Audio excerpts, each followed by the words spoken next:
everyone, welcome to today's stream. It has been a long while, but I've finally managed to cut some time for you. I have kept all of the quests, ready to play. I did not start a single cutscene. I have created a sort of containment zone for everything. I did not spoil myself a bit, so we will cry uncensored live. I hope you will be happy. Okay, let's get going. I don't know what I'm doing. I have no idea what I'm doing. Ah, yes, by the way, rejoice in Father's presence. In Father we trust. She's basically my new main DPS. So yeah, Father will guide us to victory, I'm sure. No matter what they throw at us, we will manage. That said, no, this one goes down, so maybe let's follow the sparkly thingy. No, but yeah, I was saying,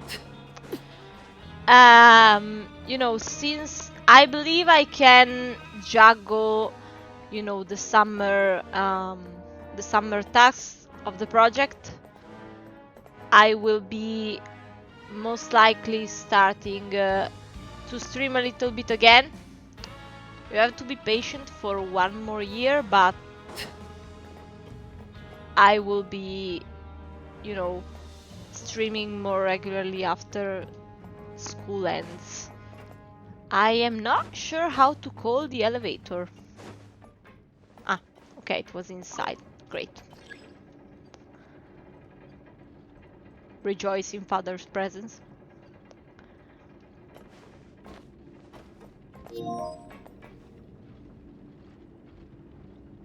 Why would I want to install the update right now? I don't care.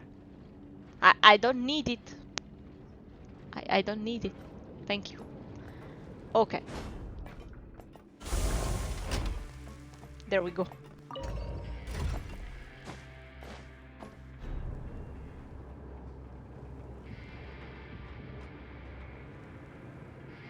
By the way, everything should be working correctly, even the chat box.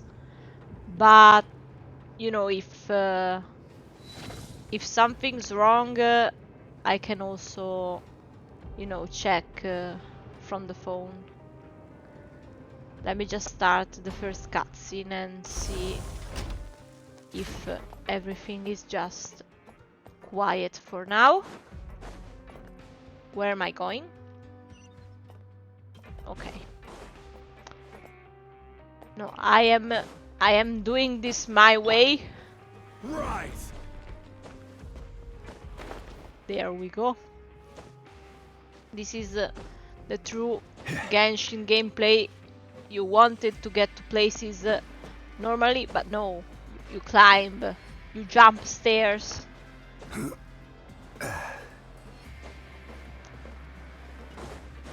There we go.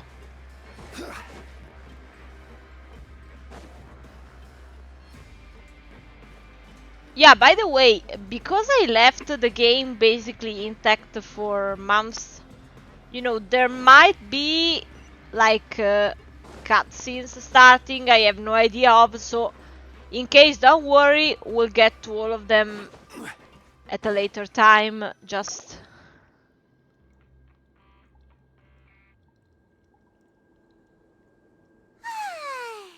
now for a little rest after breakfast. This is the life. Wait a sec. Isn't something important supposed to happen today? I have no idea. Today's our big day! We're supposed to leave the Fortress of Mirapede! Come on! We've got to go complete the release procedures now! Okay. Now, you're probably seeing funky things, but I'm just getting the phone to double check on possible messages. But it shouldn't be the case. Don't worry. Alright.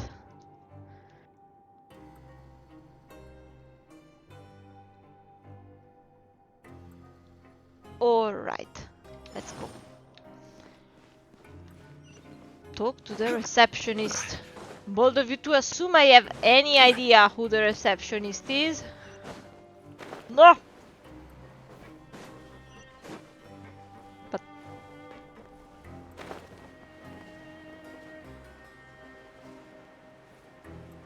Feel the wrath of the rock. Please, sign here. This document will be effective immediately upon signing, and you two may exit the Fortress of Meripede via the regular channels. It's been so long since we've been to the surface. Let's hurry up and... Huh? What's happening? I have no idea, and I better hope it's not something the Fatui are doing. I'm fine, thanks.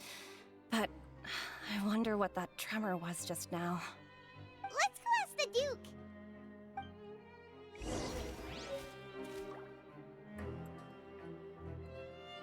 Okay.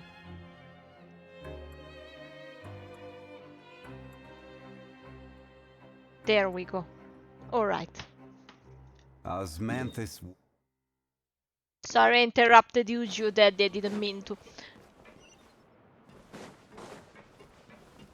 No, I need to speak to the architects of the, Meripede Fortress real quick, because I don't understand where I'm going. Like, they can get people with, direction issues like me, and they will be trapped there forever without cells, without Is there anything. something you wish to see me about? I just don't see where I'm going. The earthquake just now? Ah, that. The tremor didn't originate from the seafloor. In fact, it seems it came from the surface. Ah, then everything's okay. Serving as the warden here, I've developed a sense for distinguishing between what occurs on the surface and what occurs underwater.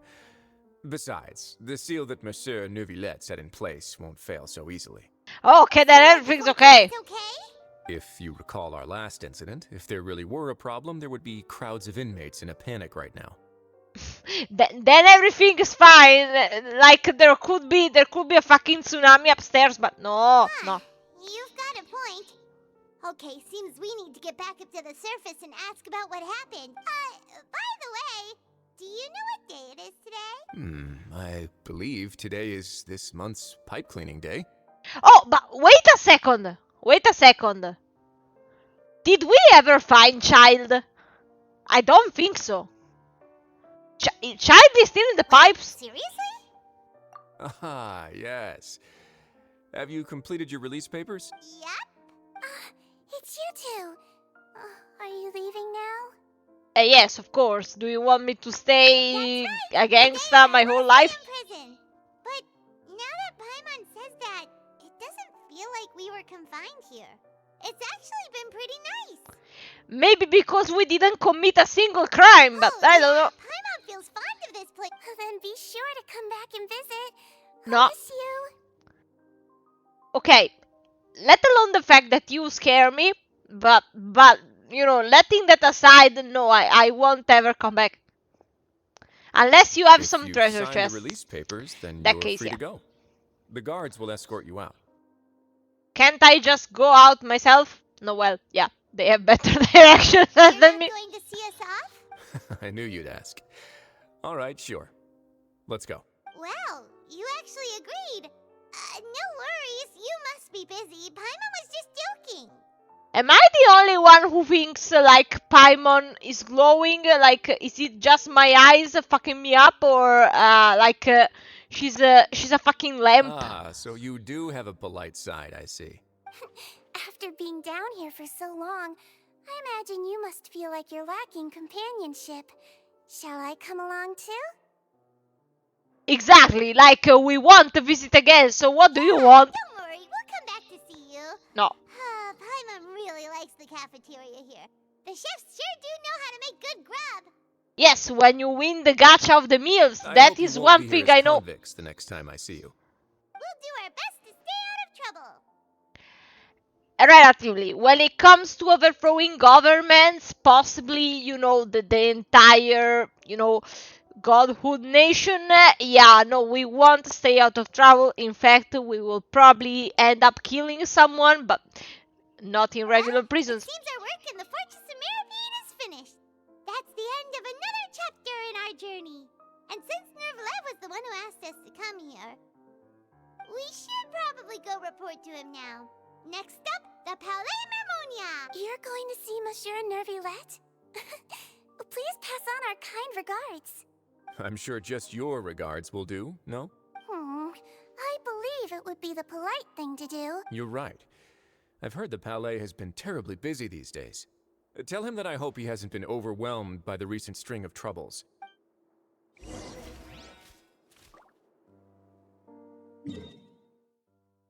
Okay, we're finally out. Mosquito killer, here I come.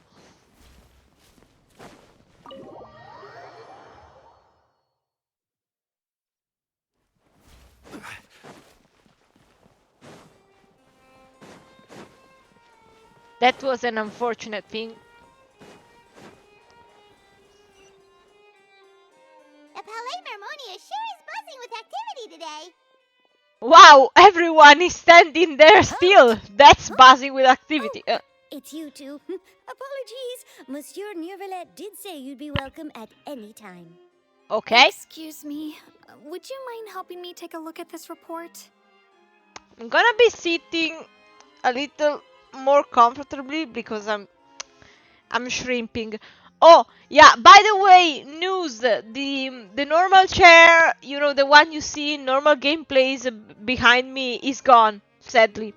Like, I was almost gonna fall on the ground, but like, you know, not on purpose, it generally was, you know, dying badly. So, we found the same chair, but red. Yeah, you can't see it, but you know, I will try to see if I can keep the other chair. I'll be right there. Sorry, I've got my hands full here. You can see yourselves in. Everyone's so busy. Seems a lot has been happening. I don't know, I thought they were just chit-chatting. I don't think standing still in a room is being busy, but I don't know. Flowers. Very pretty, but flowers. Hello. You've come at the right time, but you'll have to wait for just a moment. No, As there are some urgent matters I must tend to first. no, I came here so so you have to give me attention In now. the meantime, No, just please, kidding. have a seat.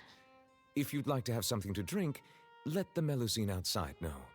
I want the Aqua Santana because it is the best water, and you are, you know, a connoisseur of water, so... Alright, we just ate.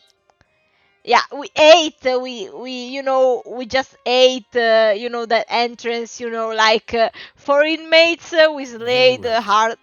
Let's take a break over there while we wait for him to finish his work.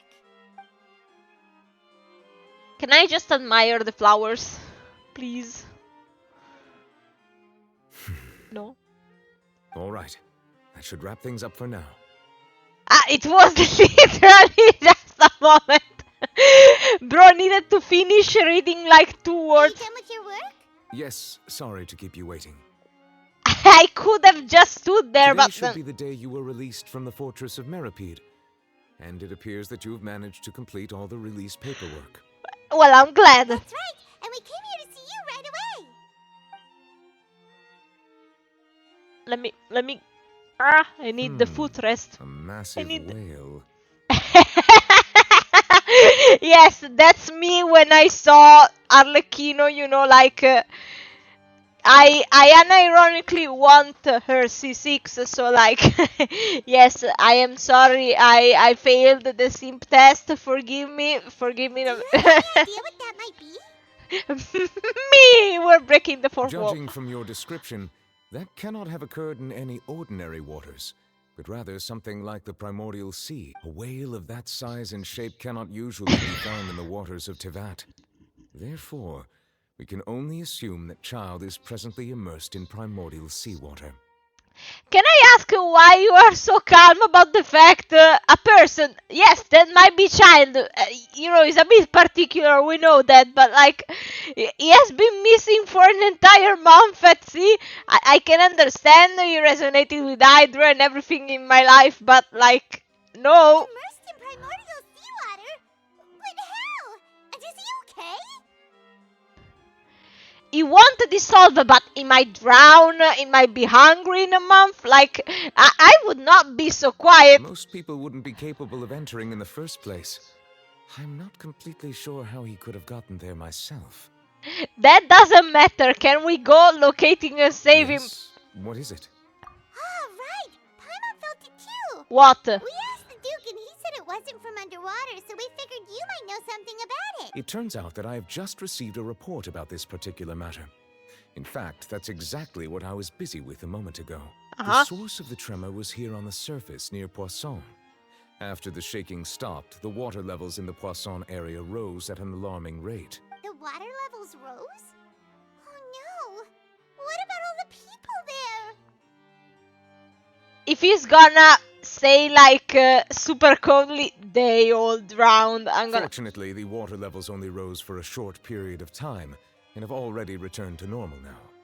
However, I still have a bad feeling about the whole phenomenon. If the change in water levels is connected with the leaking primordial seawater, then the situation in Poisson may be much worse than it appears.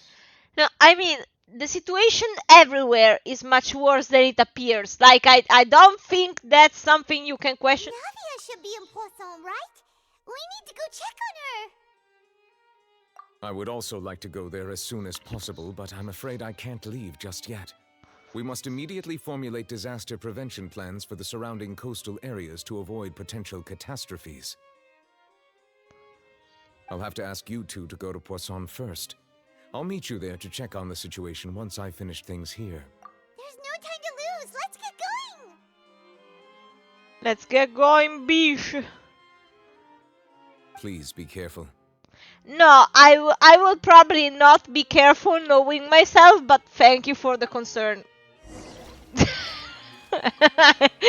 I'm gonna awaken a god or something, like, I don't know, but I will certainly not be safe. I will be doing just the opposite. I think I'm doing the opposite, you know, in every fucking nation.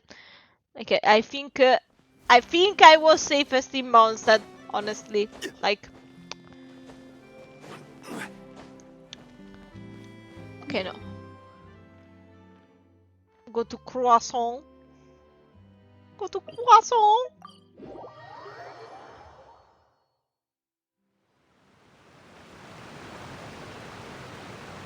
Oh no! What happened here? Yeah, I would not say they are okay, but...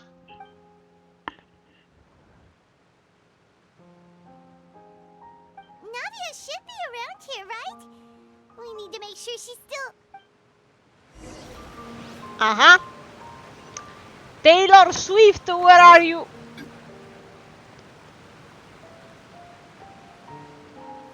Taylor, I know the Eras tour has been interesting, like I can see the aftermath, but like you can't give up now, I know that.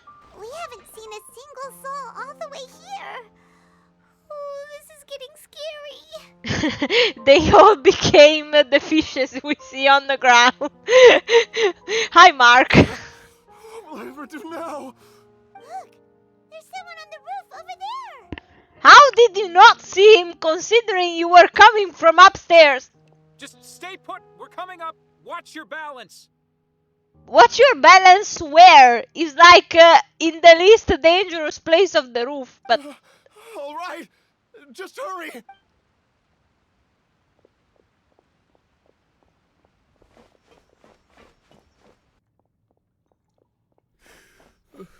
I'm not young anymore. How will I survive on my own?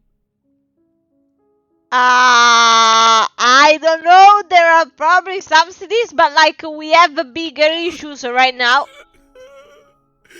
My Desiree. What happened?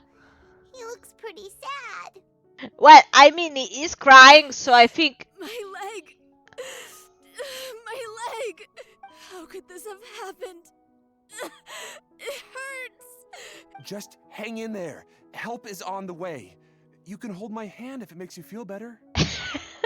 I am doing this telepathic thing on your leg. I am sure you will be feeling better soon.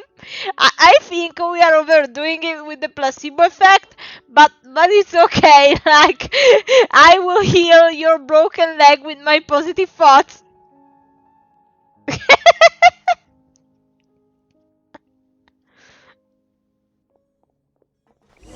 Runs away.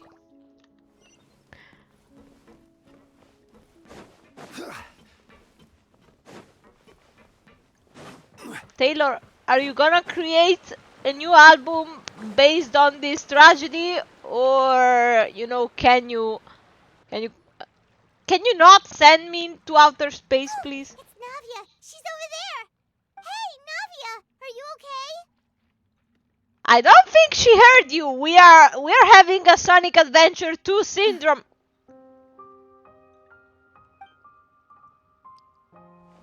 Hey. You're here. We heard there was a situation in Poisson, so we came as quickly as we could. In Poisson? Yes. As you can see, the water level suddenly rose. It caused quite the disturbance, in fact. Yeah, but you're slaying as usual, so like, I guess you're doing great. What happened? Oh. Demoiselle! There was a wounded resident next to a building southeast of here. We've already transported him to safety, but we've run out of medical supplies. He's wounded? How badly? He fell, so it's probably a broken leg. He's pretty shaken up. When the water level rose, he desperately climbed up to the roof. Once the water receded and he saw the ground, he became terrified and eventually... What? He jumped down then. Find the leader of Squad 1 and tell him to take the wounded resident to see a doctor. He should know where to go. Understood. I'll take over his search and rescue mission in the meantime. All right. You'll be in charge. I'm sorry. Where were we? Honestly, I no longer remember. The situation in Poisson. Right. Allow me to explain. A little earlier, we suddenly heard a loud noise. At first, everyone thought that something might have exploded on The rushing water seemed a little odd, almost like the unique color of primordial seawater. Everyone on the street who happened to be close to the water didn't have a chance to escape. As the water levels rose, they suddenly disappeared. They were all dissolved. Oh great, they're just being casually fucking massacred. Those who realized what was happening started to flee in a panic, desperately trying to get to higher ground. Many were injured in the stampede, and some people fell from significant heights. The Spina di Rosula initiated rescue operations as quickly as possible, but there have been a lot of casualties. Fortunately, the water began to recede after some time, and the chaos came to an end. Well, fuck, like... The water that flooded the area contained primordial seawater, so the lower levels of Poisson are still hazardous. To ensure everyone's safety, I've asked the people there to leave as soon as possible. No one knows if this could happen again. All we can do for now is try our best to help evacuate the residents. We still haven't completed the head count, but we'll have some numbers soon. How awful. And all of this just came out of nowhere. It was quite frightening indeed. I only wish that everything that just happened was a bad dream. Is there any way we can help, Navia? Thank you for being so willing to help in a moment of crisis like this. You don't know how much it means to me. I really can't express how grateful I am. Well, obviously we gotta help since we are like the only two people who will not get affected by the waters anyway. Don't say that, Navia. That's what friends are for. Demoiselle! We've got a situation here! I'll be right there. No, Sorry. wait a moment. I need to go for now. Silver was like one of the two bodyguards, right? Like, don't tell me they died because I fucking love And them. off she goes. Seems it might be a while before she can take a break. No, please. No. Okay, the wounded are being tended to, and we finished a preliminary head count. More support has just arrived, so I suppose I finally have a moment to focus on my own matters. Of course, we should remain ready for anything, and continue doing our best to rescue others. I'll be sure to have everyone at the Spina di Rosula ready to render assistance. Traveler, Paimon, would you two accompany me to my father's grave for a moment? Huh? Right now? Thank you. No, like, don't tell me genuinely, like, I don't know, I think it's already clear because, like, they would be by her side if they were still alive. Like, they wouldn't have left her side, so... No, we just started the quest, like, I don't know, I don't care, maybe 10 minutes ago. It's not fine. It's not fine already.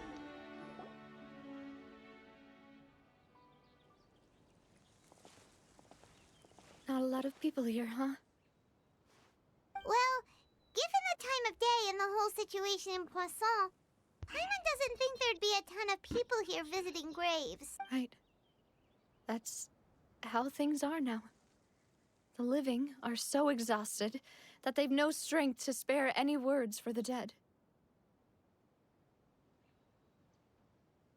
This sentence fucking made my heart sink. Like, genuinely, like, coming from her especially, like, I have no words. Navia?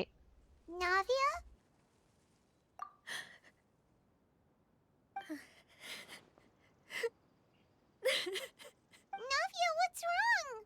Sorry. I just... Okay, that I needed to have my eyes be hydrated, but I did not ask, you know, to cry right now. Luce and Silver. They won't ever come back here again. What should I do, Papa? Huh? What happened to them? It's obvious. Everyone agreed on the rescue plan, but still... I was the one who initiated it. They were helping evacuate the residents, but they couldn't leave in time. And they were caught in the seawater.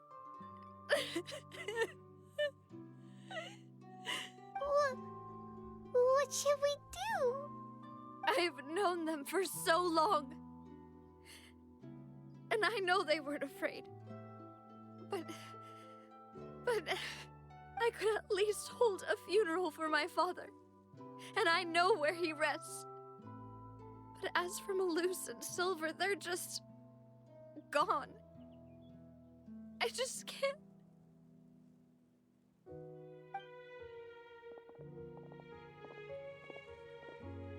Everything looks so clean after it rains. Even the gravestones. I didn't expect that you'd enjoy a glass of red wine in front of Master Callus's grave. I can understand. Besides, the scenery here isn't half bad. See, it's not just me. I always want to bring something when I visit Papa. Perhaps we might even have a picnic. He wouldn't be angry, would he? Ah, how could Master ever be upset with you, demoiselle? Yet the cemetery is the home of those who have passed, is it not? Everyone ends up here sooner or later, no matter who you are. Buying yourself a plot in advance, are you? No need yet.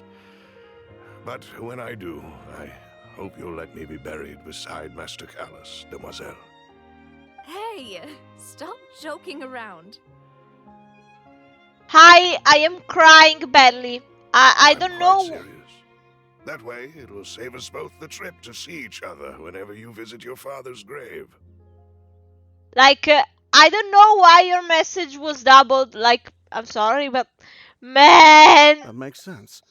In that case, could I be buried on his other side? No!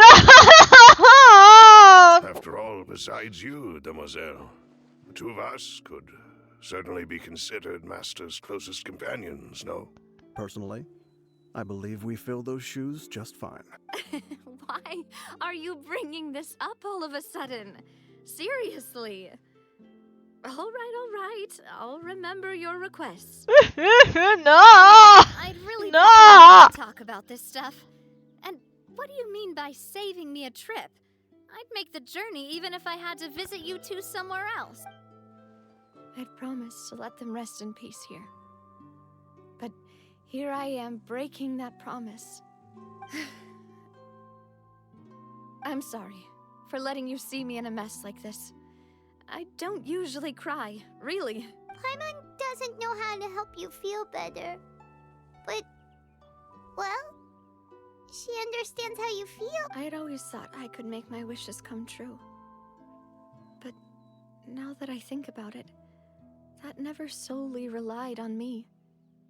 Many things can only be accomplished with someone else's. Malus and Silver have helped me so much. But by contrast, I could do nothing for them. I'm so sorry. You can spend as much time as you need here, Navia. We'll stay with you. Thank you. Right now, you don't know how much that means. By the way, you can have a look at this. It's a list of victims from the incident that took place here. Obena, Khan, Burnett, Giverny, Francine, Karina, Daisy Ray, Joinville, Julianne, Esson. So, everyone else is safe. But still... It's okay. I know what you're thinking. And you're right. We lost Malus and Silver. But we were able to save more than we anticipated. The overall outcome indicates that the cost was worth it. It's not true. Right. Don't think that way, Navia. One person might be saved at the expense of another, sure, but that isn't something we should ever consider a trade. Malus and Silver were not the price for saving anyone. They're heroes. You're right. Thank you, Paimon. What you said just now was pretty amazing, actually. I'll remember your words. Oh, really? Seems you've become more eloquent in the time since we last met. Father? The knave? What are you doing here? Is everything going well on your side? Yes, my people are carrying out the mission according to your request. All the residents of Poisson have been evacuated, and we're preparing to relocate them to higher ground. As for these supplies, we have everything taken care of. There is no need to worry. Thank you very much. Wait, do you two know each other? We just met recently. Right, Miss Navia? Usually, I would call this a coincidental encounter, but that doesn't quite fit this time. Besides, it never even crossed my mind that a Fatui Harbinger would come looking for me. Thanks to the Knave, Spina di Rosula received generous support from the Fatui, which allowed us to complete the rescue and evacuation work so quickly. Mutual aid is essential to fostering positive developments. We were already in the area, in any case, so it was nothing. That said, I must say that you're a lot sharper than you let on. I'm sure you understand what I mean. I apologize for all the ways in which I tested you previously. We've never worked with a Fatui before, and it's extremely important for us to know who we're working with. My subordinates have reported that Fatui soldiers have been observing water levels and taking head counts in various locations. I hear that they've also prepared a large amount of emergency supplies. I'm quite surprised. This is nothing to brag about, nor do I intend to. It is simply the way of powerful organizations to act forcefully, whether they are doing good or ill. You've witnessed that firsthand, in any case. As I've told this traveler before, I know of the prophecy, and I intend to prevent the impending disaster. Lending your organization a hand was a natural first step in accomplishing that. As such, do not be troubled by this token of our sincerity. Perhaps one day, you'll also be able to help me in the same way. Without your help, there would have been many more casualties. I won't forget your kindness. Furthermore, I sincerely regret what happened to Malus and Silver. I only wish that my people could have arrived a little earlier to prevent this from happening. Don't say that. You and your subordinates did everything you could. As Paimon said, Malus and Silver didn't choose to sacrifice themselves for any specific person. And they weren't the price paid for other salvation. They chose to become heroes themselves. I've never liked hearing people put it that way. It's like trying to relieve pain by saying some noble-sounding words. But right now, there's nothing more suitable. They really did become heroes. You're right. I'm sorry for your loss, Miss Navia. Water is life to Fontaine's people, and it also spells disaster. It's no wonder that people always say that prophecies represent fate. Fortunately, I've never been one for such opinions. So, you're one who will try to change fate then? Of course. That is why I'm going to Hotel Bouffe de Thé. I still have some things to take care of, and the children need my attention. I need your attention too! Just kidding. One more thing. Alright, then we'll just... Huh? This isn't right. Paimon thought you would ask us to walk with you for a moment so you could tell us something in private. That is a clever and useful conversation technique, which I do like to use when necessary. But there's no need today. It would not hurt to have Miss Navia listening in. Traveler, I'm sure you remember that I said we could work together when we had the chance. You and I both know that there may be issues with the Primordial Sea. Previously, it was the Fortress of Meripede's sluice gate, and this time it was the water levels in Poisson. These are both signals. For what? Indeed. Allow me to share the latest intel I've received from the House of the Hearth's intelligence network with you. During some recent investigations, a child claimed to have discovered some ruins near Poisson. The ruins date back to ancient times, and seem to be worth investigating in many ways. Judging by the dating of the ruins, they may be related to the prophecy and the coming crisis. The situation is becoming more urgent, so any pertinent information will prove extremely precious. My people initially came to prepare for ruin exploration. Unexpectedly, this disaster struck, and at present, we're all busy prioritizing the rescue effort. Can I just say something real quick? Like, I get that people don't want to leave their homes, but like, you know, considering everything might just be, you know, filled with water anyway, can we just bring them all to Mondstadt? Like, there's space there, so I don't know. That's why the Fatui were already in Poisson. I wanted to take the children along, but unfortunately, Linny, Lynette, and Fremine have all been dispatched to higher ground to assist affected residents. Linny told me that outside of the house, the person they trust most is you, which is why I want to give you this task. Okay. The House of the Hearth's members see each other as family, but Linny, Lynette, and Fremine said that they also see you as such, even though you are not from the house. I'm sure you already understand how earnest they consider their friendship with you to be. I don't remember what earnest means, but I guess it's cool. That somehow makes Paimon feel kinda happy. The intel I just shared about the ruins could fetch a high price. But since the children consider you family, it's only natural that I freely share it with you. Got it! So all we gotta do is go to some ruins, right? We can handle that. Excuse me, but may I tag along? You wish to join, Miss Navia? But are you sure you're up to exploring some ruins? You need to rest. Well, I'm sad, yes. But I can't just go back and plop myself into a chair by the roadside and do nothing. There's no point in being depressed while we still have a disaster on our hands. As my father's successor, I must live up to the hopes he had in me. Besides, I'm also doing this for myself. I need something, a distraction, to keep my mind off Malus and Silver.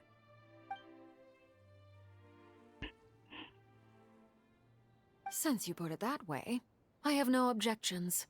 What do you say, traveler? All right. The ruins are to the south of Poisson. Poisson. Here's the map. Okay, the three of us will handle it. Come on, let's pack up and get going.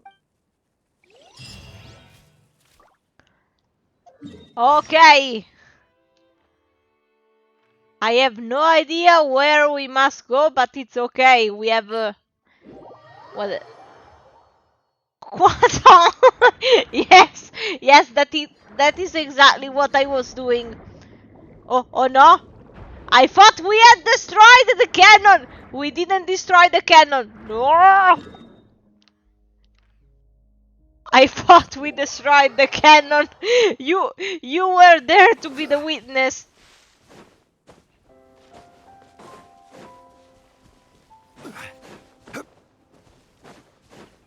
I still don't understand why you're doubled, but like let's pretend that the motions are so big they get doubled across the space. I don't know why I did this. Okay.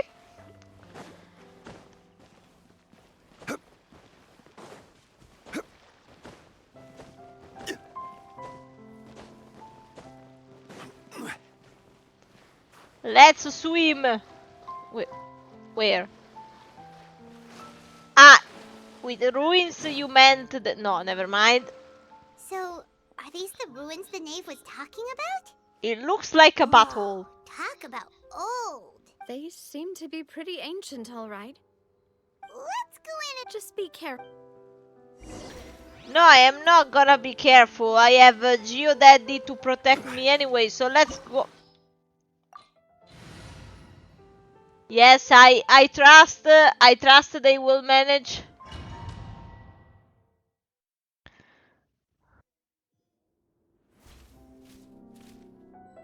Just okay.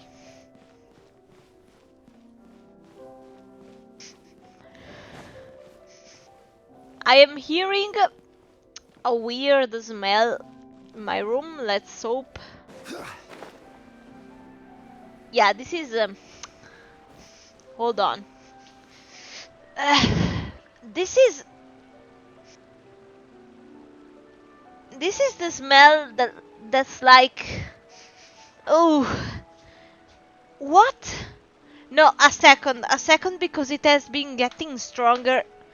That's like you know the smell. But where are those who share the smell? The smell the PS3 did, like, oh, man, no, wait. Okay, it's not this one. Let me check. Let me sniff.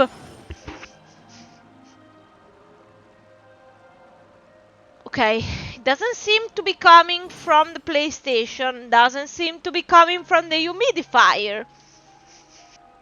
Oh, man. It's coming from the computer. I'm not sure if it's a good thing. Wine tastes the same as I remember. I don't think I can check. Who share the memory? Let me see. No, the air coming out of it is fresh. Ooh, but the smell, guys, is really bad. I don't know what to do.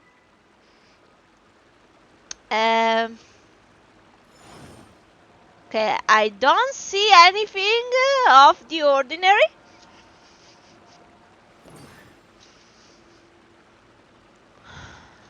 No, as long as it's not the cables under the desk, I think. Okay, let me just check a second. Where do you want to go next? If you'd like to see Liyue's tourist spots, I have a few references. No, the rest doesn't seem. Okay, ooh, I think I have identified the source. But I mean, it's the internet, so let's just leave it like this.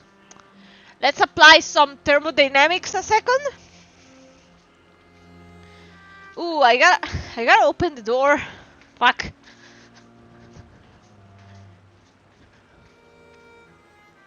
Every journey has its final day. Don't rush.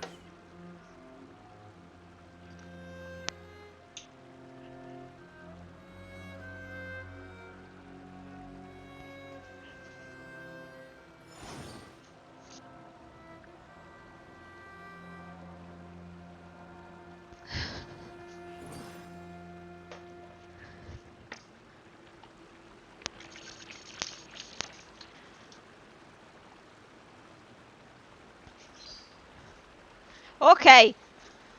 I sprayed some deodorant in hopes I don't go kaboom like Cliff. I separated the cables a bit. Yeah, I enjoyed my neck. Hold on. There. Okay. Neck reveal. Alright. Let's pretend nothing is going wrong. Laid bare.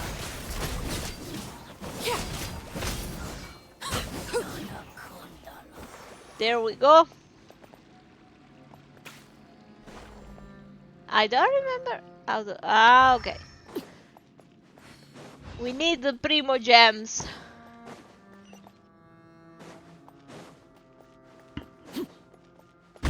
Oh, fuck! There we go. You ask for it, they come. Oh, my nose almost fell. There we go.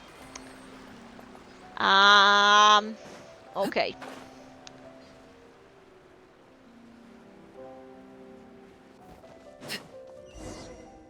Where are we going? This place has also been contaminated by primordial seawater. Navia, you need to wait. And a lot of it, too. A Fontainian would most likely dissolve the moment they fell in. Right! You can't go down if there's primordial seawater. It's too dangerous, and it won't be any help for you to just stay here. Don't get by my wrong. We're not saying you're useless. No, you're right. I can't do anything in this situation. Is there someone spying on us? Complicates things. Maybe the only way left is forward. In that case, do you want to wait for us here? The water levels here are unstable, and there's a chance the water will rise. So staying here wouldn't be safe either. I'll go together with you. Perhaps we'll find the exit just up ahead. But you can't enter the water! What? Right. Come with us for... What? Navia! Navia, unless you have possibly suicidal intentions, I don't think this is a good idea. Let's try climbing over from the side. Like,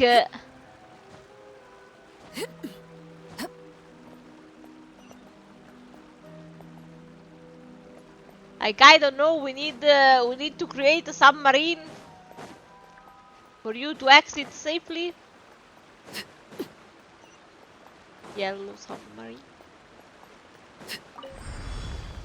I can magically open doors from an ancient civilization which possibly no longer exists. Okay.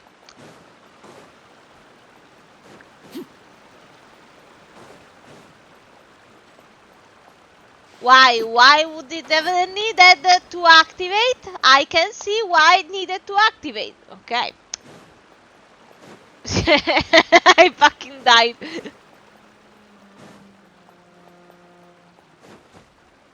I mean, that could have been solved by better camera angles. Rah! Paimon became a chihuahua. No! No, no, no, no, no, non mi combini sta cosa. No, no. No, bitch. No,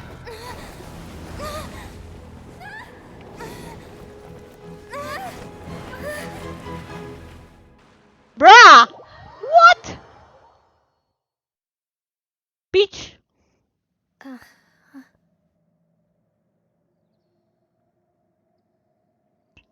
That was giving clarity though. That was giving.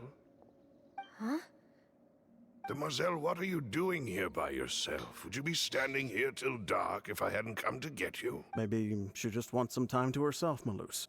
Hmm? Oh, was I sleeping? Yes, it would appear so. I must be tired. That's quite possible. However, you were the one that suggested we go out for a walk. Oh, right. I nearly forgot.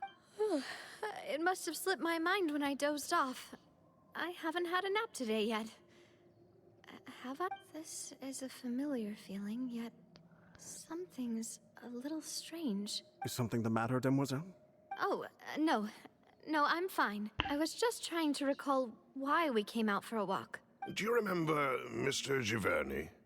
He'd requested our help before with foreign merchants who had a debt dispute with him, and we'd resolved the matter not long ago. We were headed to see how things were going with him at the moment. Hold on. Can I see why I am shaking? Let me stabilize the model a second. Okay. Let them cook. Blah. There we go.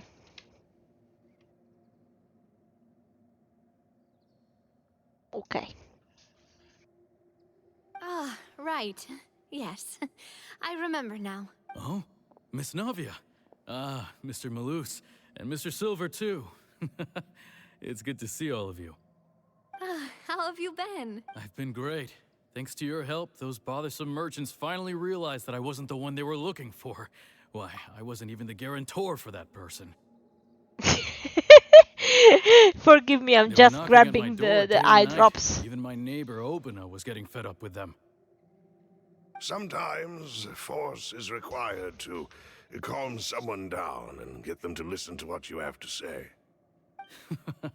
That's right. Oh, by the way, Burnett, what was it that you wanted to give to Miss Navia again? Oh, yes. One moment, I have it right here. Miss Navia, these are some flower seeds that I prepared. Please take them. They're a very good variety, and they'll become very big and beautiful once they bloom. I don't know what we would have done without your help, so this is a little token of our appreciation. I hope you won't refuse. Ah, did you cultivate them yourself? Thank you so much. I'll certainly take them. Malus, we do still have some empty flower pots at home, right? Why, we can have as many pots as you'd like, Demoiselle. Perfect. In that case, we'll swap out some of the decorative plants for some of Mrs. Burnett's flowers. Very well. Wait. Something seems to be off here. Excuse me, madam. If I'm not mistaken, your name is Burnett, correct? That's right. Is something wrong? No, it's nothing. This is the first time we've ever met, but your name seemed familiar to me. I must have heard it when I was discussing things with your husband previously. I've heard this name before.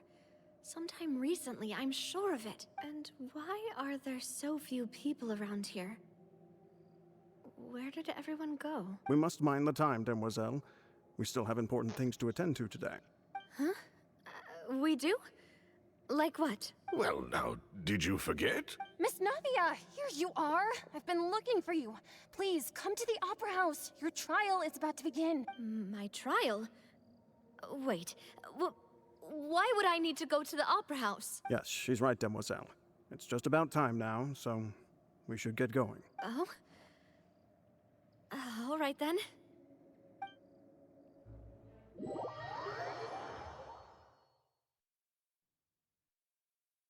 Look, it's Navia! She's here! And her two attendants are with her. Goodness, everyone's finally here. There sure are a lot of people here to see the trial. And they all seem to be oddly excited about Karina, Desiree, Joyville, Jolien, Essen. And as for the judge... huh? Where's Monsieur Neuvillette? Please sit in the defendant's seat. Don't worry, Silver and I shall accompany you. All right. But are you sure you can stand behind me? Typically, it wouldn't be allowed, but today is an exception. Hey, what kind of place do they think this is? Come on, do they have any idea what they're doing? Serious. Enough with the whispering! Could someone please tell me where Monsieur Neuvillette is? And why I'm standing trial? My dear Miss Navia, have you not yet realized what you've done? In that case, allow me to explain. As all here know, you are Master Callus's successor, the head of the Spina di Rasula, someone held in high regard. After you took over the Spina, you treated all of us just like the late Master Callus had.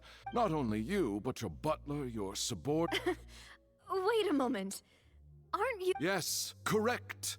Absolutely right. And that is why you stand. We are one big family, all of us who are from Poisson. Therefore, this fair and honorable court shall declare you guilty, and you shall stay here. You will be together with us forever. What? Huh? What are you saying? Everything you have said is correct.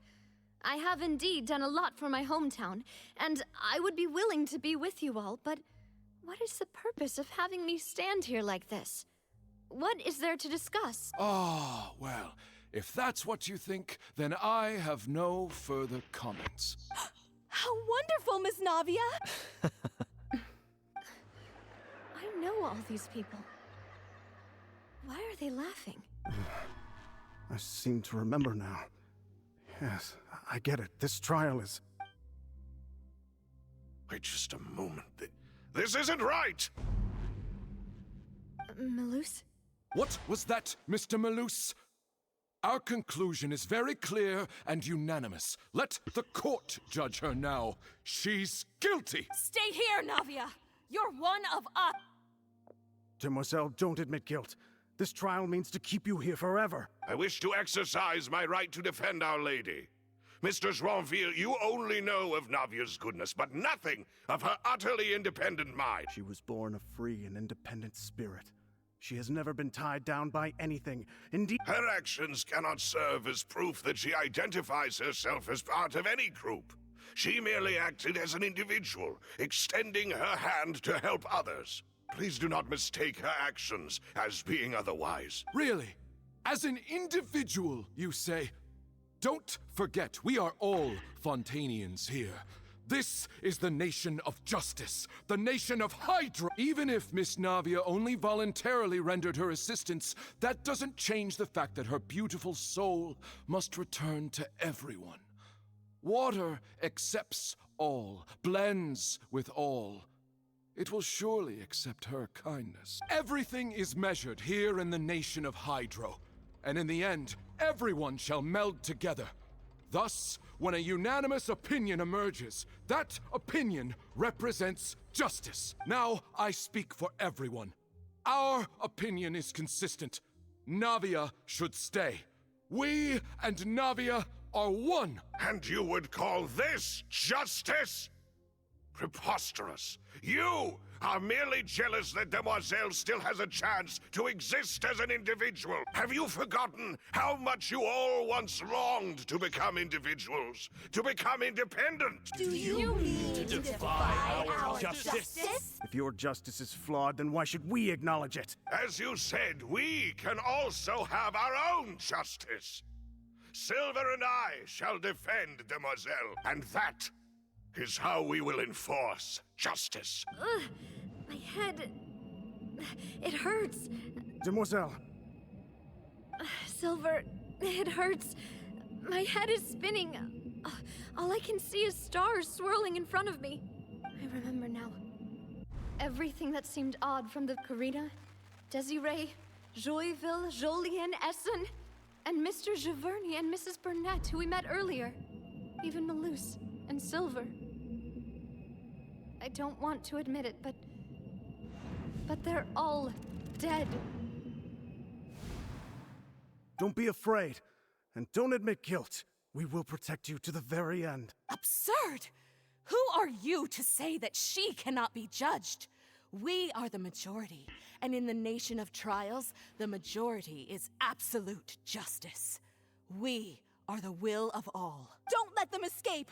We shall keep Navia here with us! Mr. Malus and Mr. Silver, must you be so stubborn? How could the two of you possibly hope to stand against the collective? Do not resist. This judgment is fair and just. Navia belongs to us. After all that happened, she should not be left alone in Poisson. What are you saying? No more excuses. He says we're jealous. Jealous? How could she possibly be an independent individual? What's with these people? Who's jealous of her? She belongs to us. Miss Navia, she... Silence! That's... Monsieur Neuvillette! Such commotion is prohibited in the court. The accusations you just presented are nonsense and cannot constitute a proper trial. The court will adjourn for the rest of the day.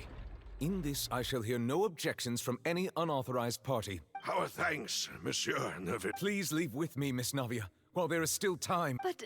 Go on now, demoiselle. This is your only chance to leave this place. What, can't bear to leave us behind or something? Malus. I think... okay, so I think the entire thing that is happening right now, I have been staying silent to try and understand, but, like, I think that she's in a sort of, you know, limbo, where, you know, the spirits of the people who died are trying to keep her there, but you know she can't give up on life now. So basically, her bodyguards are acting as a sort of guardian angels and are stopping her because of you know Neuvillette's resonance with Hydro, considering he's the sovereign. You know, he's the Hydro dragon. Like, I think he intercepted what is going on through the waters and will maybe clear a path for her to, you know, escape from... My apologies. I couldn't resist making one little joke once I realized that this shall be our last goodbye. Malus. Silver. Quickly, you must come now. Goodbye, demoiselle. Farewell.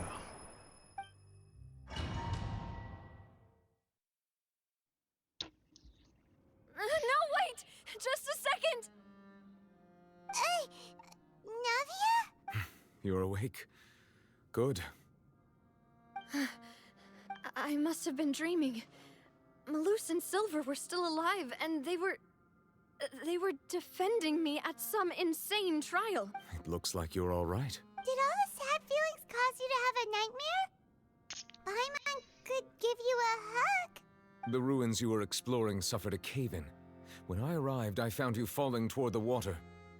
You were just about to be dissolved within, but I... Hmm? What is it? I think I saw 2 Oceanids protecting you. It was only for a moment, perhaps even a fraction of a second, but they gave me the chance to retrieve you. Were it not for their intervention, I would not have been able to rescue you before your consciousness dissipated. Wait, did you say Oceanids? You mean like what happened with Vache? Yes, you know, Silver and Malus. Perhaps those 2 Oceanids were the people you saw in your dream. I always told them that they didn't have to protect me. To think that they'd keep doing so even after death. Please come with me.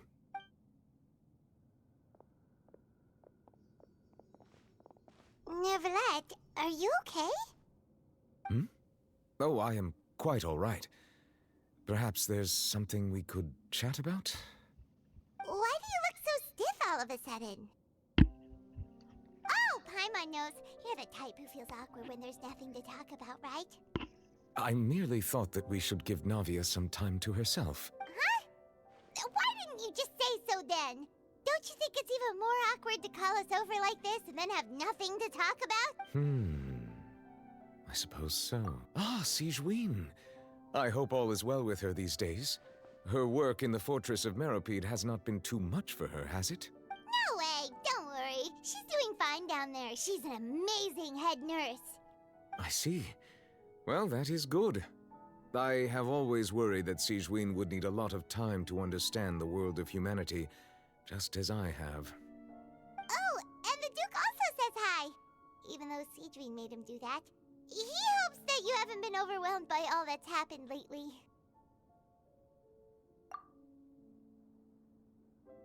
Thank you. I have indeed been busy lately, and I also hope that everything is going well in the Fortress of Meropide. He still doesn't know what to talk about. Let's chat about something else then. So, Neuvillette, you're probably quite the swimmer, huh?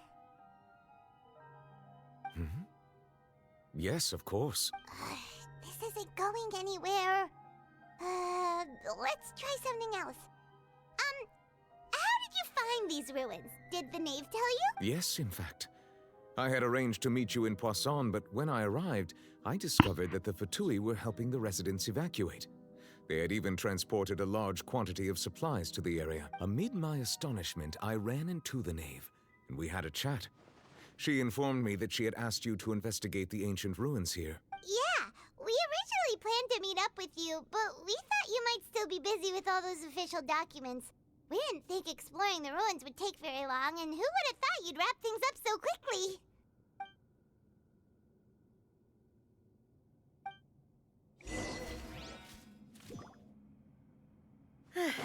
I'm sorry to have kept you all waiting like that. I'm feeling much better now. I guess we should get going again. Will you come with us, Monsieur Neuvillette? Yes, if you wouldn't mind my company. Oh, right! Another one joins the party! Let's get going then!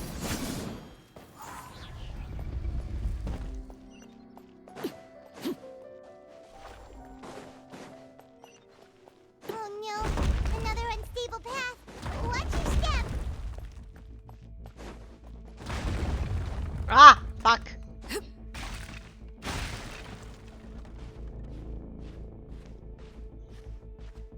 Climb, spider beetle.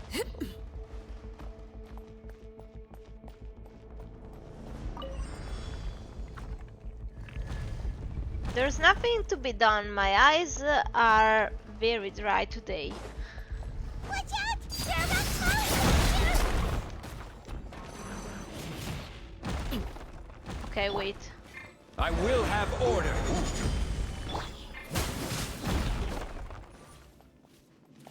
Don't worry, I will just keep my eyes closed during normal dialogues and alternate pirate style for today. I really want to finish this because like I am loving this quest so much. Like genuinely, if you were to ask me,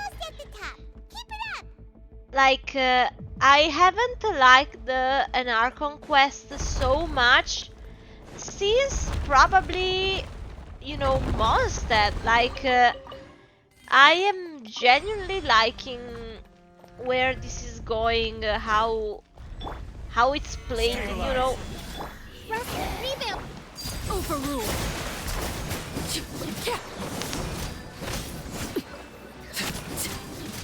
Like you know, not only is it very important lore-wise, you know, according to the whole plot, but like I like when things get a little paranormal. So like this is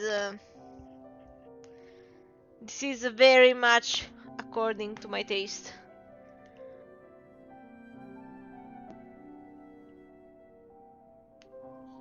No, forgive me, but like these new eye drops I have to try for the rest of the summer are a bit stingy, like because they are meant to see if there's any bacteria I have to kill in there. So like they aren't as relieving and fresh as the other ones. So like it's hydrated, but it's also a bit painful.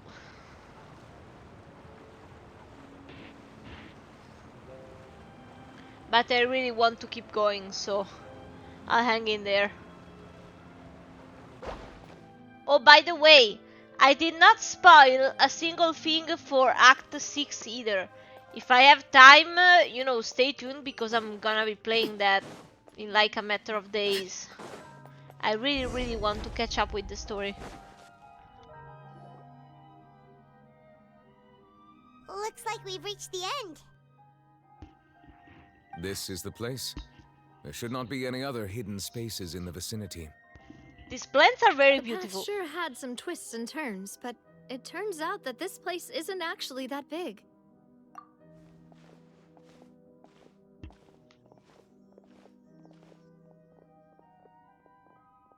Stone slates? It seems like they were put here as an offering. Could we take them down and have a look? Perhaps we should just leave them be for now. There are 4 locations in total, but only 3 stone slates. The slate that should be in the first empty spot is missing. The surrounding walls also show signs of damage. There's something written below. Let Paimon see. Reason dictates that this nation be destroyed. I shall record the history. It feels like someone left these slates and these words here for a purpose. That would fit the circumstances dictated by the prophecy, yes. Indeed, the slate's contents correspond to it. Take the second slate, for example. There's a person kneeling here. She seems so dedicated. And there's a whole bunch of other people behind her doing the same. She's facing this... what is this? Some kind of island in the sky? And is that Lady Farina in the third image? Did the Hydro Archon fall into the water? Okay, like, I think what this is meaning to say is that, like, Furina as an Archon, like as the past role of the Archon, has been, like, you know, executing a role and stuff. But, like, those seemed a bit like thunders or something like that. Like, she is submissively, you know, accepting and feeling the wrath of Celestia, because that is clearly Celestia. But like,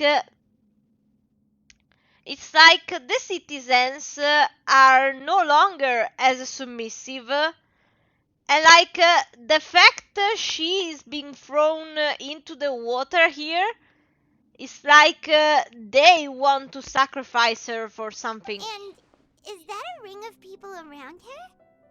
Paimon doesn't quite get it. Are they all in the water? The fourth image. I know this one. This exactly matches the content of the prophecy. Okay, here she's weeping on the throne alone, right? People will all be dissolved into the waters, and only the Hydro Archon will remain, weeping on her throne.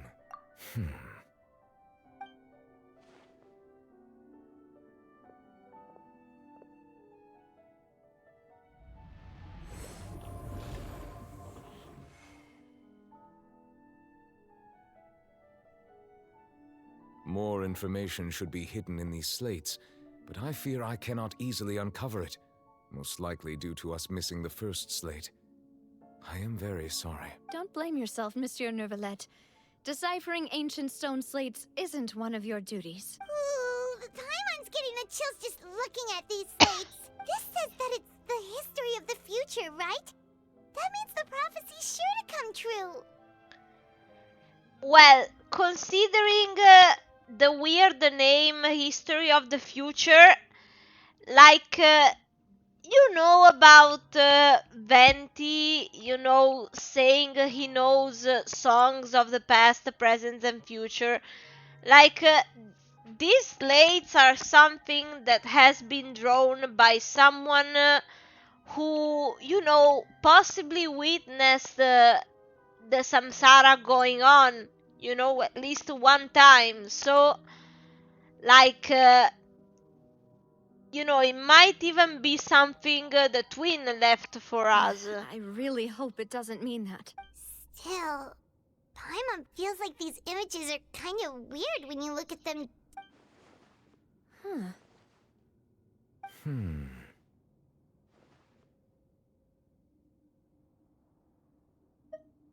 That's right! If the images are in chronological order, shouldn't the fourth, the waters drowning Fontaine, come before the third, where the Hydro Archon herself falls into the water? And yet the order is reversed here.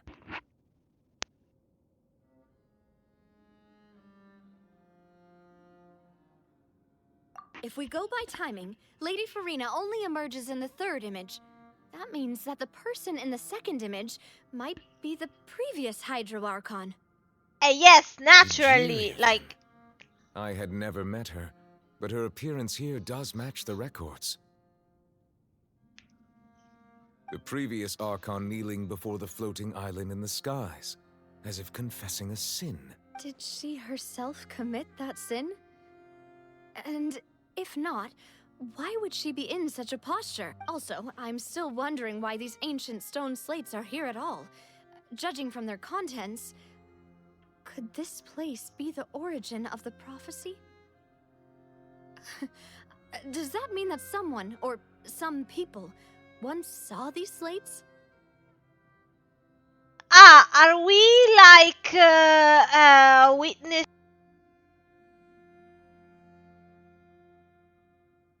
Are we like witnessing some sort of goddess of salt 2.0 thingy? Who would have created these slates and left these words here?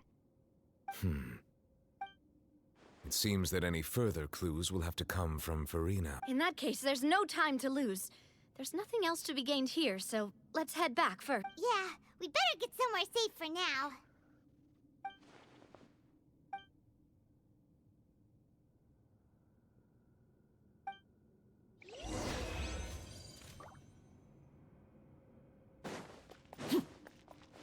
You know, I am not sure if I heard this in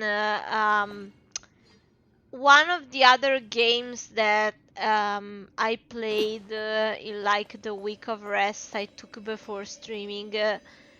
But there is a very interesting phrase that stuck to me, you know. Sometimes prophecies happen because the people were taking measures against those prophecies in the first place. So I don't know, it's interesting. Let's see if this matches. Like Let's if split up here. I'm going to check on what's happening with the Spina. You know how it is. There's some things you just need to be there for yourself. Like, if we end up triggering a bad ending because we were trying to take steps to prevent that bad ending in the first place. You still have energy for that, Navia? Paimon's already beat. Just head back to the Fleuve Cendre and have a rest then. Thanks for keeping me company all this time. I have my teapot at any time, you don't need to I'll worry. depart as well. Thanks for your hard work today.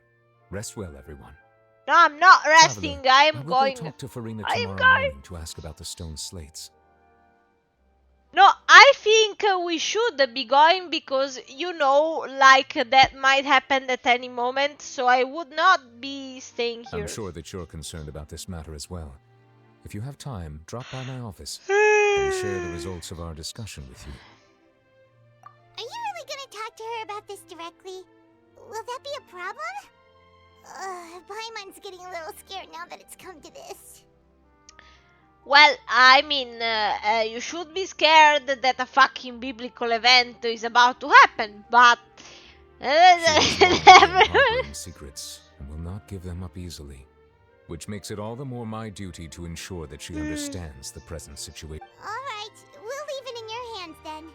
You're probably the best person to talk to her anyway. I will be carefully considering my words tonight. Traveler, Paimon, our safe house at the Fleuve Cendre is always open to you, as ever. So please don't think you're an imposition. I am an imposition. I don't know. I'll be on my way then.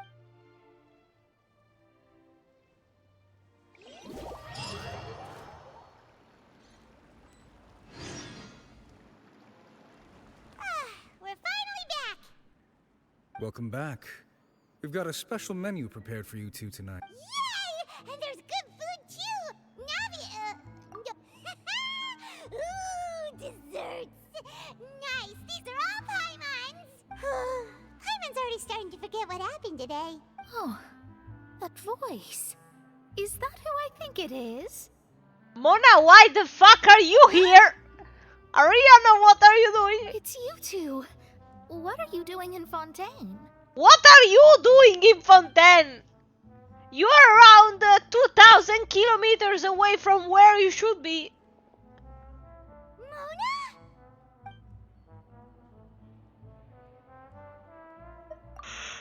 Seriously, nobody just uses a scry glass whenever they've got time to just see who they'll meet on the road.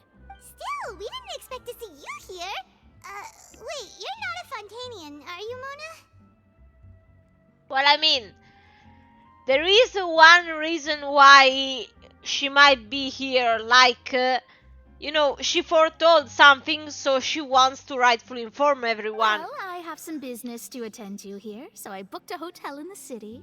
I was just out for a stroll when I bumped into you. Bruh. Quite unexpectedly, if I might add. Bruh. Why did you think I was from Fontaine, though? Is that because Magistus doesn't sound much like a Mondstadter surname? I don't know, what does a Mondstadter name sound like? Yeah, let's go with that. Well, I used to have my own surname, which was, well, some other thing. Either way, the old hag told me when she took me as her disciple that the first step to being a great astrologist's pupil was to change that name. There was nothing for it, really. She really is amazing at astrology, so I changed my name to what it is now according to her wishes. To my surprise, however, Magistus is not the name of some ancient house or clan. It isn't? Nope. Although it is used by us in place of surnames, it generally just means great. Wow! Imagine including a boast in your name. Wait, are you gonna have to put that into your genealogy as well? I reckon so. In any case, I'd give my disciple a name like this as well, if I were to take one. Astromancer Barbeloth Trismegistus. Whoa, that's a long one. Does it also mean great or something? My name means Mona the Great Astrologist. As for the old hag, hers is, in plain speech, the thrice-as-great Scholar of the Stars. Just take it as a title specific to astrologists. Thrice as great? That's so petty. I know, right? That's just how she is. She used to call herself Magistus, actually, but when she took me in, she changed her name to Trismegistus. Yes, but there's more important things that we should be talking about. Talk about excessive. Magistus is thus the calling card of our school, so to speak, which makes it about the same as a surname. It's alright if you don't get it. You can look into it further should you need to study I am astrology exploding right now. That sounds terrible. But anyway, you're not Fontanian, are you, Mona? You're from Mondstadt, right? It doesn't matter. I was born in Mondstadt, yes. My parents migrated to Dorman Port, and I traveled with the old hag for a while, after which I settled down in Mondstadt City. Oh, that's a good thing then. At least we know you won't be dissolved by Fontaine's waters. Speaking of that, I'm sure you're aware that a bunch of things have happened here in Fontaine, right? Yes. I'm not a local, but I'd avoid getting too close to any water that looks strange all the same. There's something ominous about it. Well, the water, I mean. Well, yes, thank fuck you noticed. That was the main reason, yes. Just a while back, the Steambird invited me to take part in a panel and speak about the circulation of the prophecy as an astrologist. The invitation was sent quite early on. I don't think anyone expected Fontaine to be in this much trouble. what do you make of that prophecy, Mona? Just tell us what you think as an astrologist. Okay, tell the juice. Tell us the tea. What Tell I us can the tell you tea. is that I'm an astrologist, and that this prophecy concerns the fate of Fontaine, even that of all Tevat. I fucking knew it! Ascertaining this is akin to reading the fortune of the whole world. Then do it. I don't know. I don't care. This is not something that just anyone can do. If I could do it, you would no longer call me an astrologist, but a visionary. Great, so you're useless. Thank you. The prophecy is so huge and powerful that it must surely come from a powerful visionary. Its contents involve the fate of the world. Disregarding it would be a mistake. A visionary? Sounds really powerful and all, but does such a person really exist? Of course. The old hag could do it, and I'd bet there are others amongst those Hexenzirkel colleagues of hers who could do something similar. Oh, hold on. Wait. The Ezekiel or whatever they're called, aren't they like part of the witches of Mondstadt who like birthed Albedo or something? Are you sure? All right, I'll help you. It isn't often that I see you with such a serious look on your face. I'm tired, but I'm excited. Like, I am mentally excited, but I am physically tired. So I'm sorry if I yawn every 2 seconds, but I swear my one brain cell is super invested in this. Mona, you're amazing as always. Like, the body isn't holding up. Like, we have the engine of a Ferrari inside a Smart. So be patient. This is something only I can do, after all. So yes, your praises are quite welcome. That's the greatest of astrologists for you. Of all the people we know, you know the star's the best. Indeed. That's the spirit. Indeed. Oh, sorry. I came to see what all the commotion was about. If there's anything you need, do not hesitate to inform the Spina di Rosula. Do not hesitate to inform the Mafia, but... Oops, guess we were getting a little too carried away there. Well, I'll go tend to my own business now. If I receive any news, I'll be sure to come find you two again. Okay, let's go. And there she goes, quick as rushing water. And here we are with the Spina guy giving us suspicious looks. I mean, that's kinda, fitting for you to be calling her rushing water since she can literally become water when she runs, but Paimon... Right, but we were able to recruit Mona's help, didn't we? Our Fontanian friends will thank us someday. Well, yes, if they don't die of the water, then yes. Good morning. To be honest, Paimon's still feeling kind of sleepy. Yeah, as long as you don't begin talking like Layla, because, like, I swear, Layla is stronger than a chamomile. Like, she talks, I die. Like, genuinely, like...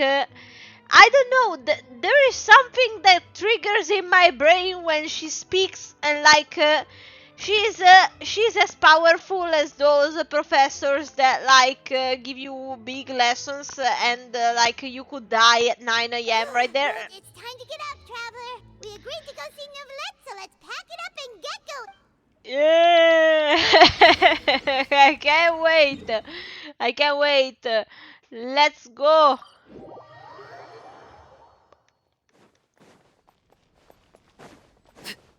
Just know that I blocked an impulsive speech thingy right there, and I could have risked getting banned. It was about Neuvillette's very interesting power. You're here, finally. Is something wrong? Monsieur Neuvillette and Lady Farina, they seem to have gotten into a dispute. Please go see for yourself. They got into a dispute. I can't wait to see.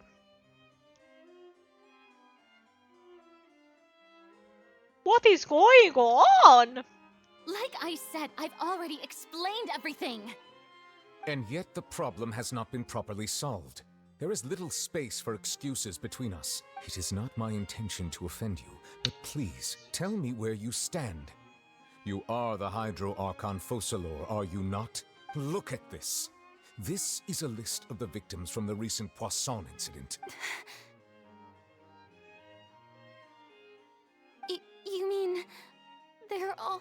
We did not arrive in time to avert this disaster, and I will not have it happen again. I will say this once more. You must tell me everything you know. Yesterday, I found 3 stone slates in some ancient ruins near Poisson. Do you know anything about those? Seriously? You're questioning me like this is a court case now. I don't know anything about that. But you found them in some ancient ruins, you say? That's correct, which is why I came to ask you some questions. There should have been 4 slates, but one of them was missing. The other 3 feature different images that seem to correlate to the prophecy. He's insinuating she is hiding one? The prophecy? The second of these slates depicts the previous Hydro Archon Egeria kneeling before a floating island in the sky, as if confessing something. Do you know nothing of this either? I don't. I've never seen such slates. I'll ask you again. Do you really have no information regarding the previous Archon? My deciphering of the slates indicates that the Hydro Archon Egeria once had to confess to, or apologize for, a certain sin. If anyone would know about it, it should be you. All gods don't have the same secrets, you know. She was herself and I'm me. Is it really so strange that I know nothing? I understand your concerns, but I'm sorry. I just don't have anything to tell you. Forgive me for saying this now, Lady Farina, but I have long known of your various secret investigations into certain matters. There are several indications that you have been investigating the prophecy on the sly. This is not strange in itself, considering that you are the Hydro Archon. But it is strange that you should also claim to not know any of Egeria's secrets, as well as do nothing following your inquiries. You have never been as superficial as you have presented yourself to be, nor are you a fool. And yet, your behavior is very inconsistent. So you've been watching me all this time, have you? I didn't think you were that type. Well, since you know about my secret investigations, then you should know I'm actually working to take care of it. There's no point questioning or suspecting me. You're the Eudix, but you're still my subordinate. You should be following my lead. Just trust in me. You're Archon, and do as I say. Never mind whether you can truly convince yourself to or not. It'll all turn out fine. That's all I have to say. We do not discuss this matter again. Oh, the opera's about to start. Toodles!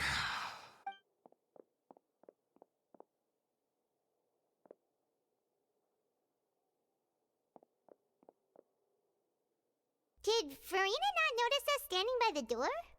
Wonder what's up with her. She was smiling. She didn't seem in the mood to care if we were listening in or not. I assume you've been outside for a while now? Oh! You noticed! Seems Farina did— She was in a great panic, though I cannot discern the reason. Our discussion reached impasses time and again, a state of affairs that we cannot allow to continue. Still, I do not understand.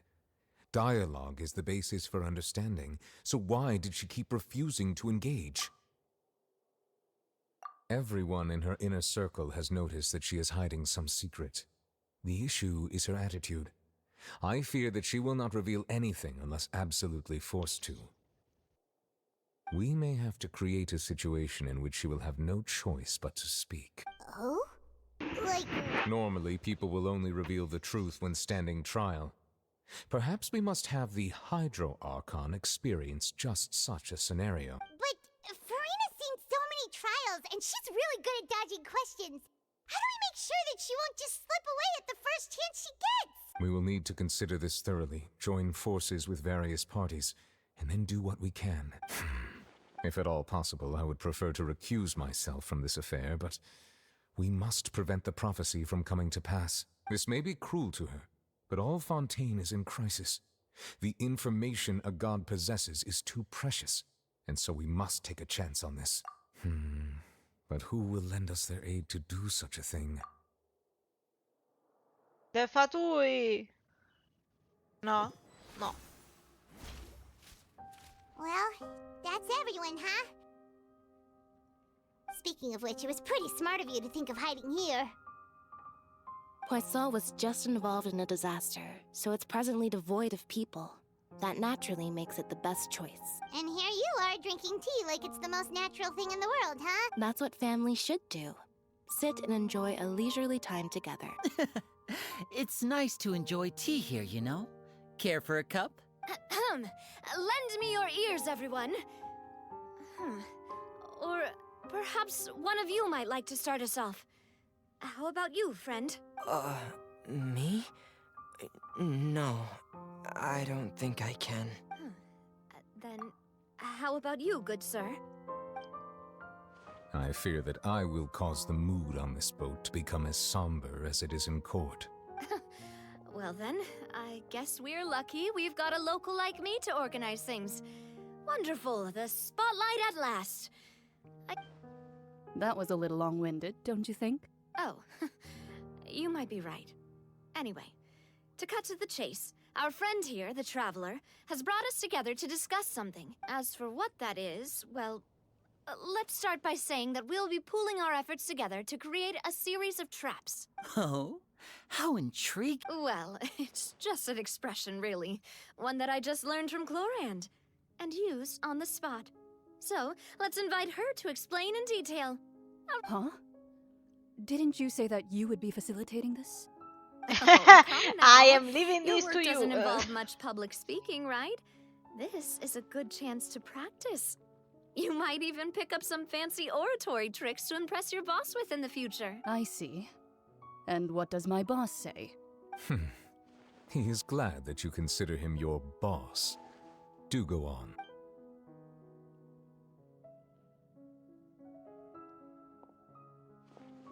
In that case, do any of you have experience hunting? Not that I recall. Fremine and I once used a wooden stick in a basket to catch wild rabbits when we were younger. As for Lynette, oh, right. You were sick that day, weren't you? I've also gone diving to catch some fish before. Does that count? I'm afraid not. You may or may not have heard, but Fontaine once played host to a group known as the Marechaussee Hunters. Though that was their name, they did not hunt animals, but rather various monsters left behind by the ancient dynasty of King Remus. Ah, yes! Fontaine's monster population has already thinned greatly, so the hunters have blended back into society, taking up arms in other lines of work. They even left a unique methodology of hunting in their wake. A trap comprises of the following components: bait, a trigger, and a containment device.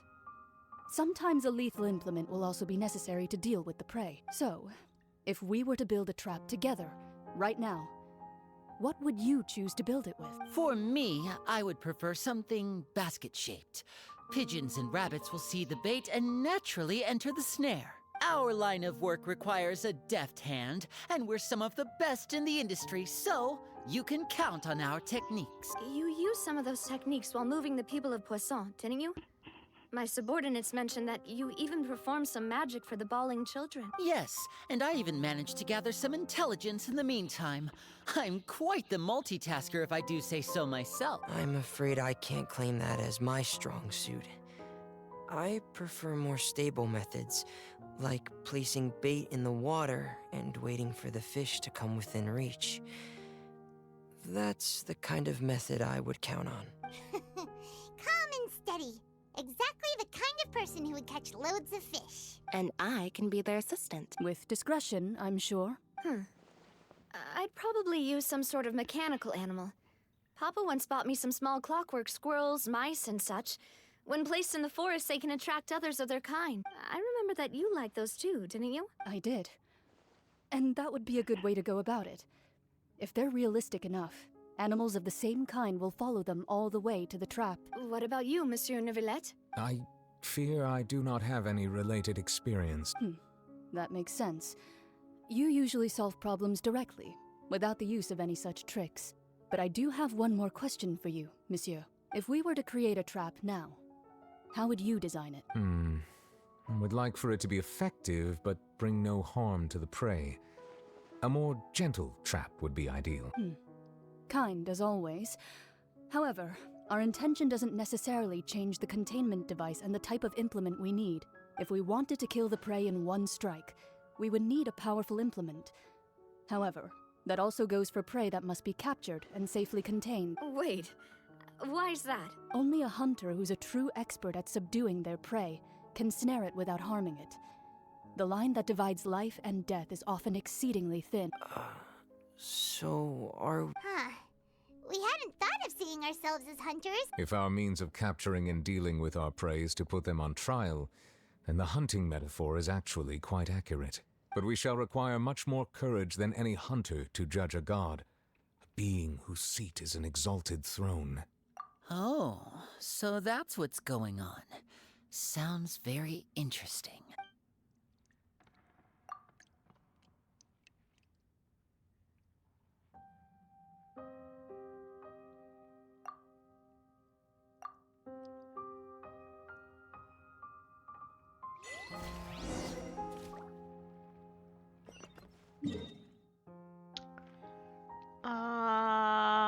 Here?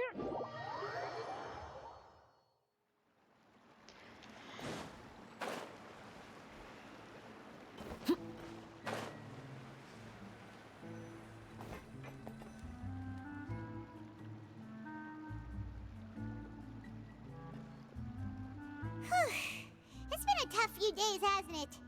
So much has been happening. Paimon didn't think the meetings would go on for so long, but everyone seemed pretty fired up, huh? Paimon thought they'd be at least a little frightened. Well, Fremine was, now that Paimon thinks about it, but everyone else just looked a little surprised. I am slowly descending into the chair of doom. Well, it's hard to say. Paimon doesn't have any experience with this sort of thing. But with you around, Paimon sure will do great.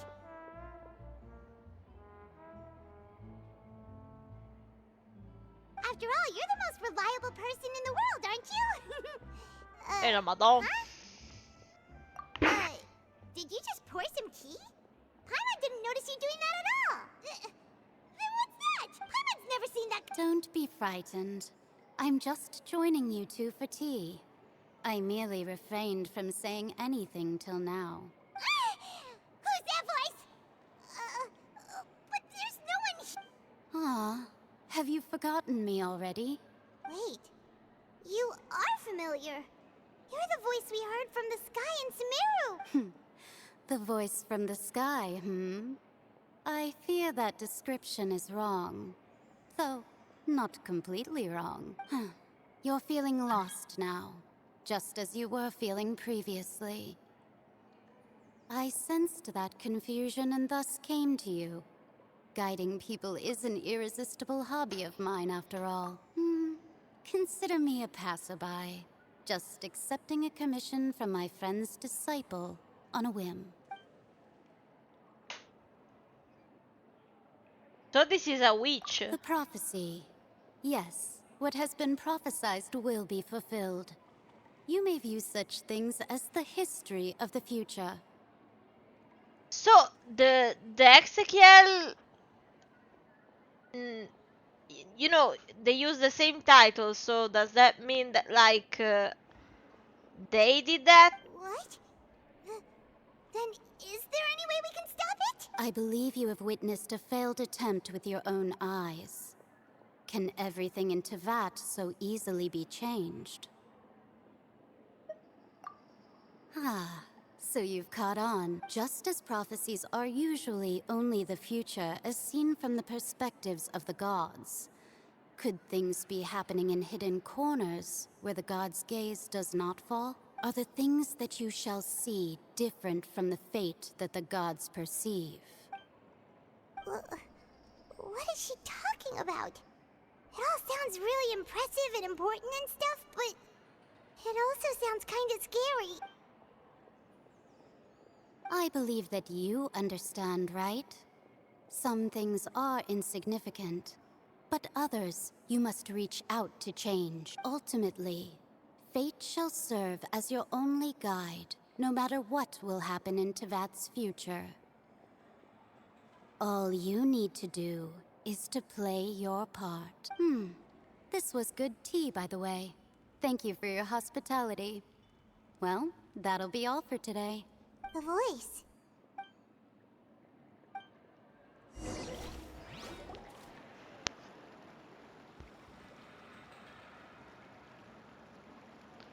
What? I want to hear someone talking. I mean, if she said the play the part thing, and if we consider the fact that the opera, you know, the courthouse is considered to be some sort of theater, then we need to stand trial against Furina.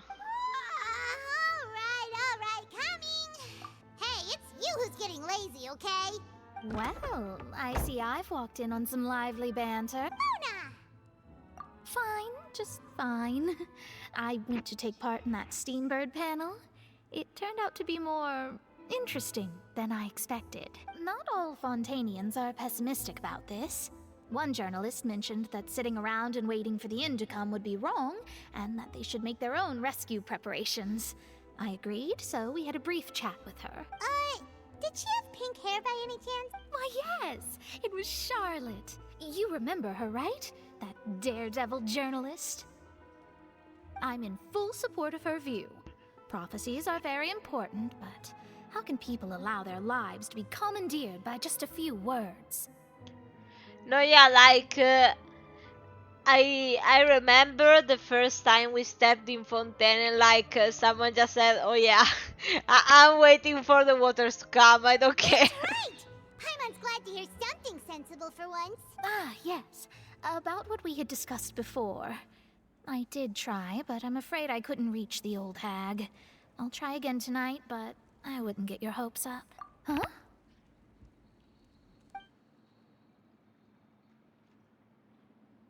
Goodness gracious. Are you serious? She said that even the god's gaze has blind spots. Pretty bold if you ask Paimon. Most people would believe the gods to be all-knowing, right? The Hexen Circle members are certainly anything but ordinary. As for the mage named N, the old hag has mentioned her a few times. She said that N's sense of direction is incredible, and that she loves guiding those who are lost. But I've never met her, and if she were still alive, she'd be...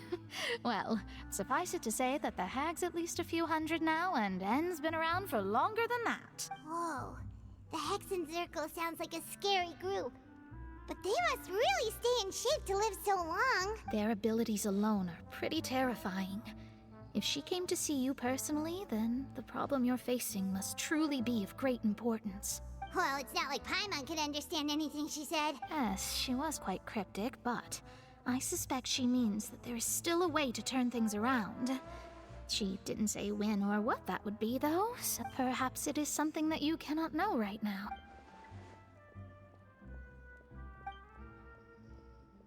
Traveler, Paimon, are you... Oh, we're fine. We're just a little down right now. It kind of feels like the end is coming, you know?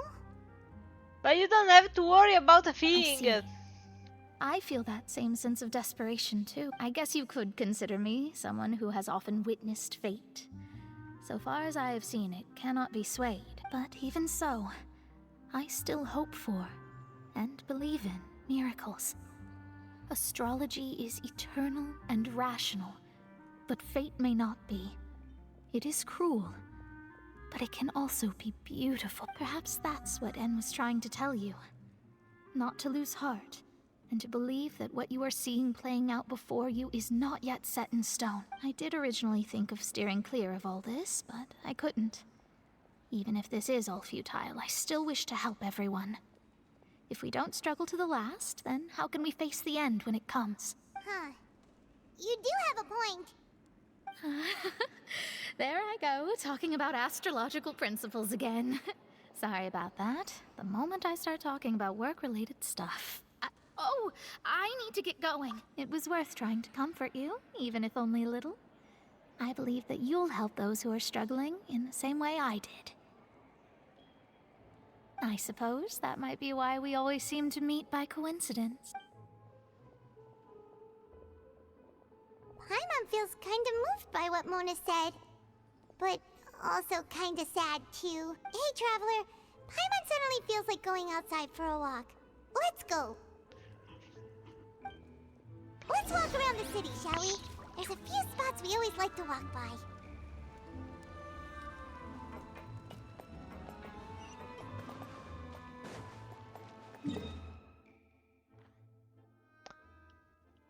Okay.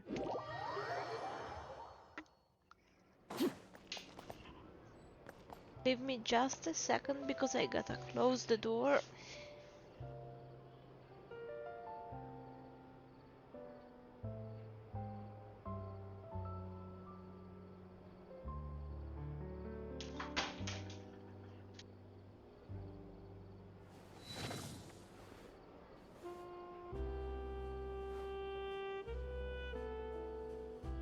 Okay.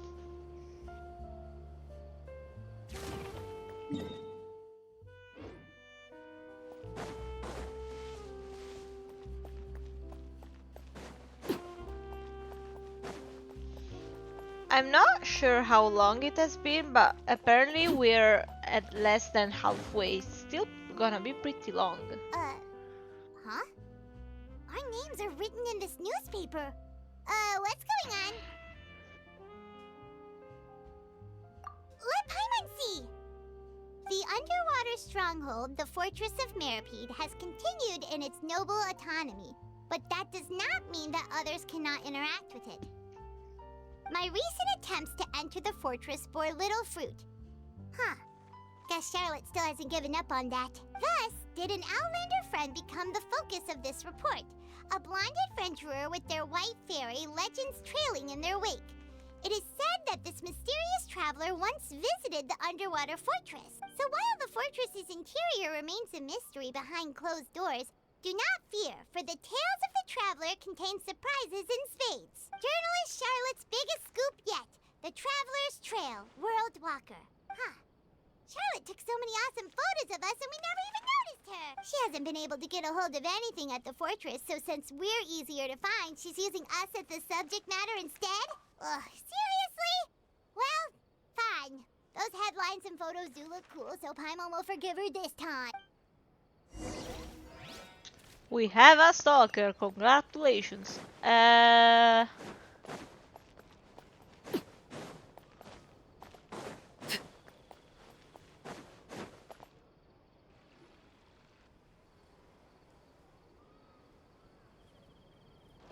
here! Paimon's hungry. Should we go in and get something to eat?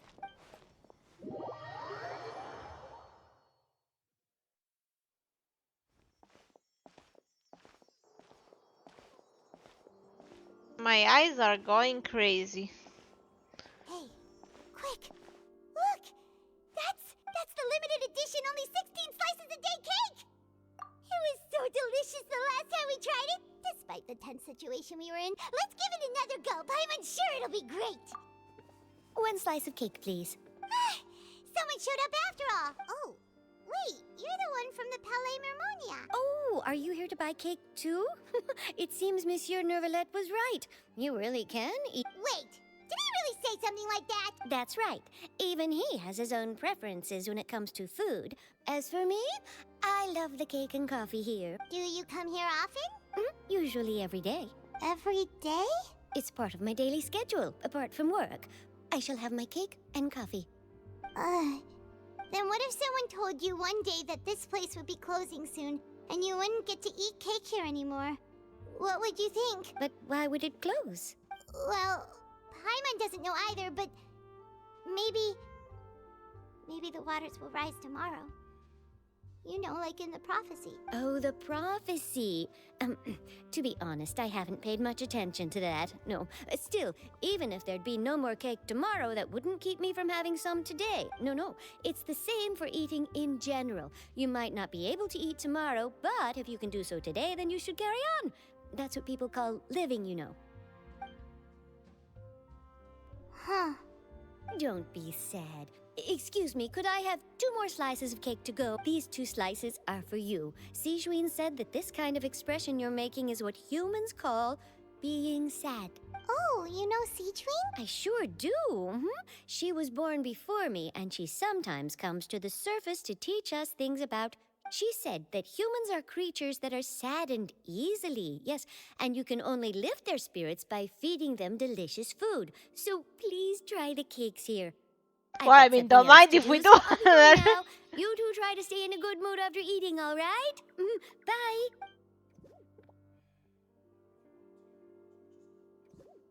I love how... And there she goes.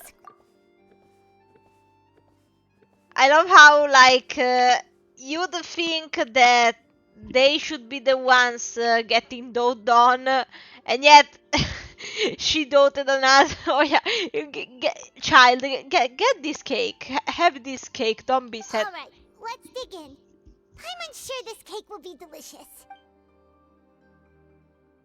No, like I just found it funny. It's more delicious than last time, and the flavor gets even better with a sip of tea. It sure would be nice if we could come again tomorrow. Sure would be nice if we could always eat delicious food here. Yes, we are getting a bit depressed. Like genuinely, I think the cake was a good thing because like we're near the Steambird office. Let's go look for Charlotte and have a chat. that sounded awfully sassy. I don't think she means any good. If it isn't the Traveler and Paimon! Oh, have you seen the article I wrote about you? Have you seen the stalking attempts? You've got some nerve. You just used us to make some quick mora. Oh, you needn't worry about that. I heard that you were in Poisson some time back, so I sent you a letter to discuss just that. It appears you didn't receive it, though. It's all right, though. I've set aside the amount intended for you. I've even set the table with some food. Really? Oh, you're the best! Food is mentioned, Paimon changes her mind. You're almost a little too easy to win over, Paimon. If I were a journalist with ulterior motives, you'd be in trouble now, you know. Oh, Paimon knows you're not like that. Still, what brings you here all of a sudden? Were you looking for me? When Mona mentioned you, we thought of coming to see you at work. I see. It seems you've already bumped into Mona here in Fontaine. So she mentioned me? What did she say? She said that you're a real daredevil of a journalist. Nice. In which case, can this daredevil journalist dare to request an exclusive interview with the legendary Traveler and Paimon? Huh? So your article in the paper today doesn't count? Oh, of course it doesn't. That was more like live photography. What I'd like to do is dive deeper and ask you to talk about the things you've seen and experienced. I forgot I was on the National Geographic. Yeah, are we even qualified enough? Why not? If I say you're worth an interview, then you're worth it. But not right now, of course. I'll need a few days to prepare. Oh, in that case, we'll just chat when you have the time then? Oh, so that's a yes? Ooh, splendid! I'll tell the editor-in-chief immediately. I'll have to apply for lighting, a venue, some props, and... Whew, so much to get done now. Talk to you later. Wait, Charlotte, Paimon's still got a question for you. And what's that? If, just for example, Fontaine were to be flooded tomorrow, what would you do today? Huh. That's the prophecy you're talking about, isn't it? I mean, I do hear about it often, but I've never once thought that the day could be tomorrow. If you're seriously asking, then I might try and think of a way to leave Fontaine. Oh, but I'm still a journalist first and foremost. That means I have a duty to be reporting from the scene. And secondly, I wouldn't forsake my homeland that easily. From what I've seen, most people don't know what they'd do should the worst come to pass. In truth, it might be better just to behave like normal rather than worry over such an end. So in all likelihood, I'd probably still be prepping at the office for that interview of ours. I know what you're thinking. That sounds a bit sad, but I've always believed that it's best to do what you enjoy. Just think about it. If this nation really were to be suddenly destroyed tomorrow, but I still successfully finish an exclusive interview with a truly unique person, then the story I would wind up writing would truly be timeless. And then do you know what I'd do? Well, I'd write that story, send it for printing, and use messenger pigeons to get copies out to the various nations as soon as possible. I'm not a dreamer, nor am I a workaholic, but I do love my job, and I'd be proud of leaving such an article behind. I guess you could say that I was born to be a journalist. But anyway, that's my answer. And on that note, I'll get back to my preparations. That's so nice. All of a sudden, Paimon actually kinda envies her. Anyway, let's go and take a look at the sea, shall we?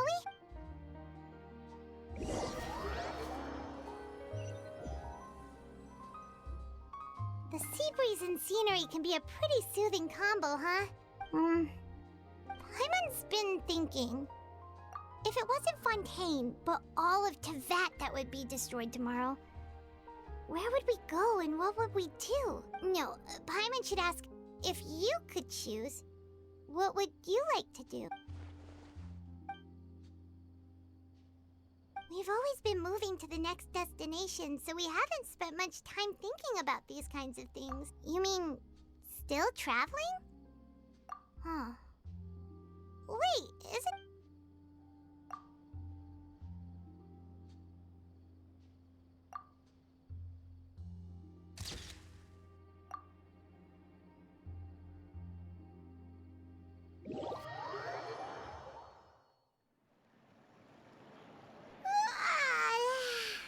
Feels like you'll grow mold if you stay here long enough. But it's still better than the Fortress of Mirapede, that's for sure. It's not only damp there, but salty too. Ah, so the two of you are still here. Oh, you're from the Palais Mermonia, aren't you? Yes, I'm Isadora. Monsieur Nervillet sent me to look for you two before. I heard that afterward you went to the Fortress of Merope. Not at all. I'm well aware that you're friends of his. Actually, I'm here to pass along a message from him. Yes, inside the Opera House. The Maréchaussée Phantom has declared the incident a small-scale riot. A riot? Well, that said, I don't personally think it was that serious. Lady Farina was watching a performance at the Opera House, and while she was resting during an intermission, some other audience members suddenly started harassing her, loudly accusing her of doing nothing about the prophecy crisis. And before she could respond, others started to join in. The crowd continued to grow, and protests against the Hydro Archon started to break out. So people have started to put the blame on Farina. Guess they finally found an outlet for the pressure they've been under due to the prophecy. I agree. People will naturally rely on gods, as is customary. But the moment people feel threatened, gods are also the first to be blamed. So what happened after that? Is Farina okay? Seeing that the situation was spiraling out of control and that further argument was pointless, she claimed that she'd gotten tired of this and left in a hurry. The Maréchaussée Phantom had their hands full maintaining order and did not catch where Lady Farina had gone. Only when things had stabilized did we realize that she had gone missing. So, you mean she's still missing? That's right. The Maréchaussée has dispatched many people to search for her, but we don't have any leads. That said, I don't think there's much to worry about. She is a god, after all. Even if she were to fall into the hands of rioters, what could ordinary people do to her? Good. Monsieur Nervillet sent me to tell you about the situation, but he didn't say anything else. Don't worry. This is more than enough to go on. Thanks for keeping us informed. Ah, is that so? Well, all right then. In that case, you two take care. I'll be heading back to the Palais now. Well, sounds like we should hurry over to Poisson then. If we know Farina, she won't try to fix things in this situation.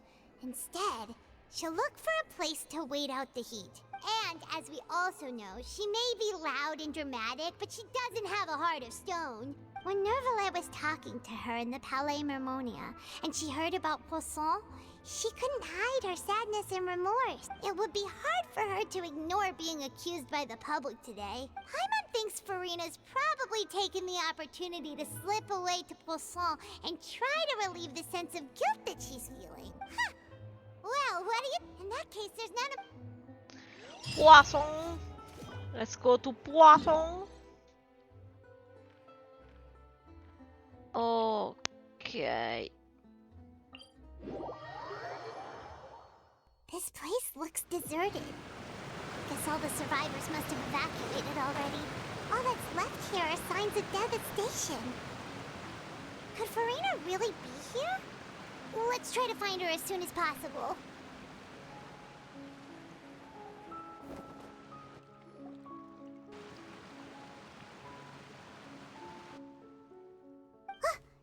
Farina, right over there.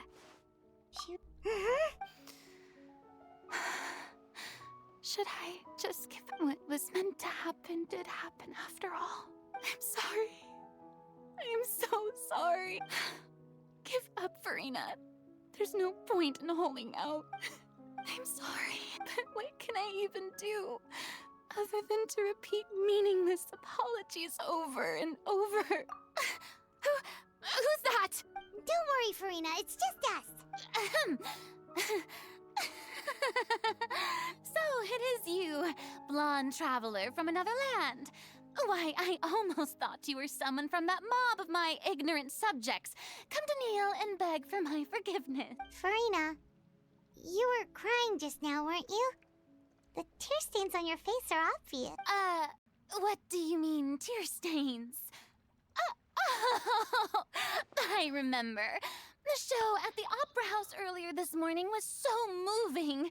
I'm still trying to process it. Who did that uncivilized rabble think they were? Disturbing my enjoyment of the arts. They even dare to tout their Archon. I must teach them a lesson.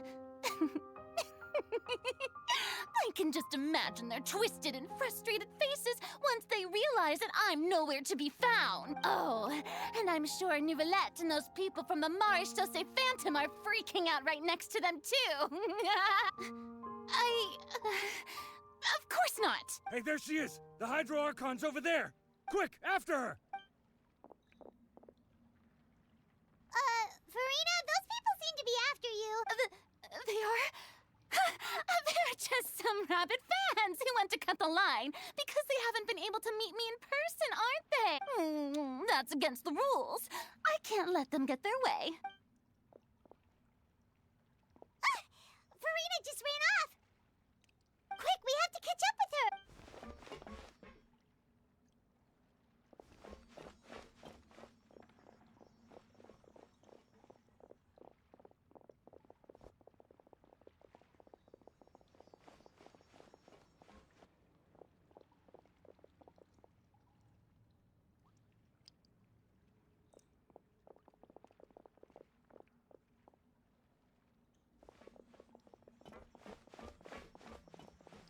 This should be the place, right?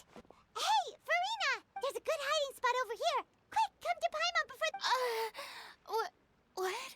What is this place? Hurry, they're almost here! Fine. I suppose haste is warranted. Lead the way.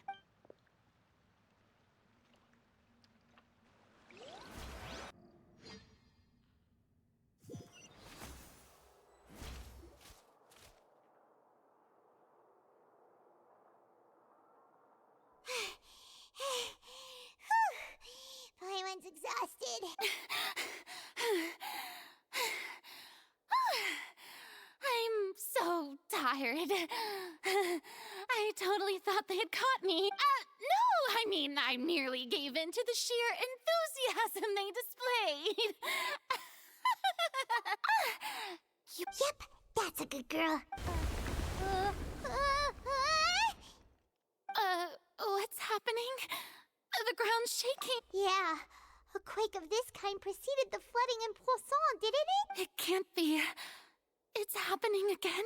Well, there's no need to worry too much about that.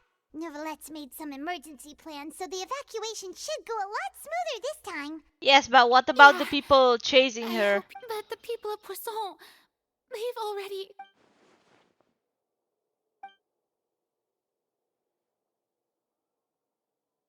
It's true.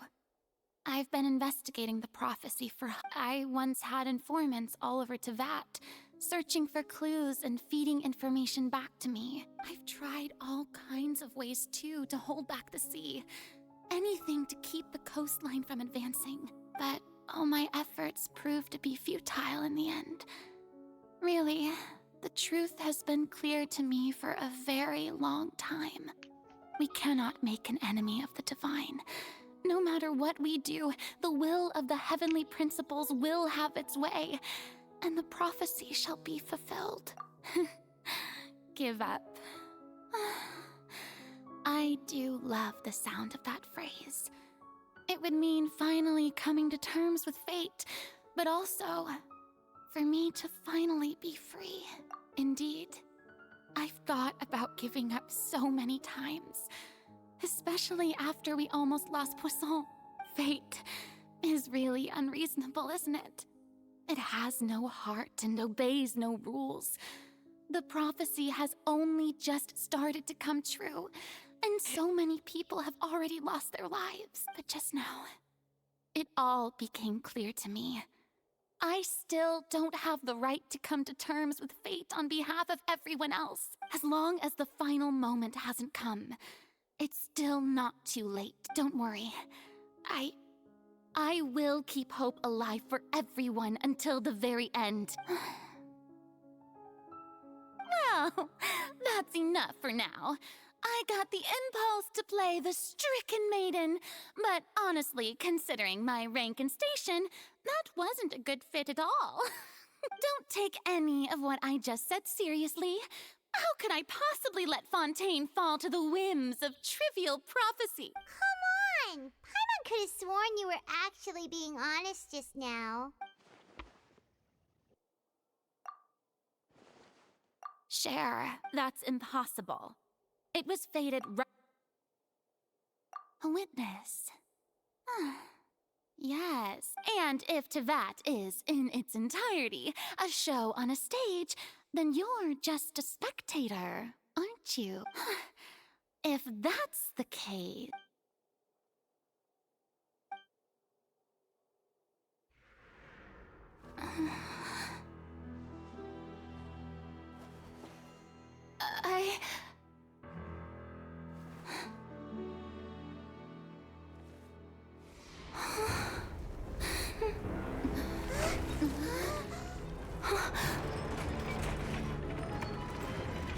What the fuck?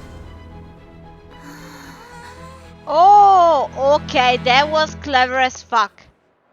Genuinely unexpected.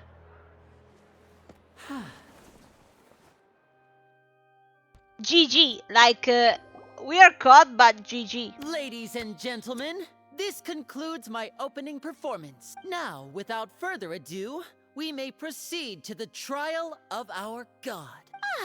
So, this is what it is. Yes, you deserve praise for the effort you took to raise the dramatic stakes. Do not forget, however, that I am Focalor, the god of justice, the embodiment of justice itself.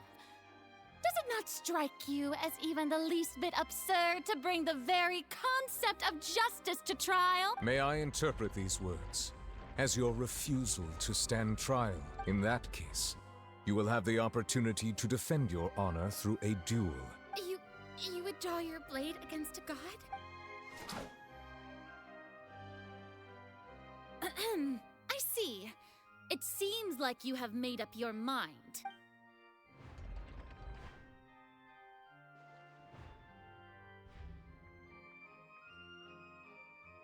Paimon can't believe it. She just surrendered. What the heck is going on?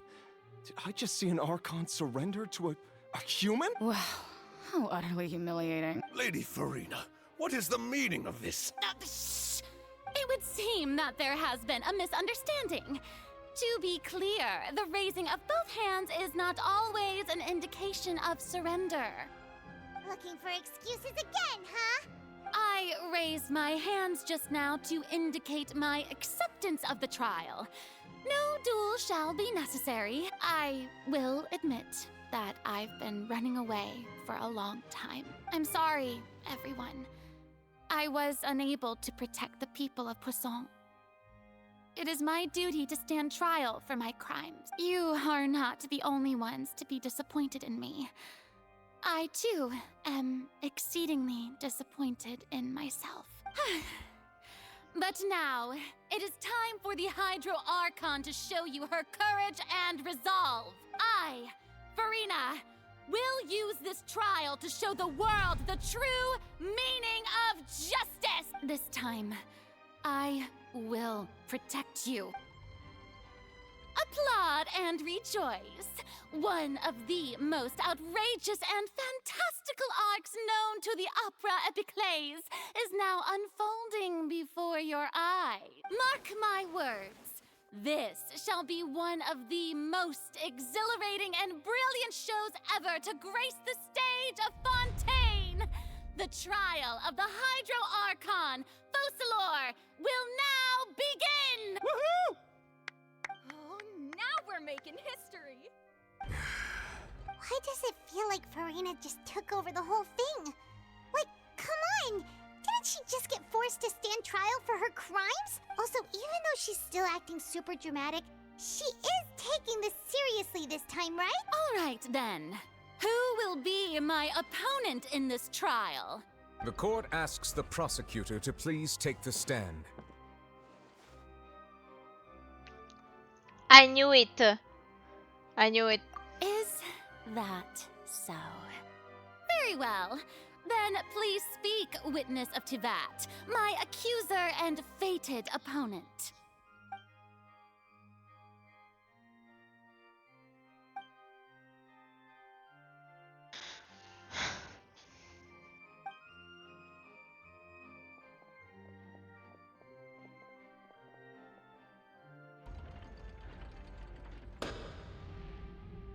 Also, please allow me to ask, as a final question before the trial begins, just how much work did you do to force me onto this stage? Well, we did do a lot of prep after the meeting that day.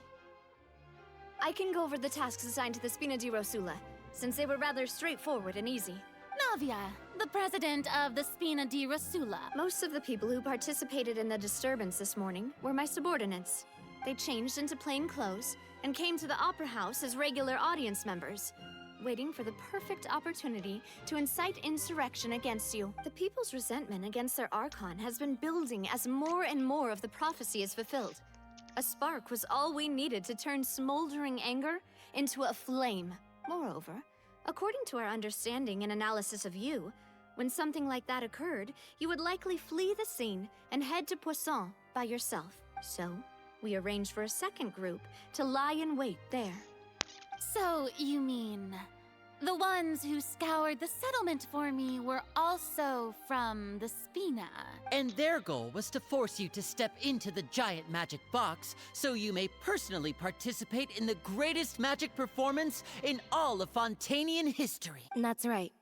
That house was a magic box, rather than someone's residence. As the super ultimate version of the setup that I used when I first performed at the Opera Epiclese, the volume of the box was increased by a whole order of magnitude, and the distance it traversed was the entire gap between Poisson and Araneas. Its cargo, of course, was an Archon instead of a human. My thanks, Farina. Without your help, we could never have pulled off such an extraordinary performance. You're welcome? Of course, this performance was only made possible with Father's support. The House of the Hearth spent a massive amount of labor in Mora to pull this off. We had to select a location, construct the giant magic box, dig a tunnel, and open up a path through the water. It was a lot of work for all of us. So, in other words, the earthquake that we felt within the giant magic box was just a normal tremor from the transportation of the whole house? That's right. It wasn't a sign of another disaster to come. Then, I can guess Nervilette and Cloran's parts. You gathered a crowd, prepared a stage, and made sure that the champion duelist would be immediately ready for a fight. Also that as soon as I appeared on the stage, the trial may commence without a hitch. Am I? Yes, that is correct. Well, Clorand, I must commend you for your courage. Only the most outstanding champion duelist in all of Fontaine would accept a duel with an Archon without flinching. Thank you. As for you, Traveler, I suppose your role was to keep me distracted with conversation once you found me in Poisson. You'd make sure that I didn't notice anything amiss before revealing yourself as my prosecutor once we'd arrived onto the stage. Oh?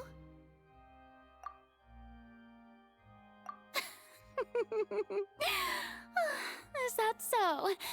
Then I suppose I must have missed my final chance. It's fine. It matters not. What's done is done. The stage is already set, so there's no reason to disappoint the audience. Let's see this trial through to the very end.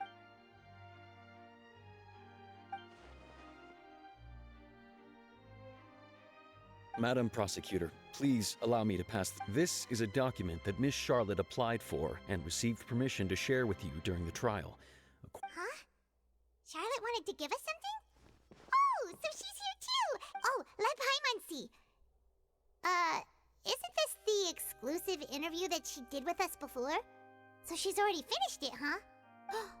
Wait, then that means this document is a perfect timeline of everything that's happened ever since we stepped foot in Fontaine! So in other words, we can refer to this anthology of evidence every time we want to use. Let's quickly confirm the information in it.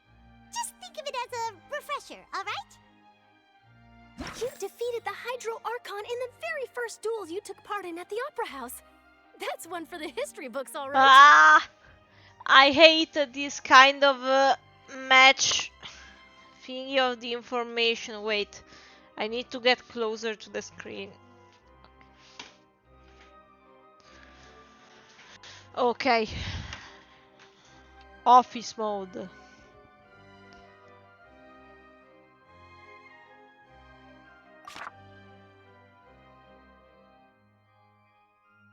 I didn't think this is a fatou the fortune. According to Monsieur Neuvillette, I nearly lost the words of someone as extraordinary as a witch can pop. The prosecution and the defense are both in position. The trial shall now begin. No, genuinely. Oh, come on, Neuvillette. There's no need to repeat all the unimportant legalese.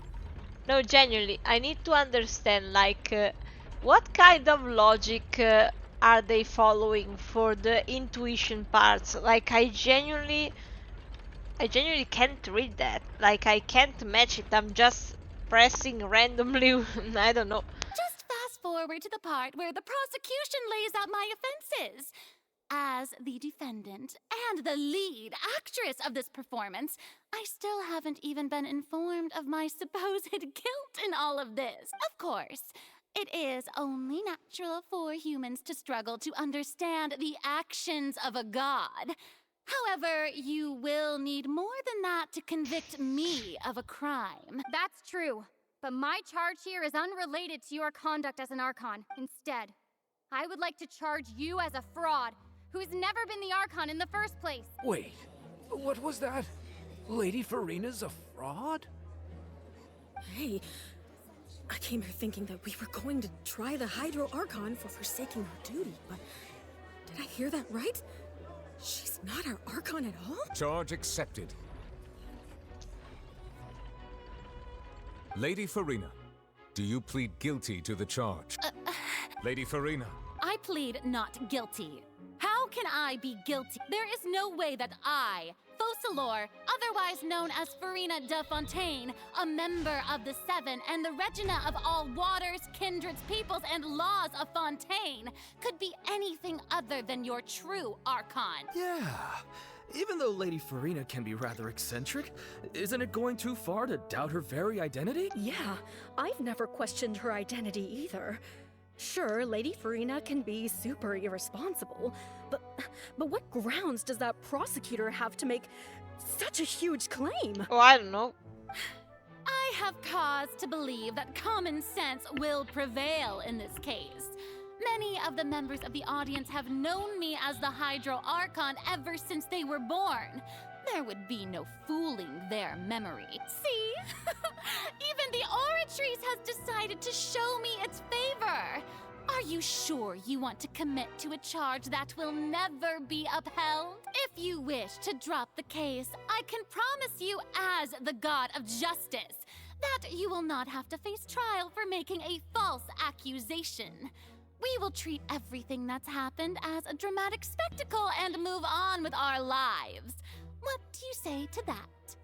Huh. An argument with near impossible odds, huh? We have to not only refute Furina's claims, but also overturn the long-held beliefs of the people. Well, I tried to give you the chance to surrender. If you must persist, then let me ask. If you believe I'm not the Archon, then what manner of being do you think I am? And if I was not the Archon, then how did I manage to live for over 500 years?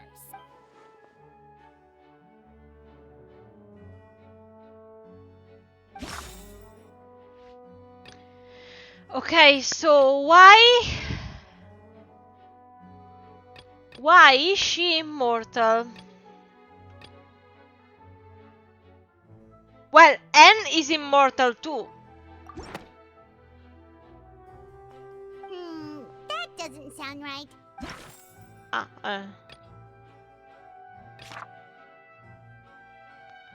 She's irrelevant. I can't move the thingy. I can't. Oh, the joystick isn't responding. Oh, okay.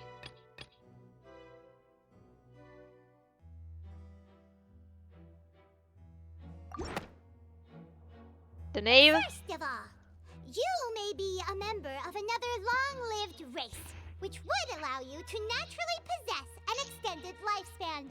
And second of all, even if that wasn't the case, there could be other ways to extend your life.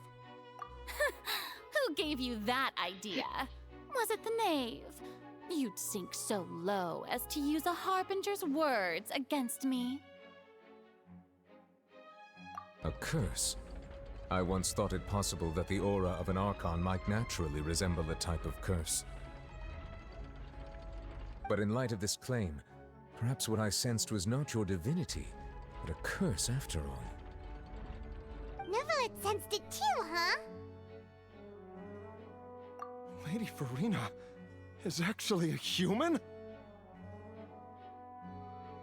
Well, it is true that it's extremely difficult to tell humans and gods apart just by looking at them. It's not impossible.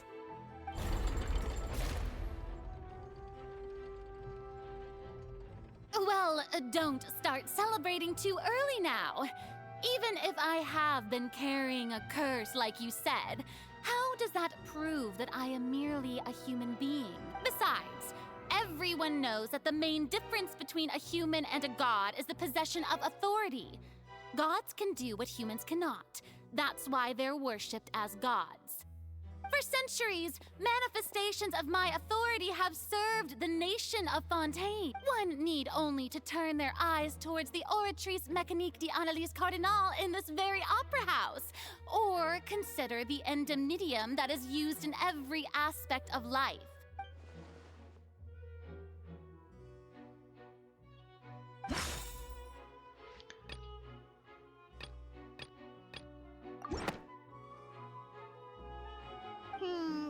That doesn't sound...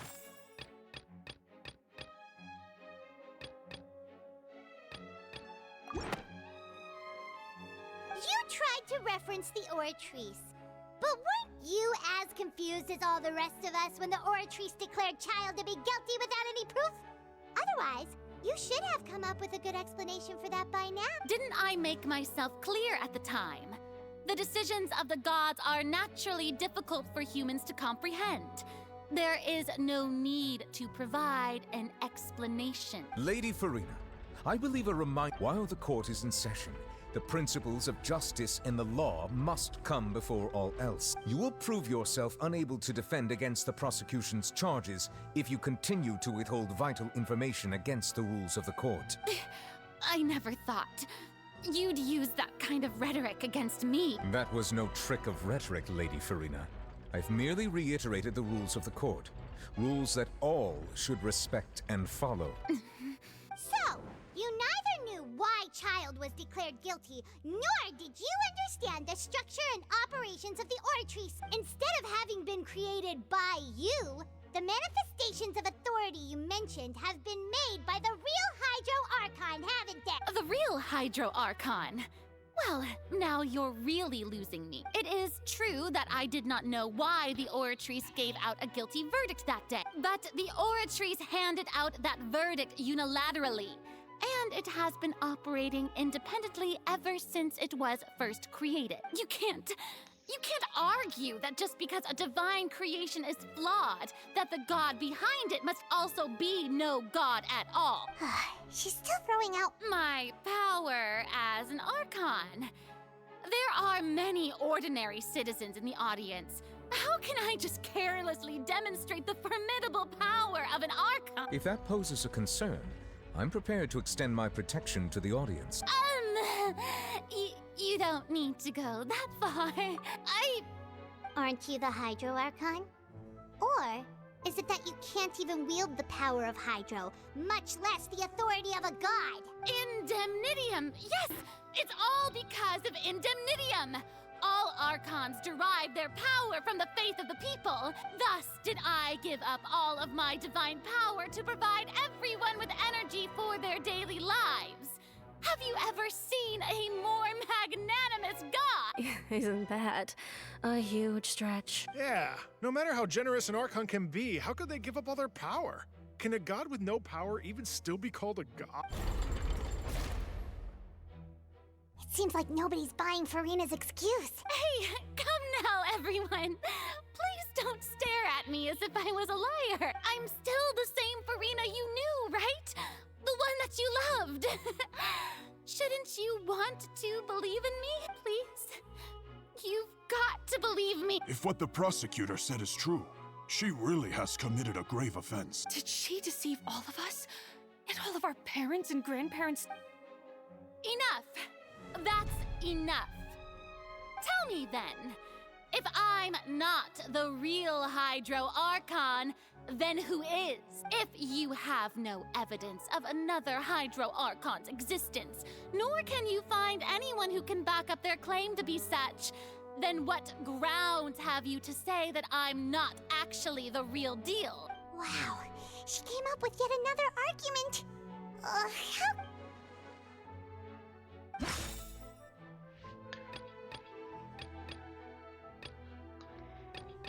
Okay, we can say that she is basically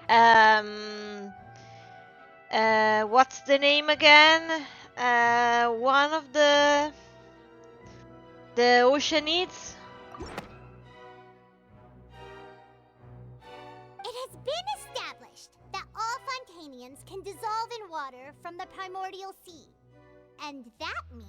Since you insist on claiming to be a god and not a human, then there's a method that you can use right here and now to eliminate all suspicions of you being the latter. Miss Navia, please apply to serve as a temporary attorney for the prosecution before addressing the court.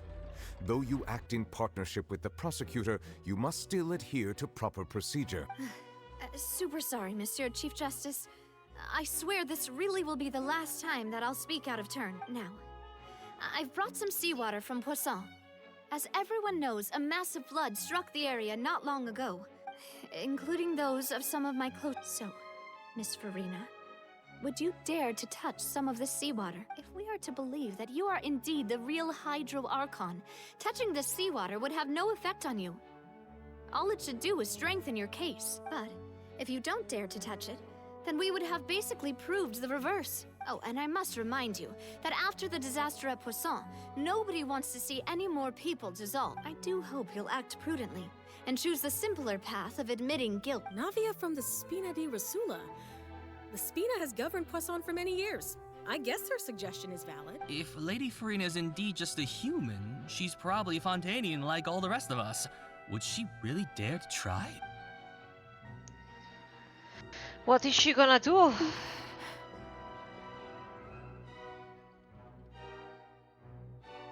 Lady Furina, this test has been unilaterally proposed by the prosecution. As it falls outside the realm of standard court proceedings, you possess the right to decline participation. Well, of course he had to tell her that. But refusing to participate is basically the same as a confession of guilt. She's just staring at the water without saying a single word. It really does seem like she's quite terrified of it. That could only mean... What's going on? Is she really planning to... That's not what we thought she would... Due to the inherent risk of the test, Lady Farina, you may... Hey!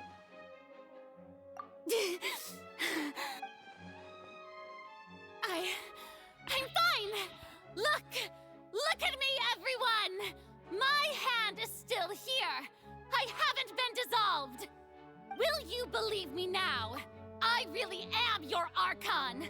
I'm nothing like a normal human who would fall apart as soon as they touch this water! Really? Was this not the most obvious thing in the world? Miss Siegeween? If you're present, Miss Siegeween, please... Siege? Don't be nervous.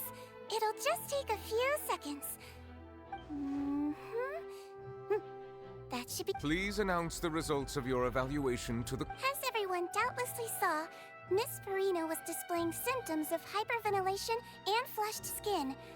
These indicate that she was experiencing the adverse effects of exposure to primordial seawater. The extent to which she was affected is the same as other humans when exposed to primordial seawater of a similar concentration. Thank you, Miss Siegeween. Lady Farina, you may return to the defendant's stand. Oh, wait.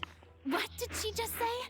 I didn't get dissolved. Shouldn't that be enough to prove my innocence? Well, considering your tendency to run from your problems, we did originally prepare a direct sample of the seawater around Poisson. However, after extensive discussion, we exchanged it for a sample that is not concentrated enough to dissolve an actual human.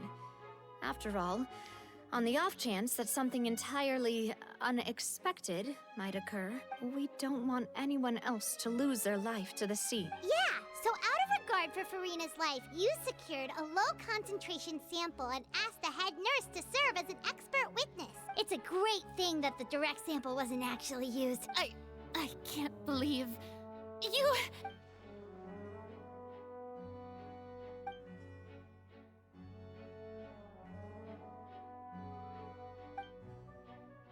Listen to me, everyone. Please don't give me such cold and disdainful looks. What happened just now didn't prove a single thing. Think about it. How can you conclusively prove that an Archon can't also be affected by the primordial seawater? Like, I don't know, like, there is something that, like, I don't think they are considering. Like, I think Archons can be scared too. Like, I don't remember who said that, but someone said gods are afraid of death too. Like, why wouldn't she be sweating about the idea if she knew that she could die? Like, it's losing everything. Like, everyone would be afraid. I don't... Also, if I was really just a human, why would I dare to just put my hand in that kind of water?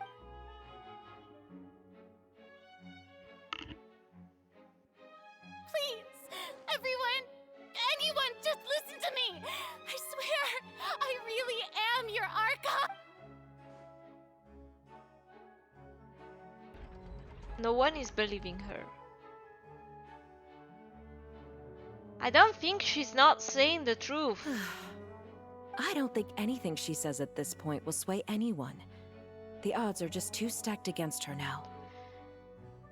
Like, yes, there is no proof of her godhood, as she said, but like, there's no proof she isn't either. So, like, with all the things that have been said, Paimon doesn't think there's any way left for Farina to win. I believe the time for arguments and presentation of evidence has come to an end. If there are no objections, we will move on to the final judgment.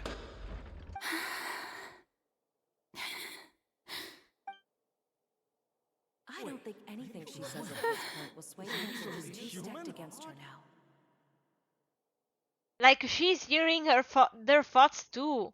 Like, that's what Venti does. Like,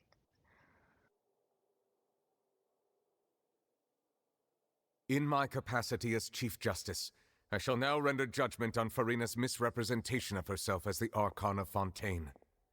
As a human who knowingly deceived her fellow citizens, Farina is guilty. I don't agree. I don't agree. Like,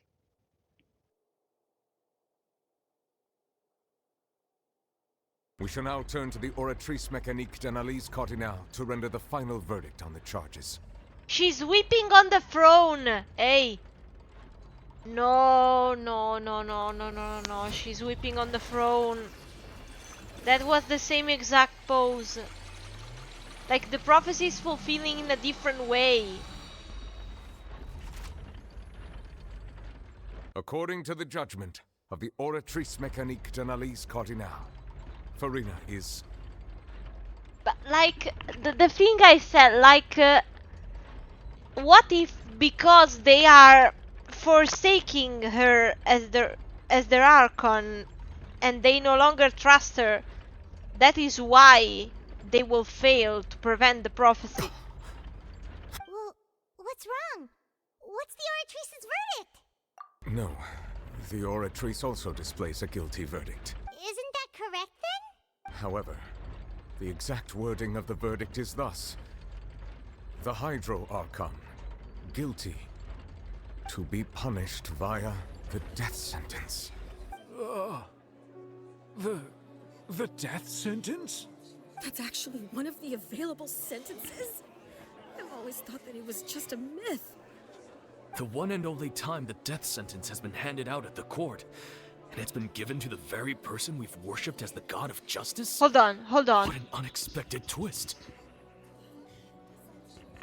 I thought I heard someone standing behind me, but there's no one. I heard some clacking noises. Okay, this genuinely creeped me out.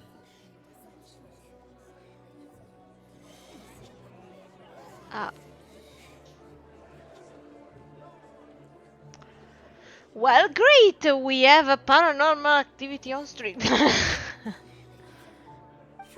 been sentenced to death by the Oratrice? We just wanted to use the trial to show her the seriousness of things so she'd tell us the truth.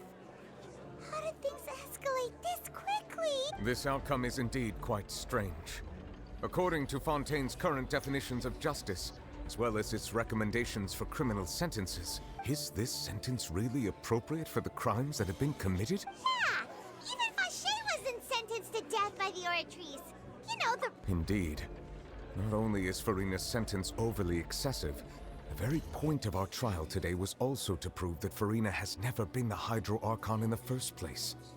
But she has been nominated as the Hydro Archon in the sentence But too. now, the Oratrice seems to have deliberately invoked the title of the Hydro Archon. What does this mean?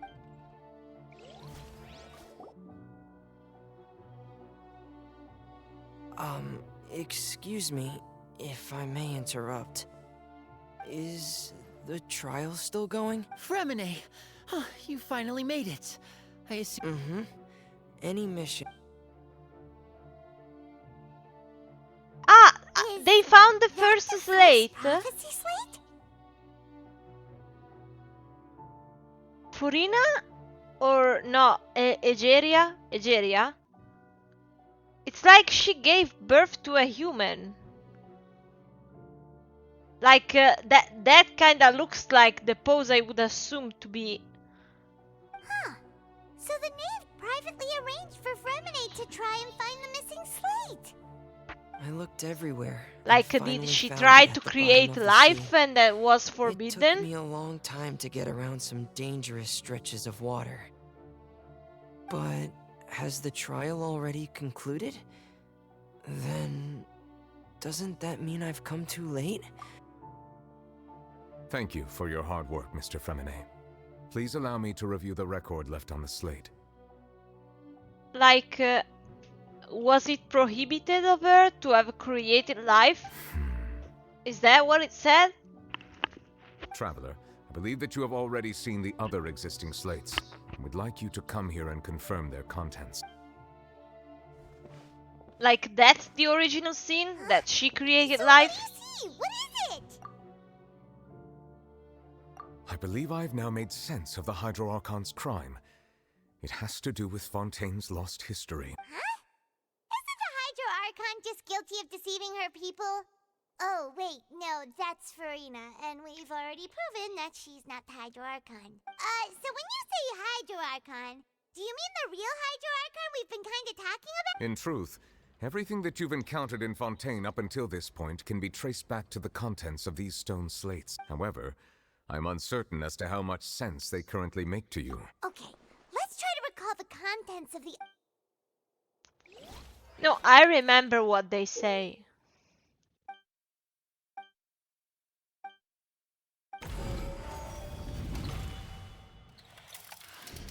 The first stone slate describes what you just said. It seems to show the previous Hydro Archon using her. Does that mean that Fontainians are transformed Oceanids? Oh, Paimon wasn't expecting that. But if Oceanids can turn into humans, then perhaps this process can be reversed as well. Oh, okay, so basically if everyone was an Oceanid at first, then the reason why they can touch the water in the first place is because basically that is the bargaining chip, like that is the one thing that undoes the spell. I guess it can make sense, but then like, you know, as an extra price, like, yes, you became a human, but if you or, you know, your descendants touch this, the price will be much higher. The second stone slate shows Celestia floating in the sky, and the Hydro Archon and her people worshipping it together. But the heavens still brought judgment down upon them. I guess this transformation wasn't allowed because in their mind she gave something of a lesser, you know, something of a lesser importance in the hierarchy, you know, another role. And I think it has been said by some that like humans are some sort of missing link between that and godhood, so they are called like the imitation of godhood. So like this means that she dared to create something that could pose a challenge to godhood. So that is her sin. This must be the point when the Hydro Archon and the Fontainians were branded with their original sin. Does this mean that the original sin and the Hydro Archon sin are the same thing? Yeah, obviously, the but shows the Hydro Archon sinking into the sea surrounded by many people. This is what just happened, because basically she has been plunged into shame. She has been condemned by her own people. That reminds Paimon, didn't we also watch that happen to someone else? Well, the fourth slate is the prophecy the Fontainians have been talking about. People dissolving into the sea, the Hydro Archon crying on her throne, and so on. We didn't believe that such a crazy disaster could happen at first, did we? But after that incident, it was just a question of when and not if.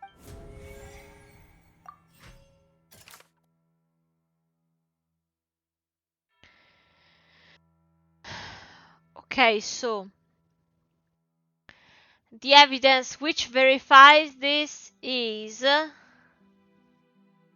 well, I believe this one. We know from the case of the serial disappearances of young women that Fontainians can be and the first stone slate tells us that long ago the Hydro Archon used her power to turn Oceanids into humans. This might be the reason that Fontainians can dissolve. Okay.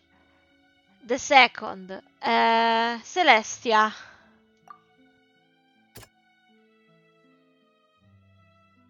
Why was child...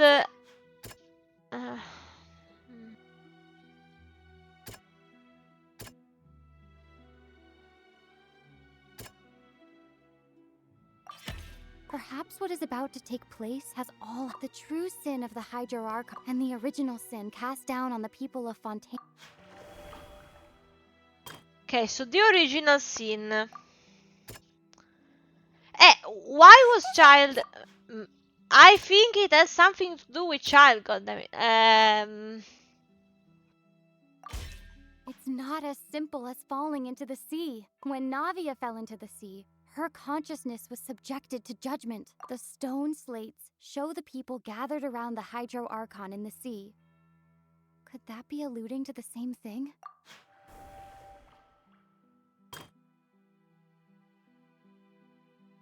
So basically, she is alluding to the fact that there is a process that one needs to pass in order not to revert to their original form. Okay, but I swear child has such a big role in this, I swear, but I want to select him. Why can't I? The prophecy from the stone slates found its way into society, but not many people believed it. The fortress of Meropide was nearly flooded with primordial seawater. If we hadn't dealt with it in time... Yes, but what does child have to do with this? The primordial sea, but won't cease to exist. Their essence will flow in the sea. The Hydro Archon was sentenced to death in court, shocking everyone present. Navia fell into the water inside those ruins, and she nearly dissolved. The eruption of the primordial sea at the fortress of Meropide was the surest... The stone slate's contents can all be verified by recent events.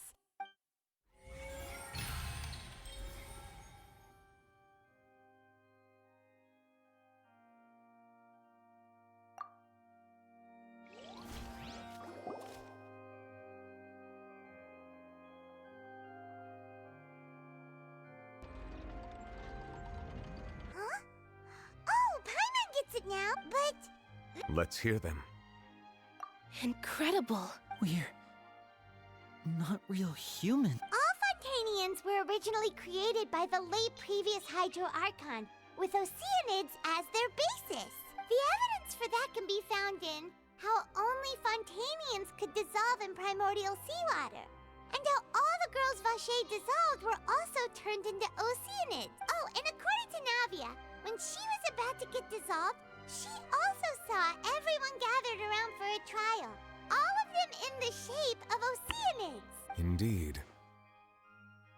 Yeah, and it follows from the content of the first slate that she probably angered Celestia by creating humans without prior permission. That could also explain why the Oratrice judged the Hydro Archon to be guilty. It's to account for that ancient sin. The Hydro Archon's true sin was creating us? And yet, after many hundreds of years, the Hydro Archon's creations have turned around to try to judge the Archon within the Opera Epiclese. Yeah, isn't the image here? So wouldn't it be trying to show the image of the Hydro Archon also? In the end, the people will all be dissolved into the waters. And did Paimon get all that right? You've made some keen deductions. I must say, given how much you still don't know, it is impressive that you've already managed to connect so many pieces of the truth. However, while you were able to decode all the information on the slates, when we were at the ruins, I tried to decipher the hidden information recorded in the slates. Now that the slate collection is complete, I shall...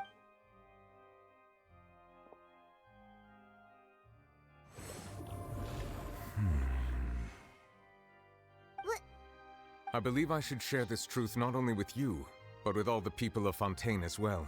Your hypotheses regarding the origin of Fontanians and the sin of the Hydro Archon were both correct. In the Fontaine of old, the previous Hydro Archon sensed the yearning of her Oceanid familiars for life on land. Yeah, I can guess it gets boring.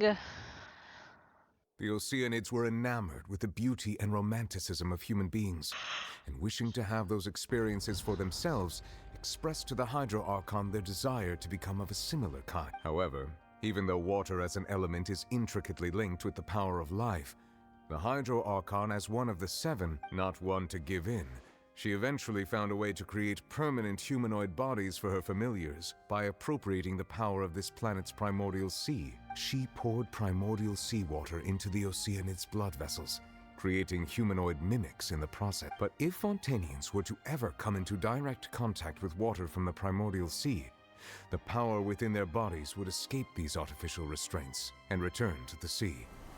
As a result, their forms would collapse, and they would be reverted to their original forms as Oceanids. Of course, the Hydro Archon never received permission from the heavenly principles to create a new human race, and thus, the Hydro Archon and all of her creations came to shoulder the original sin of appropriating the power of the primordial sea. That is the true history of how the people of Fontaine first came into being. So That's way too much information for me. I think I'm just going to pretend that I never heard a single thing. Wait, but if that's the truth, we can't let the Hydro Archon be sentenced to death.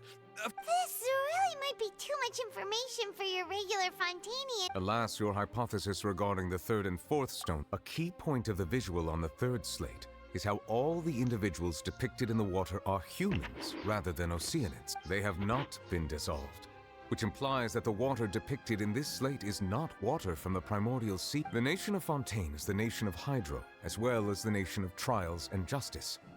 Instead of being the literal element, the water in the scene symbolizes judgment and justice. Yes, I think it was a symbol of the shame they put her You may through. also recall Navia's experience. When she fell into the sea, her consciousness was surrounded by that of many others who intended to hold a trial to determine her fate.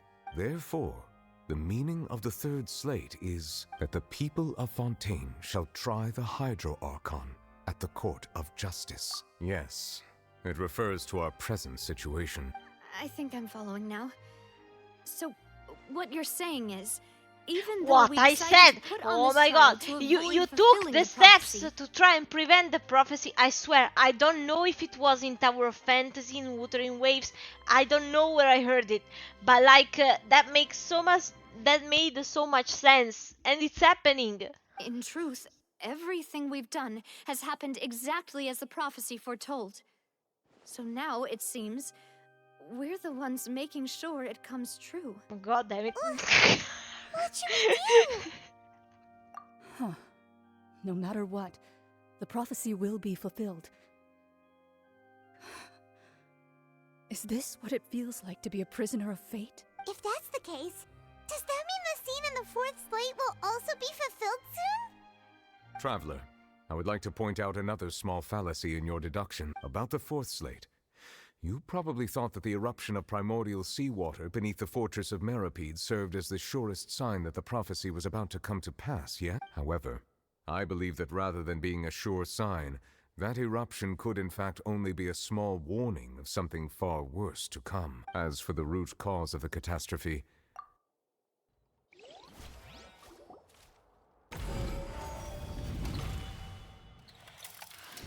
What this is eruption the is source? just a small warning of the things to come.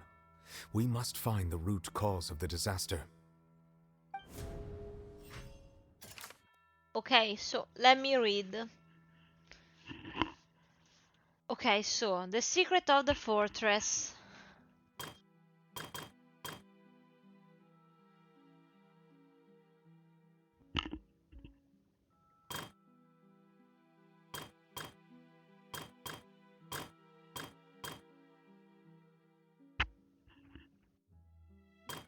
I mean, I stand by what I said. I think that all of this means that there was this distrust that was created among the people of Fontaine and the Archon, because I do believe she's the Archon.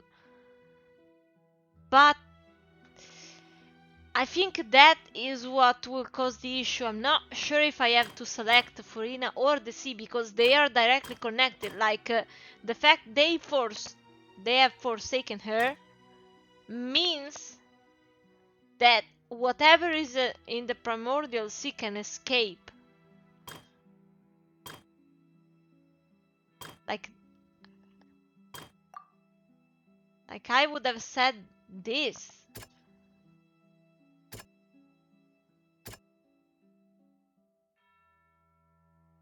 The whale?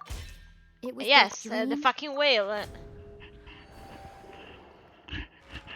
If we're talking about a true culprit, that could only be that thing inside the primordial sea, right? The truth, the original sin, the trial, and the root cause of the disaster.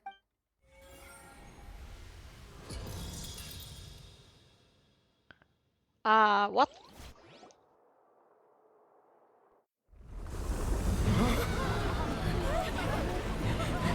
Okay, it's coming now. Great. Okay, we're fucked. Great. Great to know. Great to know.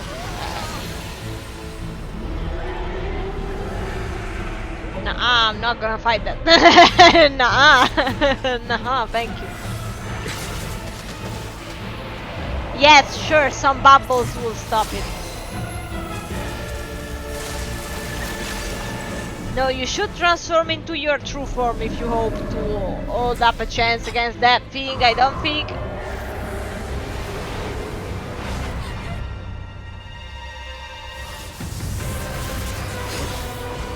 My man! Casually. Like, you have been in there for a month fighting against that thing. You're fucking Zelda, man. Man is Zelda. Great, I am proud of you, but...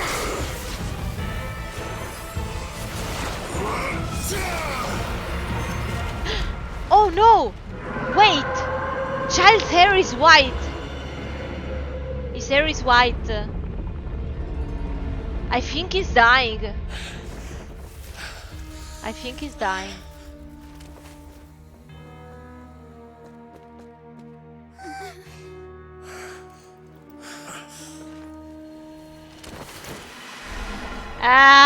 You better save him, so get your ass in there quick. I don't care. I don't care. That was way too close. Don't stand there! Jump, bitch!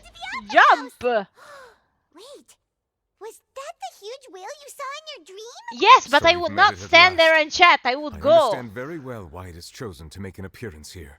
That whale does not belong to Tevat. It is a monster that has traversed the stars.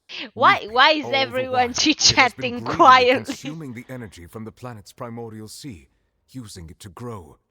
That is the main cause for the rising sea levels. I don't care. There's other things at Once it hand, is man. finished consuming all of the energy contained within the sea, its next step will be... I don't know. We need to beat his You ass. said Let's that go. When the Hydro Archon first created Fontanians out of Oceanids, she filled their blood vessels with primordial seawater. Precisely. That whale finds the blood of Fontanians nigh impossible to resist. Okay, it is a very big mosquito. We must squish it. Got it. Let's go. Therefore, when it Before left the the thingy primordial closes sea, or it something. decided to make its next stop a packed opera house full of food.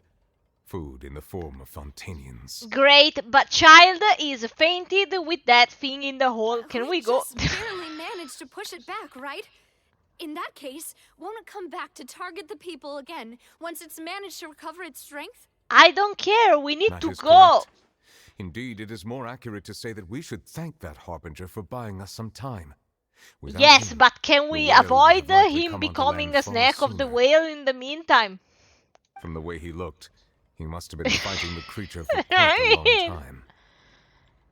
Yes, and he fainted right in front of you, so can we go? We've always known that he had a special connection with that whale, but we definitely didn't expect it to help us out like this.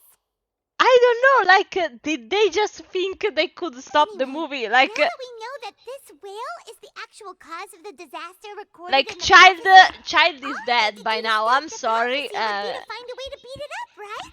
I'm sorry, child. I would have jumped in immediately, but I guess we need to It is stay too here late. and witness our whole It lives. had already absorbed too much of the primordial sea's energy before we could notice it.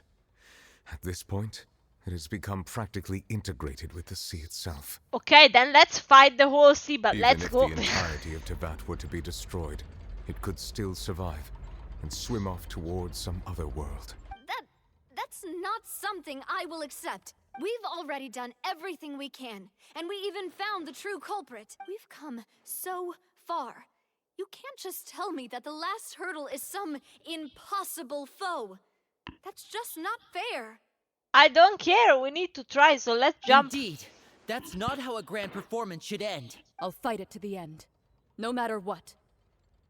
Yet you didn't come home, so you can't fight it, Clorend. I'm sorry, but let's go. No matter what, huh?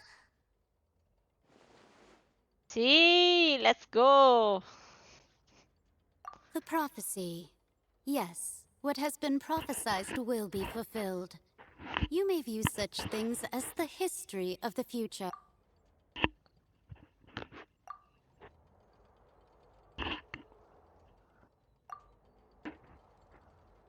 Just as prophecies are usually only the future as seen from the perspectives of...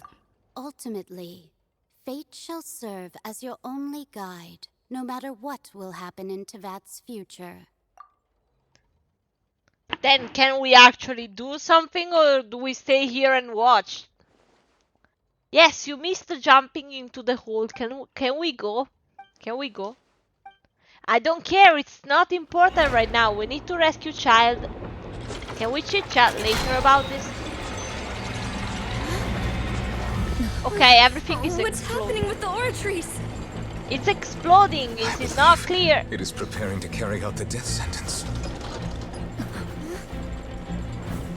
Okay, can we save Furina and the child?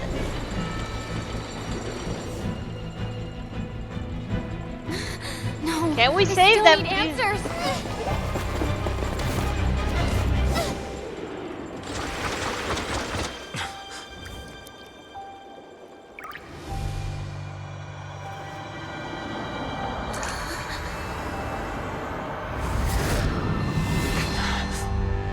Great to know that now we are in the thinker thingy of Harry Potter, but what?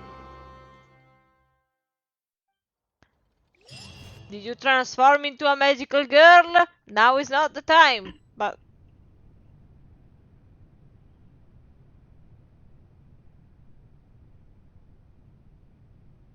Very pretty dress though, I agree. I wish you had that skin.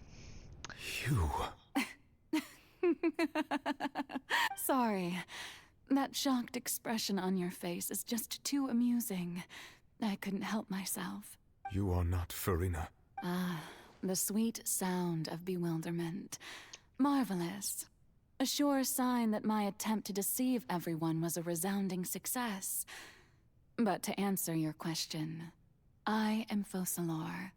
You know, the god. Focalor? Why did you deceive us? Oh, that wasn't my goal, of course.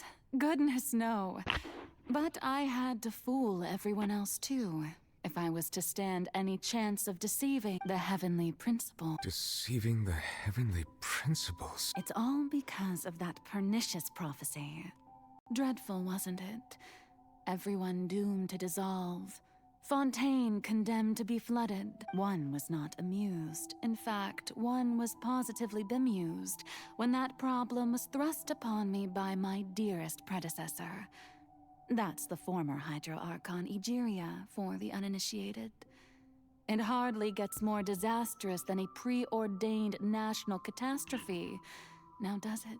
She knew full well that the prophecy would surely come to pass, and as one of the seven, she also knew full well that one defies the heavenly principles at one's peril. So yes, as you have no doubt surmised, it was a rather impossible situation that I found myself in. I spent a terribly long time mulling it over, alone on the ocean floor.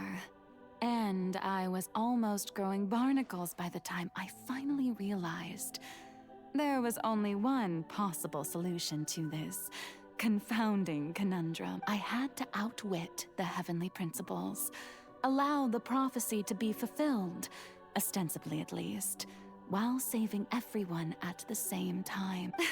I'm a genius, I know. I can only assume that's why Egeria chose me as her successor. Although, looking back now, it was hardly the inheritance one dreams of. Between the task of saving the nation, the quotidian duties of the Hydro Archon, and not to mention the original sin of creating a new race of humans, I dare say she left me quite a colossal mess to clean up. But one can only play the hand one is dealt. I did not choose this, any more than I chose to be one of her Oceanid familiars. So you were also once one of the Oceanids, transformed into a human by Egeria's hand. Okay. Yes, I was. I always dreamed of becoming human. And I still do, even now. In my eyes, to be human is to be part of the greatest opera ever known. After becoming a god, I separated my divinity from my body and spirit, leaving behind only a self that was as naive and bewildered as my past self on her first day as a human being. The me you see before you now is that divinity. And the human counterpart I left behind, I named Furina. She could feel joy, sorrow, and everything in between. She could be as vain and conceited, or as meek and vulnerable as she wished. Her strengths were of a kind only a human could possess, as were her shortcomings. But in my eyes, Furina's humanity was what made her perfect. She was perfectly human in every way. The person I always wanted to be. Anyway, so then I cursed her. All part of the plan, of course. The plan to deceive the heavenly principle. Do you still remember the final scene of the prophecy? The Hydra Archon alone, weeping on her throne. In order that the prophecy might appear fulfilled, I invited Furina to be an actress, to play the part of the Hydro Archon in the prophecy, under the curse I placed on her. So long as I, Focalor's divinity, continued to exist, she could not die. But nor was she free to live her life in the pursuit of happiness. Instead, she was forced to take the stage in the opera house, to embrace the role of leading lady, to forever play the part of the god from the prophecy, all to create a deceitful appearance of that prophecy coming to pass. I suppose now you probably understand why your court is called the Opera Epiclese. But Furina is only human, isn't she? Even though she has had a long life, her mind is no stronger than that of any other ordinary human being. I cannot begin to fathom what she has had to endure. It must have been torture for her. It has indeed.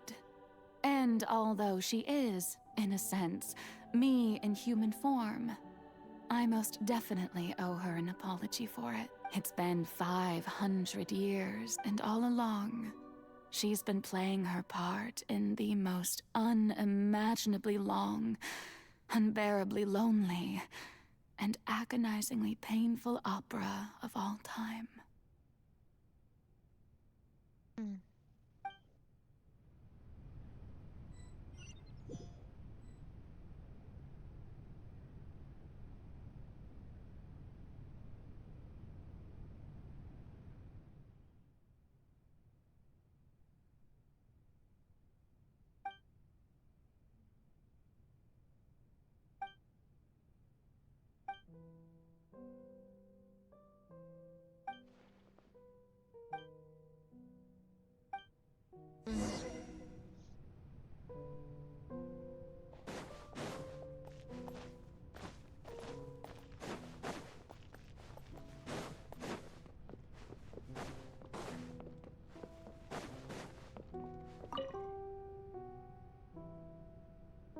Oh, who permitted you to come onto the stage?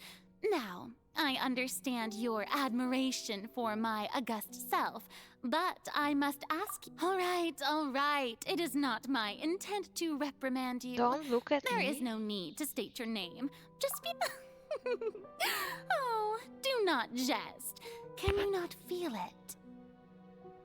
Okay, so we are seeing what she's saying to us, but what she's really thinking too. I am Focalor. The eyes of countless Fontainians are upon me. I must, at all times, display the utmost elegance and nobility.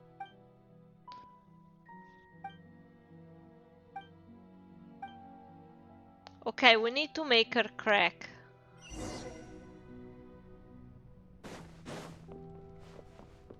Also, we Dear satisfy audience, her the thoughts. performance is experiencing a technical difficulty, but worry not. The guards shall resolve it soon enough.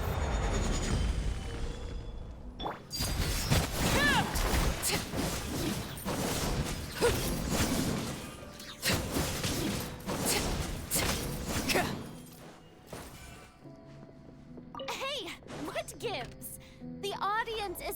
watching me, you know. Guards? Wait, where are the guards? Guards!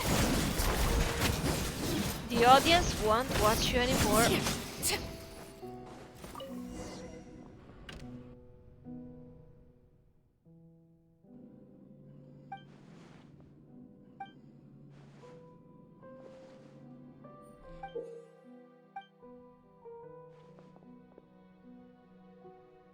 Sit and witness.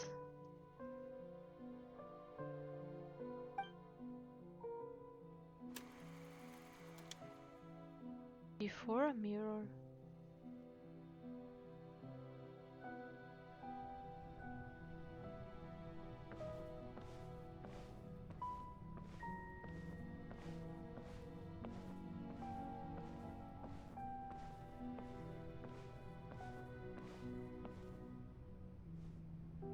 Furina. Furina. Huh? Who's that? Who's calling me? Where are you? It's me, your consciousness. Furina, you ate too much cake. Be not nervous. Be not afraid. I am before you. Let's do some improvised ASMR. Furina, it's me, the cake. Furina. Wait a moment. You're mirror me? How can this be? Furina, you cleaned up this mirror very well. Well done. Mirror you, huh? You know what? That's not bad. Let's go with that. Hey, mirror me. Looking hot today. Mirror me. What do you wish to say? Your hat is almost falling off, Furina. That's no good. The prophecy. Have you heard of it? Watch out. The floor isn't as cleaned up as this mirror. That's a dusty ass. That's a dusty ass floor, Furina. What prophecy? Wait. I scared my mom into thinking something was going on. Why, Like it's in my head somehow. The people will all be dissolved into the waters, and only the Hydro Archon will remain, weeping on her throne. Only then will the sins of the people of Fontaine be washed away. yes, Furina, just like the dirty ass floor you're standing on. So make sure the hat doesn't fall on it. Oh, very good. You know it well. What's going on? I can't seem to remember anything clearly. The only thing I know for sure is this prophecy. Will it really come to pass? Yes, it will. And that is why I've come to you. Disaster will come to Fontaine sooner or later. Things will develop just as the prophecy declared. There is no escaping it. But don't worry, you don't have to be depressed. You just have to chill like me. And possibly, I don't know, you can twirl your fingers on the cow lick I have. It's very satisfying to look at, isn't it? Doesn't that mean everyone will die? I'm a Fontainian just like them. Will I dissolve too?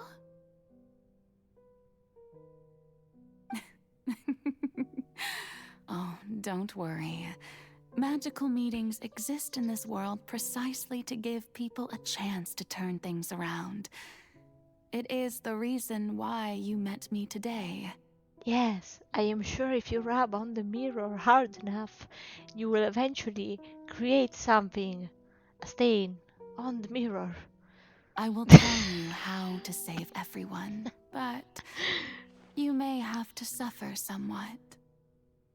Yeah, because you see, if you begin rubbing the mirror hard enough, a reaction happens on your hand and possibly your ears too, because you began hearing beep beep beep. Oh, so there's still hope after all.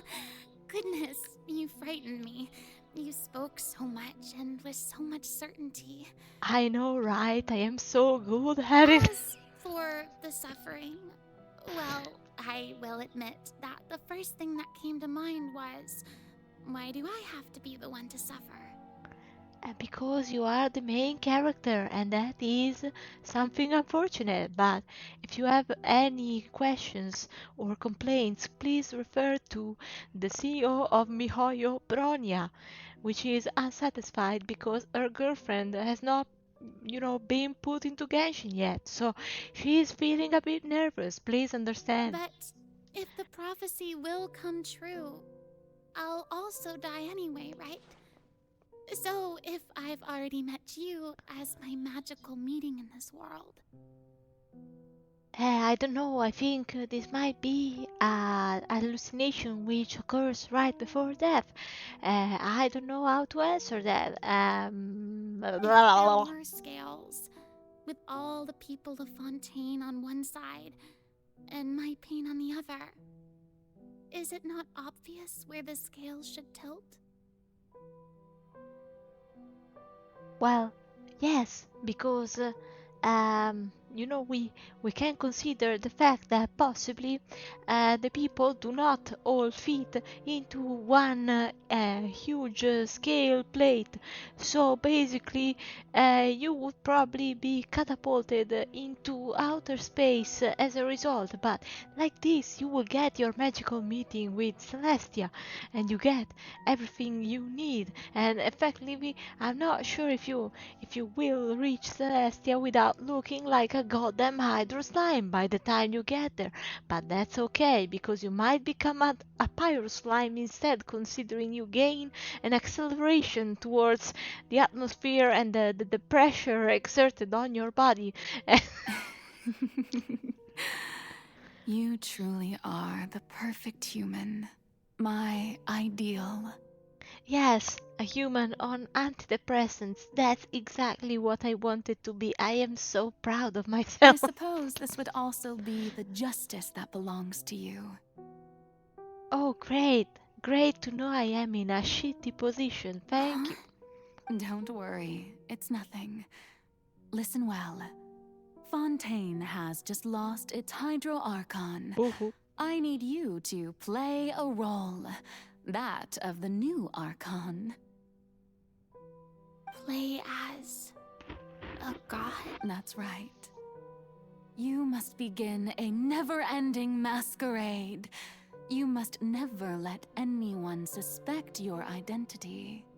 If you can keep it up, then I shall have my way of defying this prophecy. But should your identity be revealed, then all hope will be lost. Great to know that you fucked up. So that's about the end of the ASMR. But how will I do this?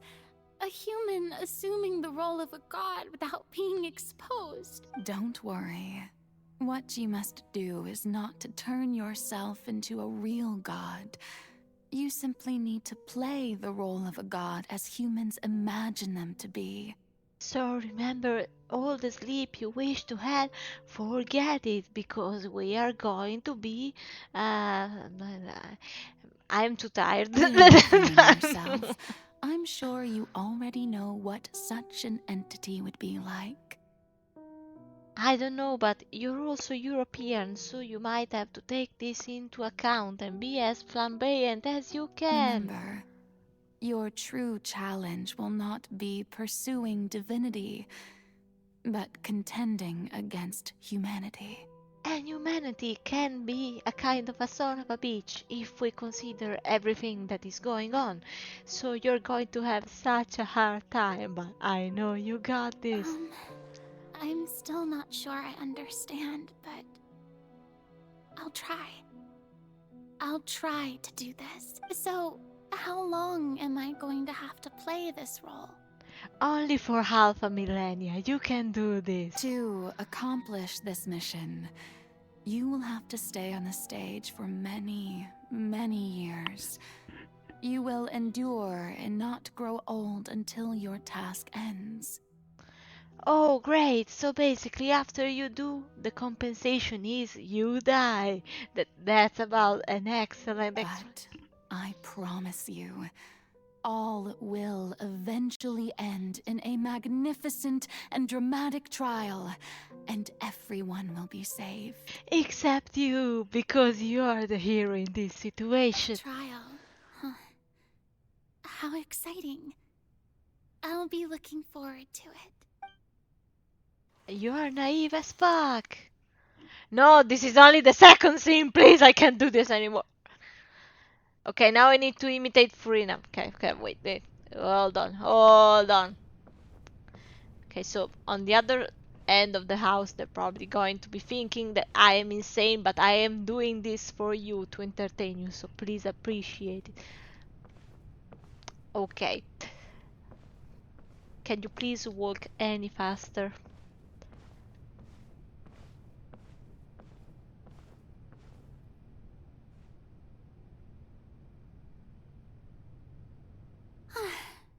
The Maison Cardinalise has announced my accession, but this is my first time facing the people. What should I say to most appear like a god? To be honest, I still don't know. Perhaps I should first try to act natural. Ladies and gentlemen, good evening, and welcome to the Opera Epiclese. Everyone has been a streamer before the first time, Furina. You got this. I'm sure you've all heard about how I have taken on the role of Hydro Archon. Indeed, I am Farina de Fontaine, your new Archon. In truth, I know little about becoming a nation's new god, but it will be my honor to guide you all as the god Focalor, the god of justice. I shall do all within my power to lead you into an age of fairness and justice. To then end up in an absolute mess, but I know you got this. Once again, thank you all for coming. Thank you all for coming. If you should have any questions or suggestions, please send them to the Maison Cardinalise. The future of Fontaine will require us to work together, after all. This should do it. I thought I might stammer, but thankfully, I was able to convey my thoughts just fine. Okay, and next. That's the new Hydro Archon. Is this some kind of joke by the Maison? I would have thought that a being that surpasses humanity would be a bit more assertive.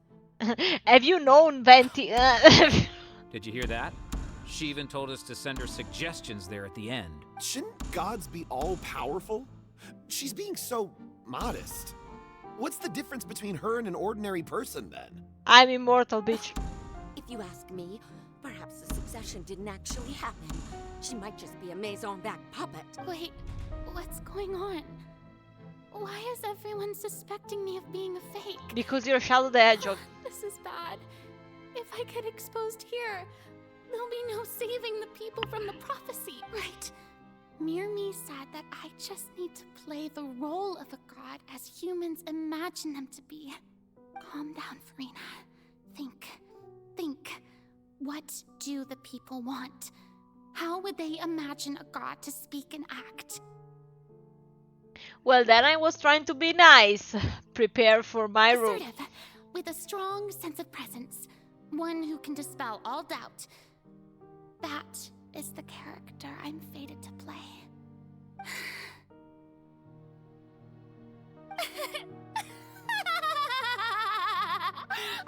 Oh, very good, my people. Only ones such as you are deserving of my rule. Now, I was wondering, if some weak puppet were to one day come onto the stage and claim ownership of this opera house, would the children of Fontaine follow them? You passed the test. Well, it seems that you would all see right Exactly. Having passed my test, you are qualified to witness wondrous trials alongside my august self. Here in this opera house, you may consider my previous act a door gift of sorts. I thought it was a debut that suited the atmosphere. Now then, let us be reintroduced. Ah, so that was just a performance. How could I have forgotten that we were inside an opera house? Personality? It's quite shocking, to be honest, but I suppose it's a better look than before. Such a fascinating and bold deity. How wonderful. Our future may yet be bright. Poor Furina. What a shitty 500 years await. It seems I've turned them around. Best follow this flow and restart my accession speech. My dear people, whether you acknowledge me or not, whether you trust me or nay, It doesn't matter. Keep faith in your ardor for justice. We have heard it said that this nation's sins can no longer be washed away. Well, I say that justice is most fragrant when it blooms amid sin. The scales of justice should not weigh heavy in the hands of its God. On one side, it must carry fairness and justice. And on the other, praise and applause. May law be the prayer on our lips. May judgment be our worship. Let us light the fires and drink to the future of Fontaine! There is no trouble in this world that justice cannot solve. All that is needed is for you, my people, to believe in it, heart and soul. So long as I, the Archon Focalor, stand within the Opera Epiclese, so long as I stand before the Oratrice, I shall even judge the gods of this world!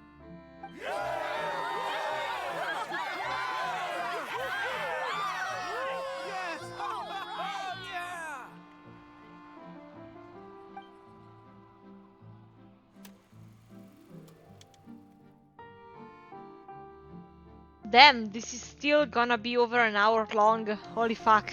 Good thing I began earlier, because otherwise... Woohoo.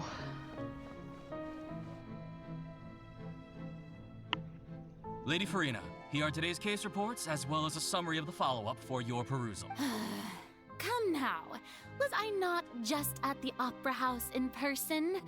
Leave these kinds of things to Neuvillette. Besides, none of these trials were the one that I'm looking forward to the most. If I may be so impertinent, what kind of trial are you truly looking forward to? Some juicy one. Magnificent, dramatic, and wondrous trial. A trial to end all things. How could you hope to understand? That's true. I fear I lack the ability to grasp your divine thought, Lady Archon. No need for fright, and do not take what I said before too seriously. Go now, do your duties. The trial I await. It will come one day. She genuinely makes me so sad. Like...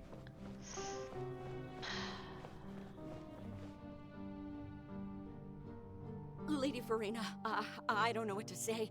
Thank you for agreeing to see me. No need to thank me. Or rather, thank your own sense of perseverance instead. Long have you stood in line to meet me, have you not? Oh, I'm afraid that's just an inevitable consequence of my divine charm. All right, Deoteria, is it? How is your son's illness? You remembered me. He is doing much better now. In fact, he is far more of an ardent believer than I. He was the one who forced me to seek an audience with you, and... Oh, good. Very good. If this should happen again in the future, please do not hesitate to come and tell me. Going down to citizens' homes every so often, while not usual practice, should serve as a fine change of pace. You're such a gentle and wise god. Thank you once again.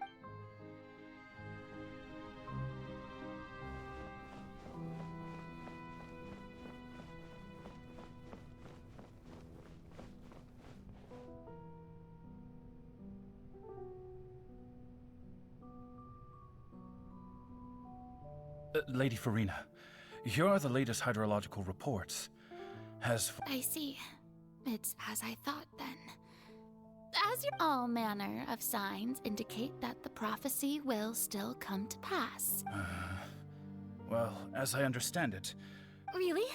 Have they found anything? I'm afraid that they haven't... Oh, is that so?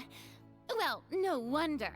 This issue has reached the realm of the gods, after all.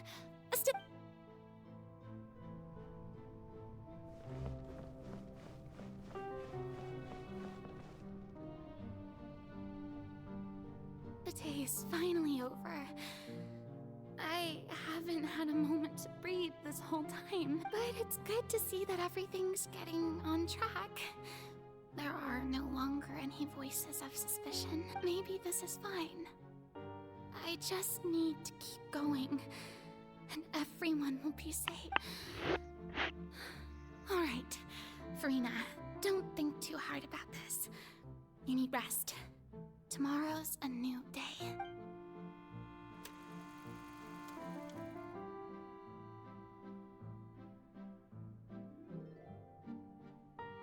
Lady Farina, here are the new trial reports for the latest cases, as well. There'll be no need for that. I've seen them already. There's no need to go back over scenes I've witnessed in person before. Lady Farina, I've waited so long for this. Indeed, my dear loyal. Lady Farina, we're detecting significant hydrological anomalies near Poisson. Understood. Keep monitoring.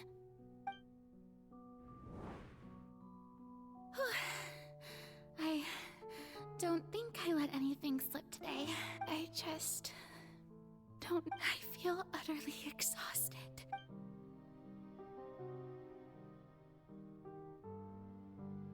Damn.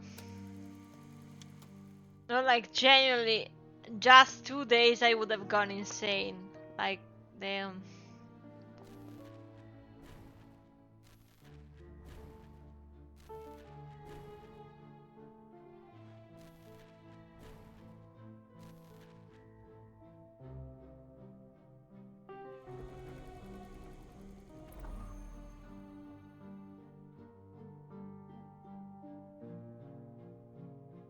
Lady Farina, it's like I've heard that the first member of our family who was honored to receive an audience with you was Madame Deoteria, almost 20 generations ago. And what a fine family yours isn't. Surely. What is it, good citizen? She's crying. Are you crying? Uh-huh. Oh, really now? I didn't even notice. This must be the overflow of hydro from my person. Well, can't quite help being the god whose dominion is the waters, can I? No wonder. No wonder. A manifestation of your power, then. Oh, Archon, I am honored to have witnessed it. Honored indeed.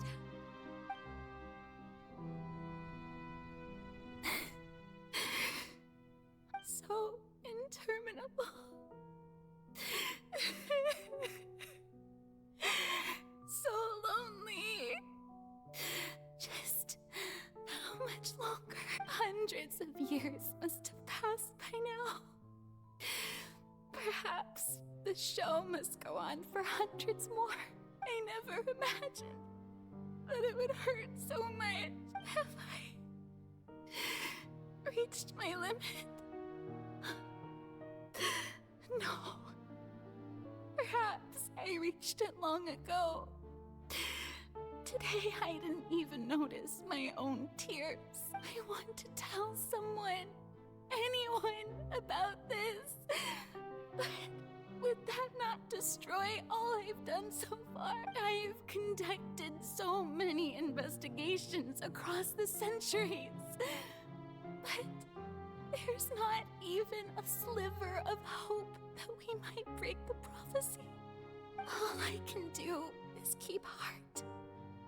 I must maintain this act. It is the only way to save Fontaine. Please, mirror me. You have to succeed.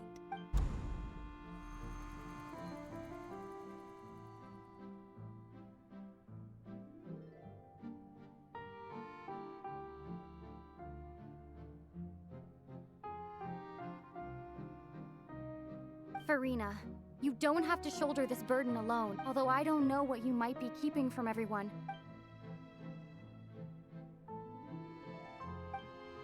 Share my burden. That's impossible.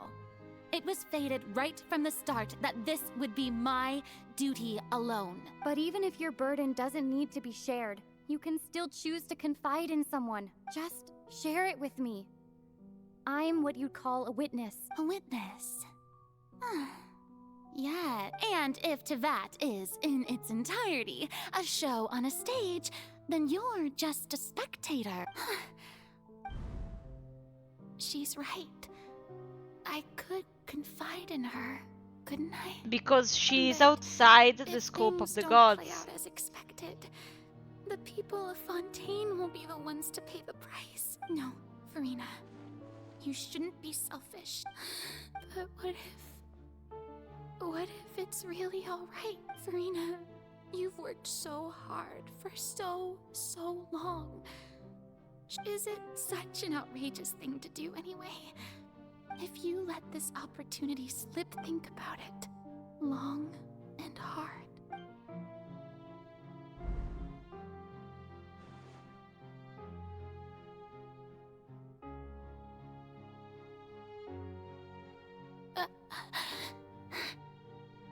And then the cage opened. No, I have nothing to say. I am Farina, the Archon of Fontaine.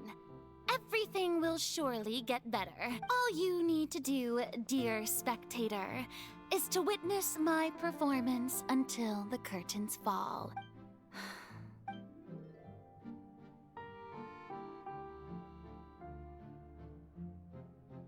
Fine.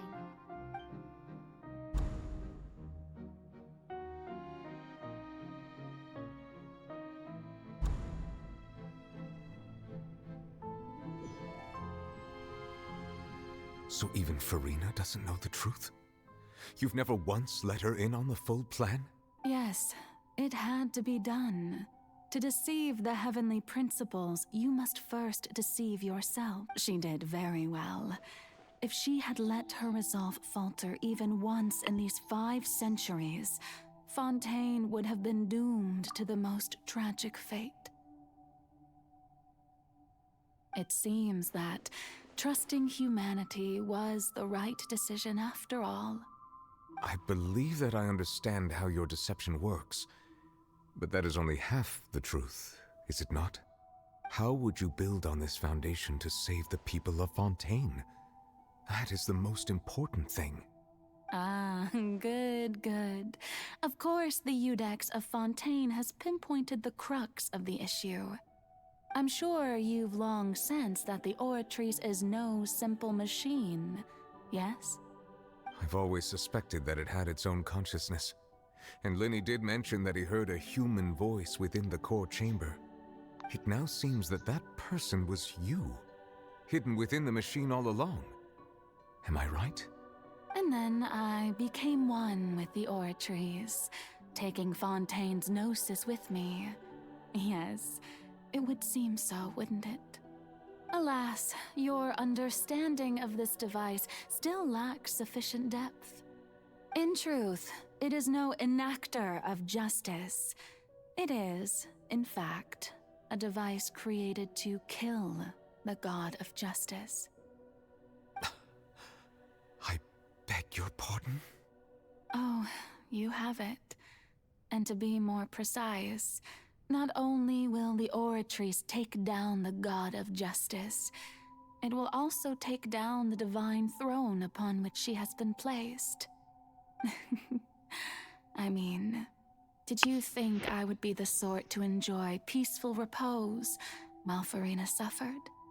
My work over these last 500 years has been to constantly accumulate indemnitium within the oratories. But really, some have already discovered that only a small fraction of the energy generated by the device was ever used to provide power to Fontaine. The vast majority had to be, accumulated to enact this death sentence. It was all a part of your plan. Indeed.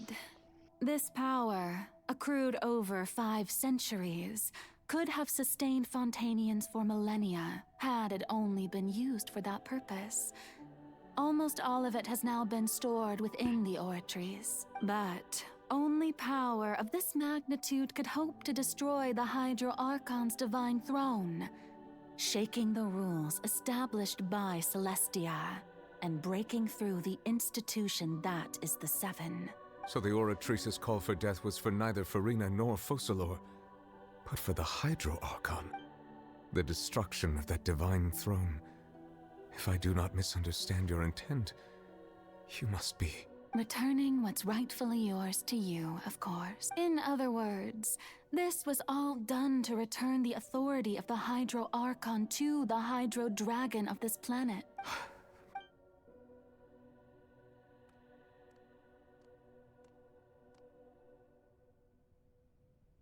Oh, what? Getting sad again, are we? The authority of the ancient dragons shall soon be yours once more, O Hydro Dragon Sovereign. And this is the face you make. All you've done throughout the years is just so you can sacrifice yourself at the very end. I've never quite seen it that way, you know. Even now, I'm quite pleased at how well my deception worked.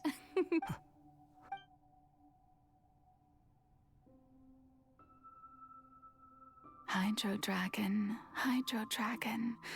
don't cry.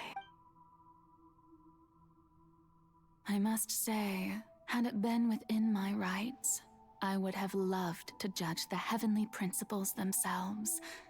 Were they not guilty of essentially the same crime? Egeria stole the power of the primordial sea, and the heavenly principles stole the power you ancient dragons possessed. I, for my part, am the god of justice.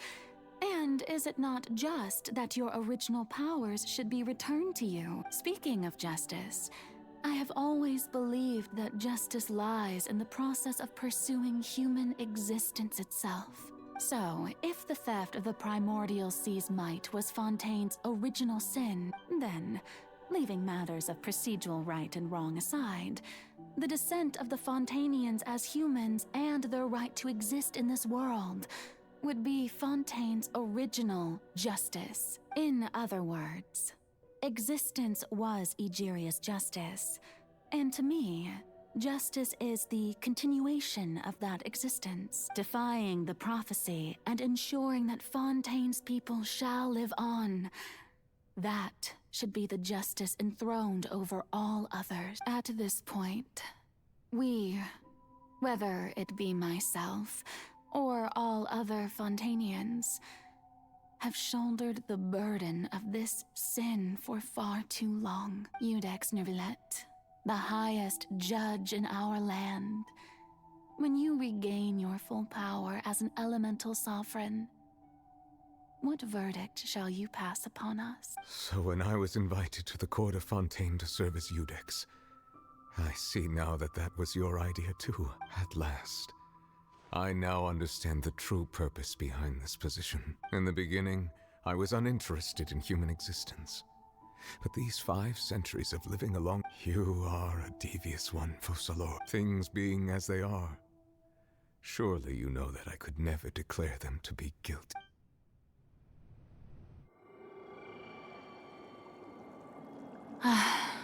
The hour of my execution is almost here. For the sinner, the curtain call has come. I know I may not sound it, but faced with death, I find myself a little afraid. Perhaps this is one thing both gods and humans have in common.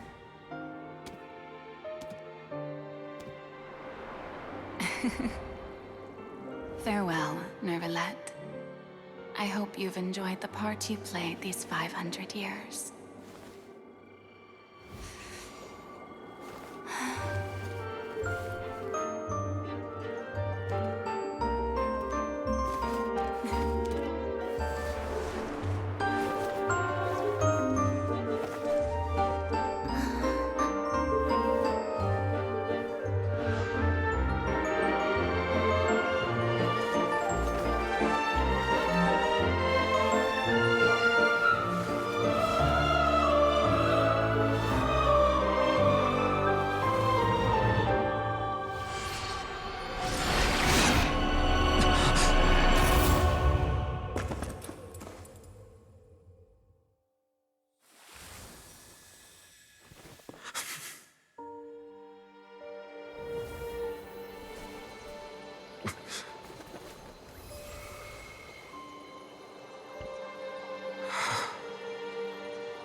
I, Iudex Nouvelet, hereby declare, people of Fontaine, your sins are forgiven.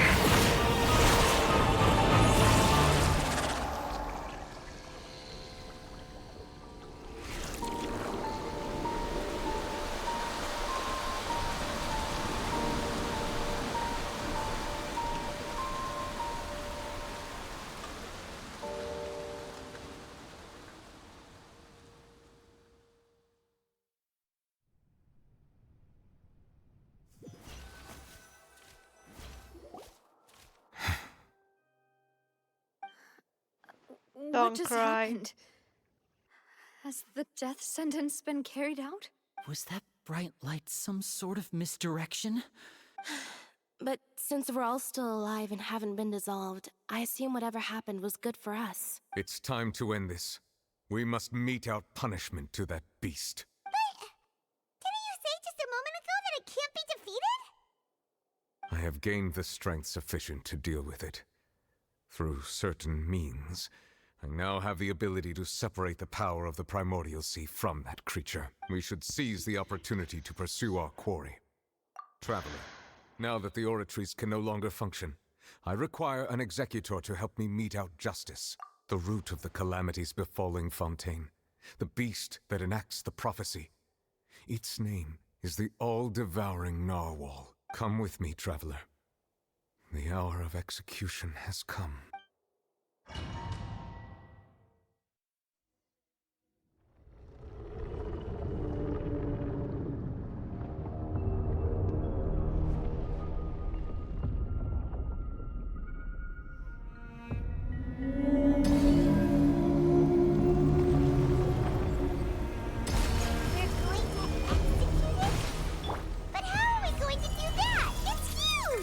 With the power of Father. I've already done my best to separate the power of the Primordial Sea from the whale.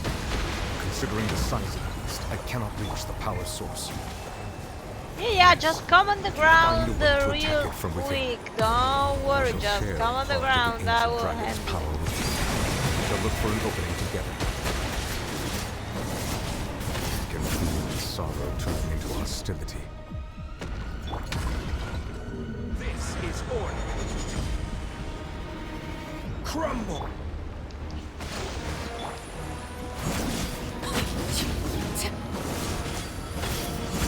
This is where the all-devouring narwhal cannot resist its instinct to devour. Continue to trigger its hostility. Chance will present itself.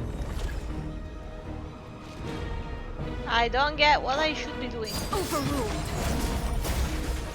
No touching.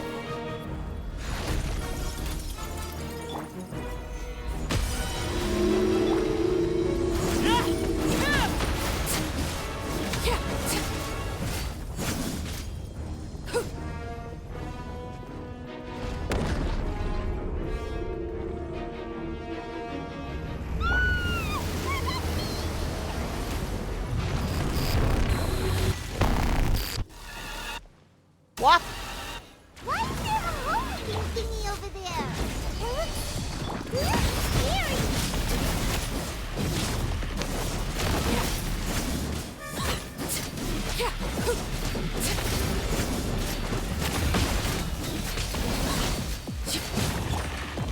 Stabilize. Hold the line. I have granted you my protection. Do not fear. Seize the moment. Use my power to suppress its root from within.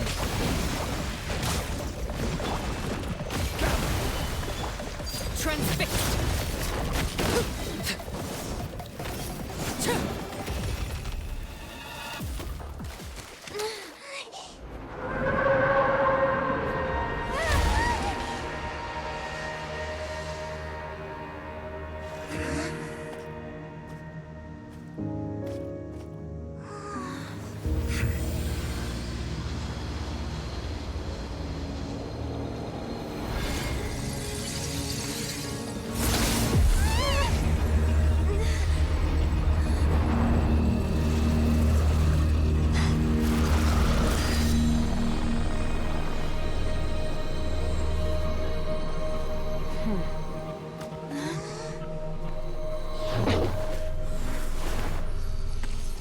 Why did you eat my main?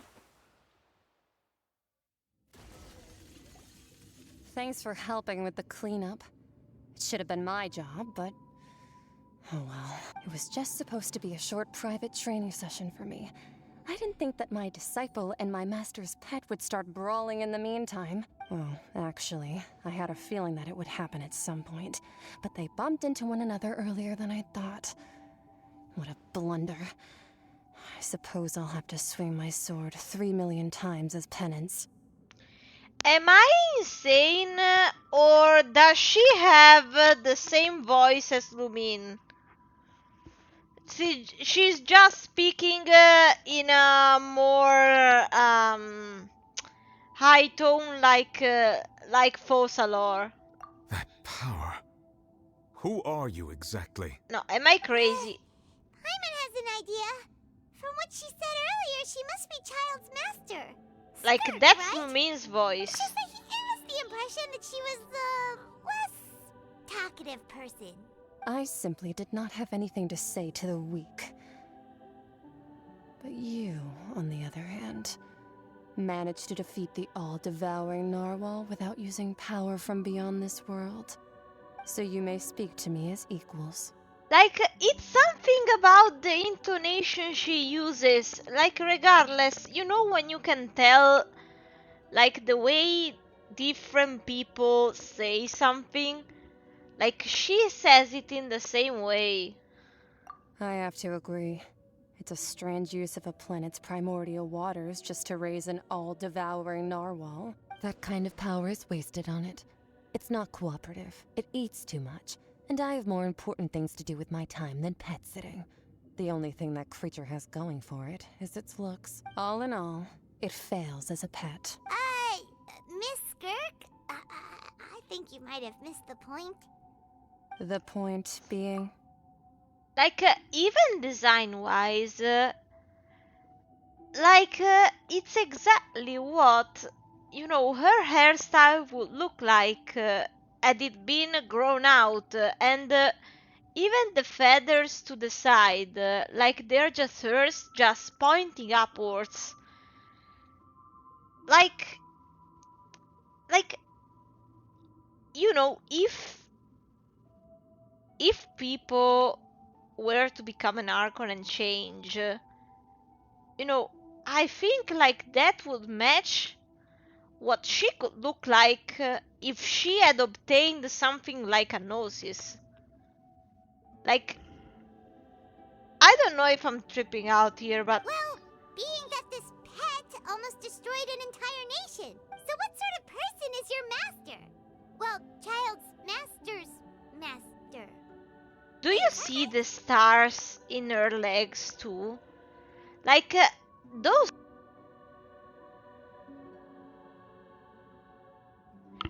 stars are the same ones that she can summon in her idol.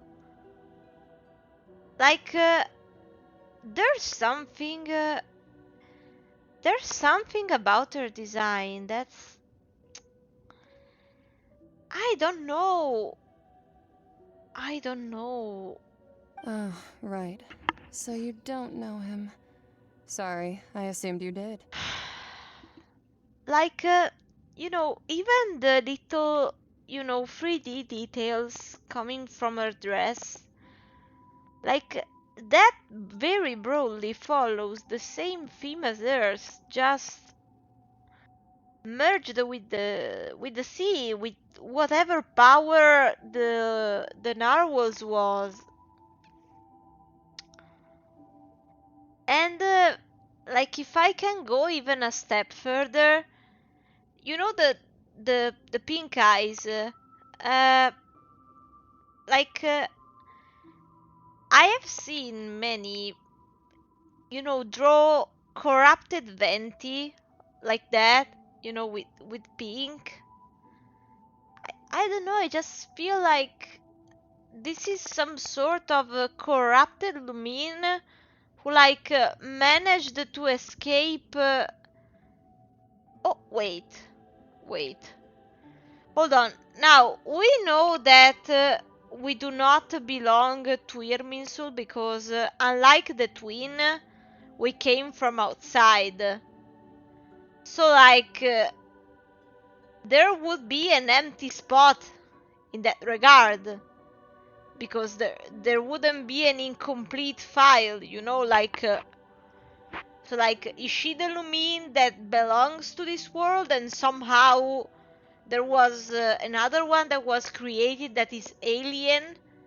She found a way to write herself out of it and become the thing that the gods cannot see, because it was effectively cast out of the system, possibly by Irminsul, since we don't know why it was burnt down. Like, maybe it was an ulterior effort to like hide this evidence. His name is Sertologi. Like, I swear, I think she's Lumine. I am unfamiliar with that name. Huh. So Master isn't sufficiently famous. How should I describe him then? The Foul? Still nothing? Well, how about the Visionary? Called! Vetterfulnir then? Ooh, that one we've heard. Rhine-Dodger's part of the Hexen Circle. She's Albedo's mom, right? Oh, so you do know that name. To be honest, I also heard all of those names and titles from my master. I don't actually know them either. But I suppose you understand now, yes? My master is likely a similar sort to Rhine-Daughter. They are both pursuing some form of perfection. Wait, didn't you also mention a visionary person? Paimon didn't quite catch their name. Actually, never mind that. I believe it expedient to inform you that the all-devouring narwhal used up nearly all its strength fighting you. Such roiling hydro energies will prove difficult for the planet's deep seas to digest. As such, the Fontaine back on the surface has most likely been thrown into chaos. In other words, the prophecy that you've been fretting over should now be in full swing. What?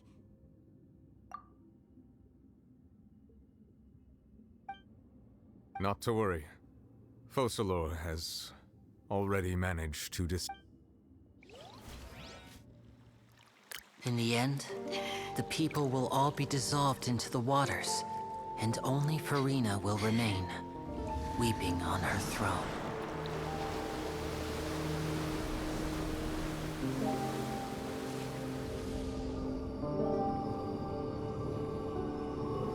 Only then will the sins of the people of Fontaine be washed away.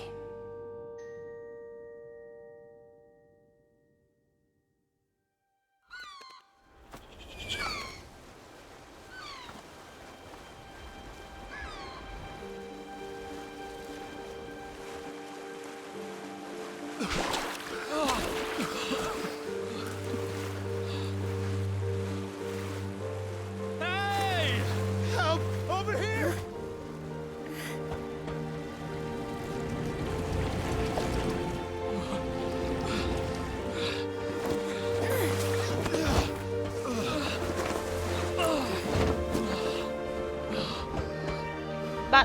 why didn't they dissolve? Like, was their power taken away from them and just given back, to the village in a safe way? Is that why they no longer had that reaction to water? Like, I know Furina's one, but maybe in its entirety. All hands, initiate emergency rescue!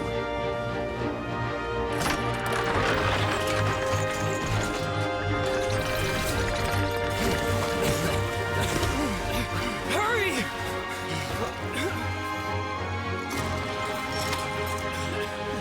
Hey, lend a hand!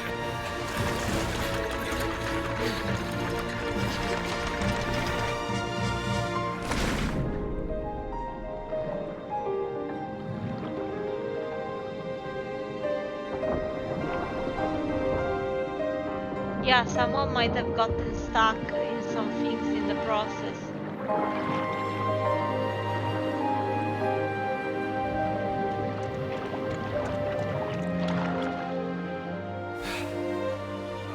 Look! The water's receding!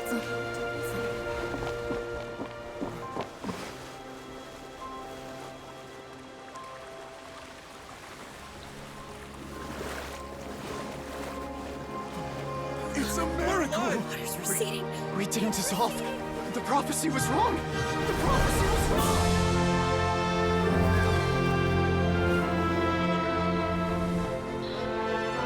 The prophecy wasn't wrong, but an innocent had to pay for it.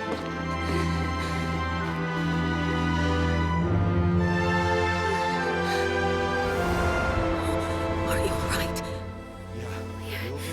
We're saved. The prophecy was wrong.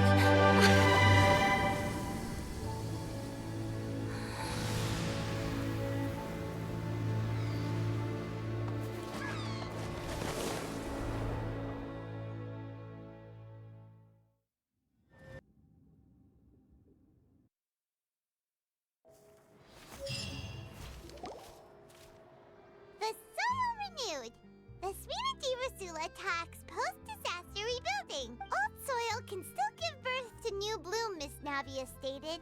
Hope is like seeing a skyship winglet, boon or bane of the Fontaine The various disputes that have arisen on account of Mr. Edwin have suddenly become a shield over the Institute. People always call the first researcher Mab. Wow! Paimon barely recognizes the people in the reports. What do you think? Pretty enthralling, huh? The Steambird's idea was pretty simple. With the disaster just having passed, we would print a free edition packed to the margins with good news to calm people down. The value for these big scoops lies in their inevitable follow-ups. We'll publish further reports and go into the stories behind those people. Edwin's assistant, Jurier, created a true flying ship. Paimon's curious too! And that's exactly why I'd like... Oh, this time will be different. What is that thing? What did I receive?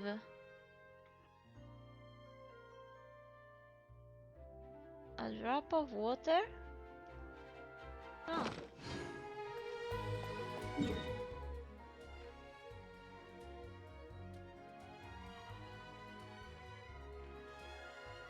Okay.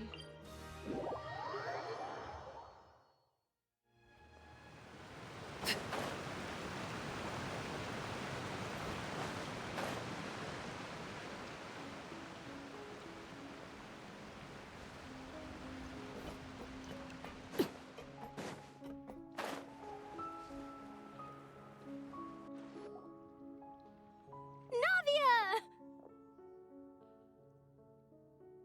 Oh, it's you. What brings you all here? Hey, we're just having a look around. I'm here to update myself on how things are going here. Oh, the Fatui are here too. Let me introduce you. This is Mr. Garunt Snežević. He represented the Knave in sending us a large amount of supplies, and is helping with our work.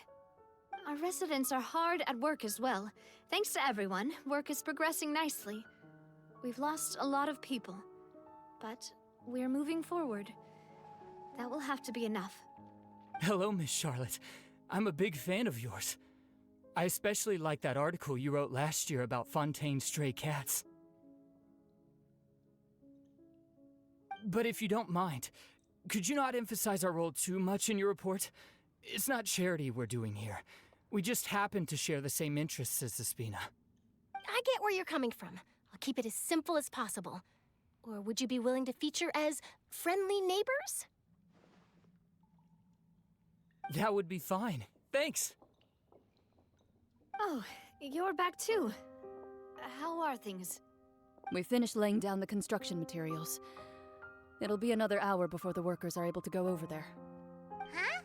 You're here too, Clarence? Well, her reputation's greatly risen after that whole duel business with Miss Farina. So she's here in Poisson to wait out the heat. All right. She really came here to help me out. There's too much to consider in the reconstruction of Poisson. The Spina has need of more decision makers. And, well, I do already happen to be connected to Mr. Callis. Oh, wait just a moment. Do you mind me asking a few questions? You know, about how you felt before the duel, about what it was like facing down a god.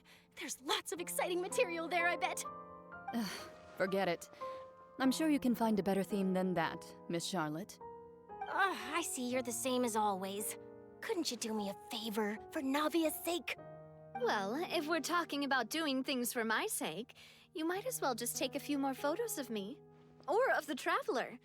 It's better than wasting time persuading Chlorand, at any rate. Of course I will.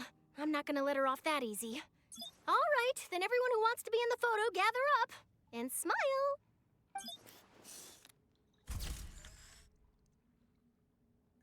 How did it go? Was it a good shot? Did Paimon look cute in it? Not bad. Your addition really helped the composition of the picture. All right, hang on a moment. Let me snap a few more shots.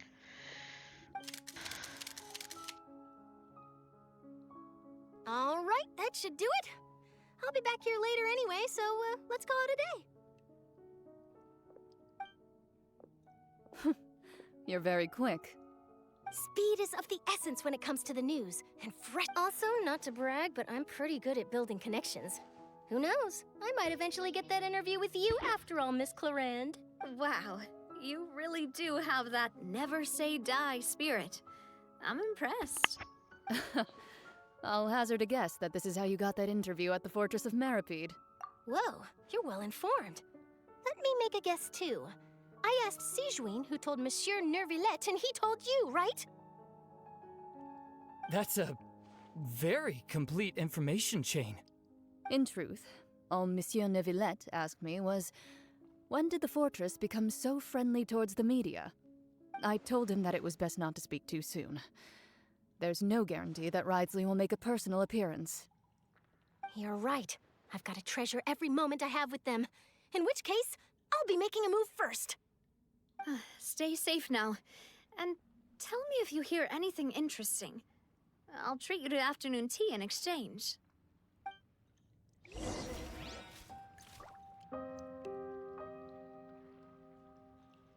Okay, so without spoilers, I just checked the duration of the remaining Archon quest, and I have the good news that it is actually apparently only an hour long.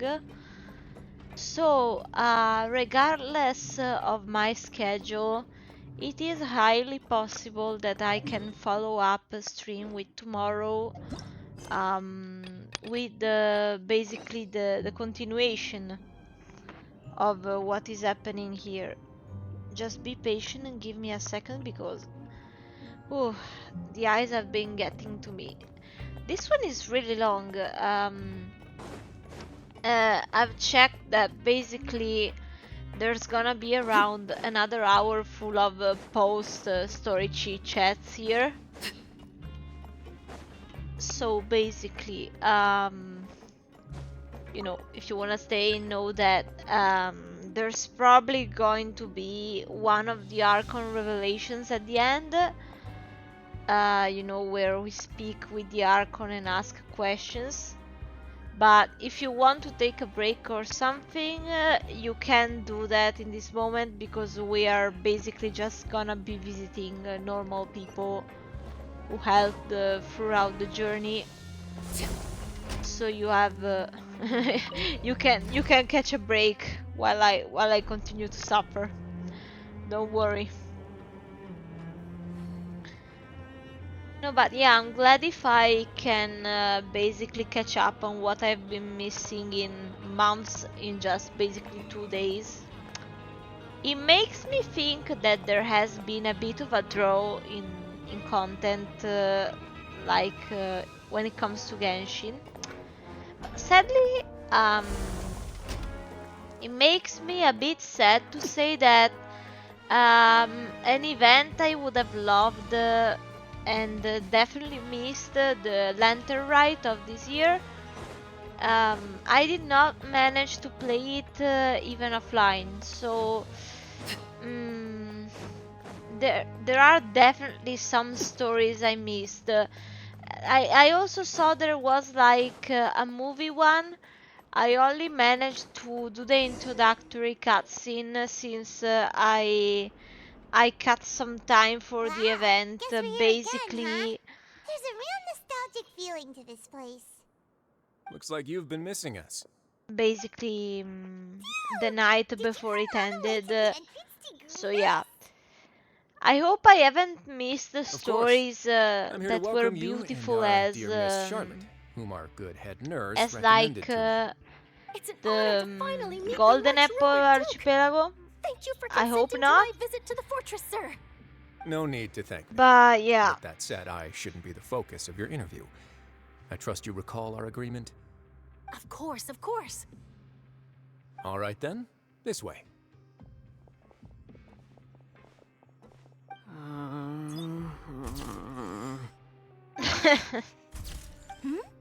Hey, no need to be so nervous. I've already taken all the photos we need.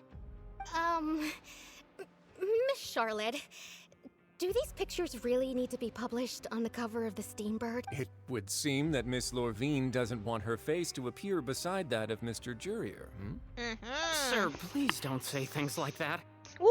But it looks I like was dear Mr. gonna Jurier fall denies badly. it.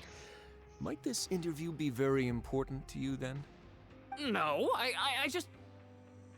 This is my first time being interviewed, and I'm very thankful to the Steambird for...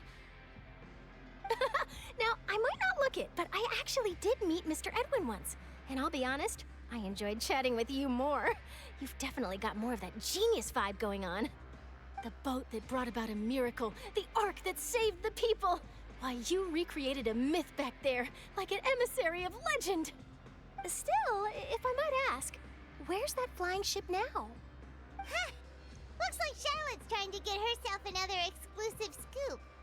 I have to apologize, but that ship is presently in the bowels of our factory. I'm afraid it won't be easy for you to get a shot of it. Really? Well, then in that case, could I have an interview with you to make up for that loss?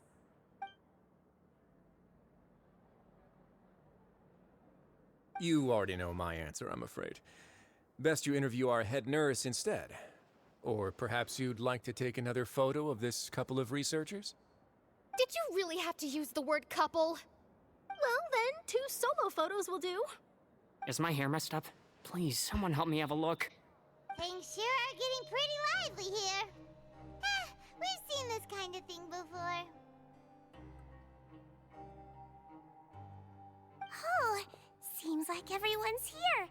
Would any of you like to try this new drink I came up with? Ah, Siegeween. Hey, Miss Charlotte. Why don't you, take some pretty photos of our head nurse? Sure. Come on, Miss Siegeween. Over this way. Let's find a brighter spot. Huh? Sure. Do I have to smile? So, how have things been at the fortress?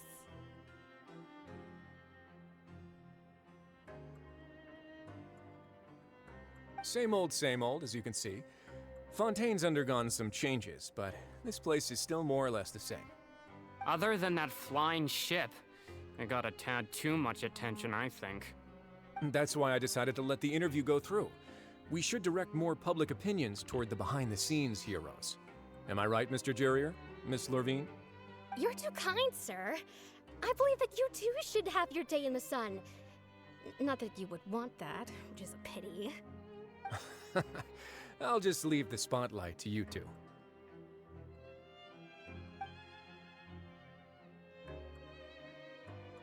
I see. Lots of things happened that day, huh? Anyway, regarding that Harbinger, I'm not sure you remember, but his 3 young followers are still waiting for his return. He sure did win them over, huh? I'll tell them that there's good news and bad news. The good being that their boss seems fine, and the bad being that they must face extended sentences for abetting his escape. Oh, actually, what about you? Are things gonna change for you too? What change can there be? The fortress will keep chugging along, and so will my duties. As to what Miss Furina's departure will mean for the nation, and if our laws and governance will be transformed, we'll leave those to the folks in the overworld. Hey everyone, the photo shoot's done. Good. In that case, let's call it a day here. Thanks for your cooperation. Come on, Traveler, let's go. Till next time, everyone. There'll be a next time? Maybe. Who knows? I might write a story about the underwater factory next time. Until then. All right. Last stop, the docks. What did it say? Galatea? I can't read.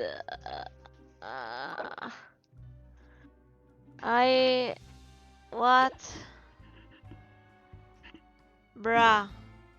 Hold on, let me deliver some salt.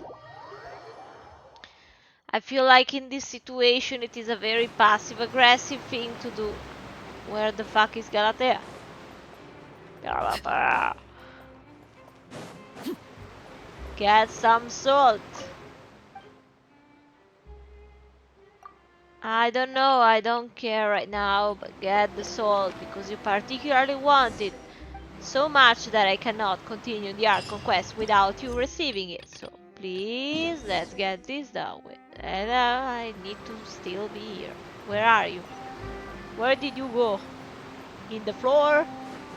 Did you decide to die or something? Woohoo. Let's dive into these bitches. There we go. I don't know where I need to.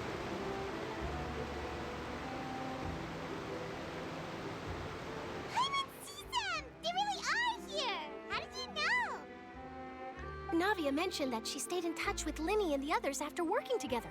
Apparently, they've been at the docks distributing these strange pockets the whole time since. Traveler, Paimon. Ah, and Miss Charlotte, too.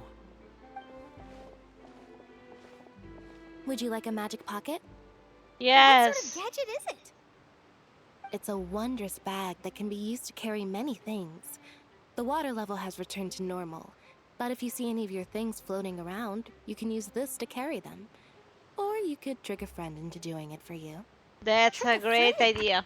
I wonder which of my friends would fall for that.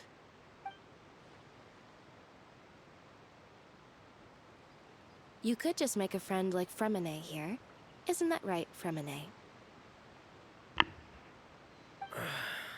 Is this what you meant by, I'll help you make some more friends? To be honest, that sounds pretty sweet. Could I have your contact, please? Sure. Please, write down my address.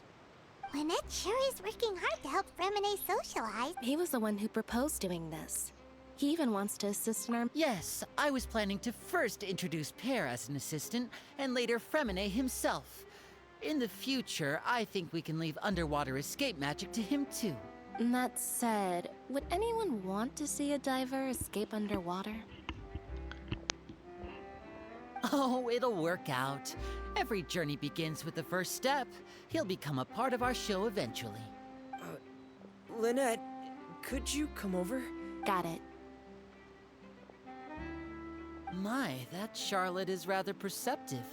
She got rid of everyone the moment she realized I had something to say to you. So, how have things been, traveler? Father says that you did a great deal during the latest events. She's very grateful for your contributions to Fontaine. That's alright. We were more than happy to help. She can pay me back by coming back in C6 in one multi. I guess you haven't being heard. the Lulu is the Well, Solulu. after Lady Farina left, Father and Monsieur Nervillet opened negotiations, during which he gave Fontaine's gnosis to her as a diplomatic gift. A diplomatic gift? A gnosis? Yes, I was quite surprised at first myself.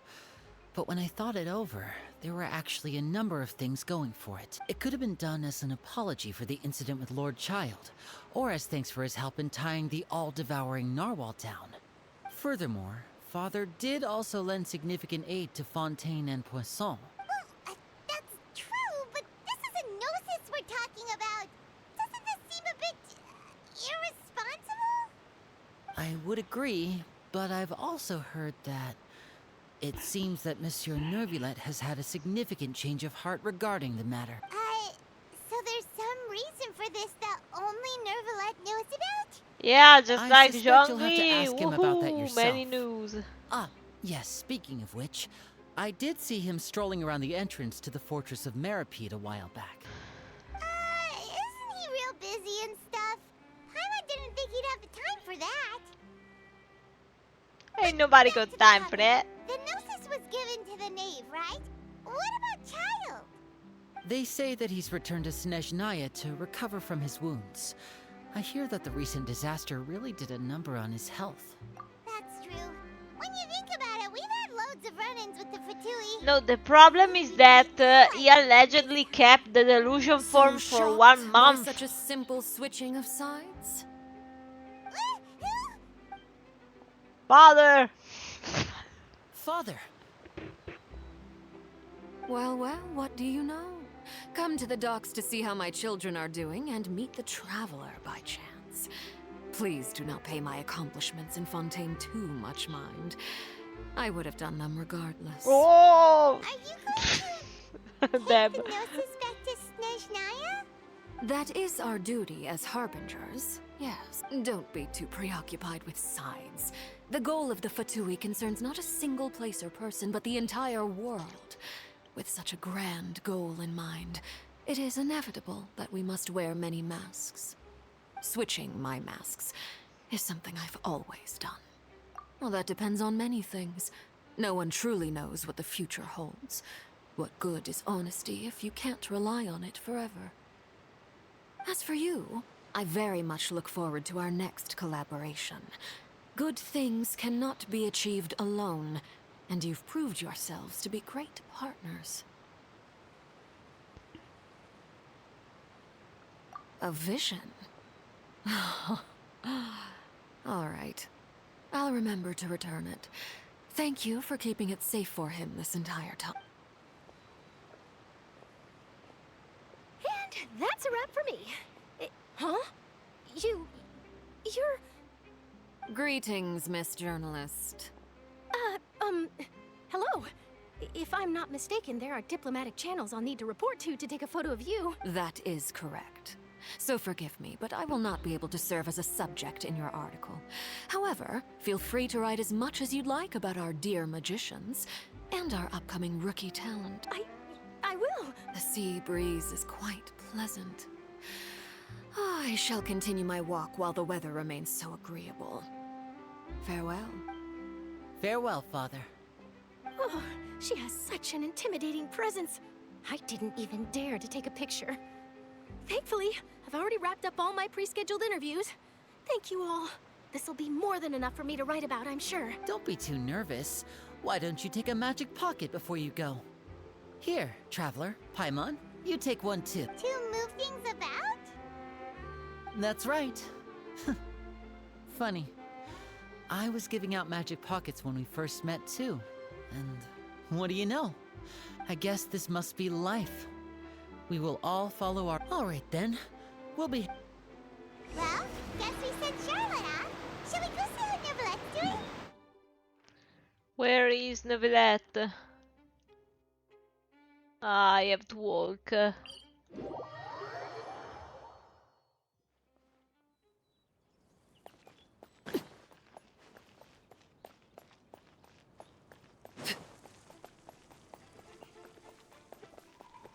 Ta ta ta tam tam. Ta ta ta tam.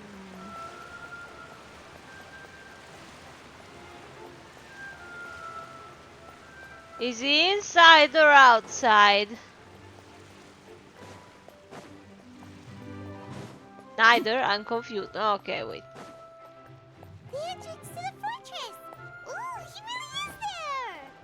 Yeah, I almost fell into the pits of the abyss. I was gonna say hi to Child myself, but...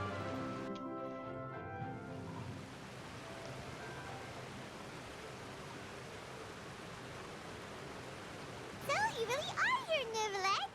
Paimon didn't think you were going to have free time this hour of the day. Really?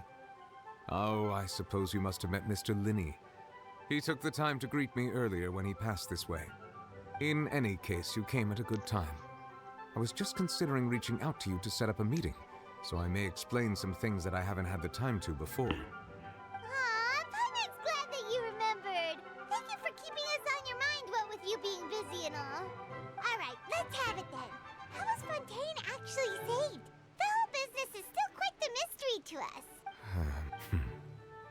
It is strange how words can often leave a bitter taste in.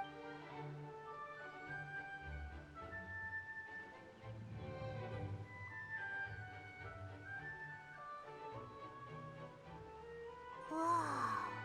So that's what happened? Focalor destroyed the divine throne of the Hydro Archon and restored your power to you, transforming you into a fully... But Paimon still doesn't quite get what you did to save the Fontainians from dissolving. For me, the authority of the ancient dragons refers... Fontainians were incomplete humans born of Egeria's use of the power of the primordial sea. But so long as those primordial energies remain within them, I could use the ancient dragon's authority to grant them true blood, after the fashion in which life was first brought into being on this planet. In other words, when I gave my verdict, Fontainians became true humans, and thus would naturally no longer be dissolved by water from the primordial sea. Focalor must have counted on you to make that decision as well. Your verdict was the key to making the prophecy appear to have come true while saving everyone. Yeah, and in a manner of speaking, Focalor finally managed to fulfill the original Hydro Archon's wish to turn Oceanids into real people too! It seems from your expressions that you still have more things you wish to ask. Ask away. I will tell you the truth as I know it. I have investigated his case along many avenues, and I have learned that he once fell into an unknown chasm when he was young. There, by chance, he awakened the all-devouring narwhal. But whether it be by sentiment or reason, that should not have been enough to consider him the root cause of the disaster.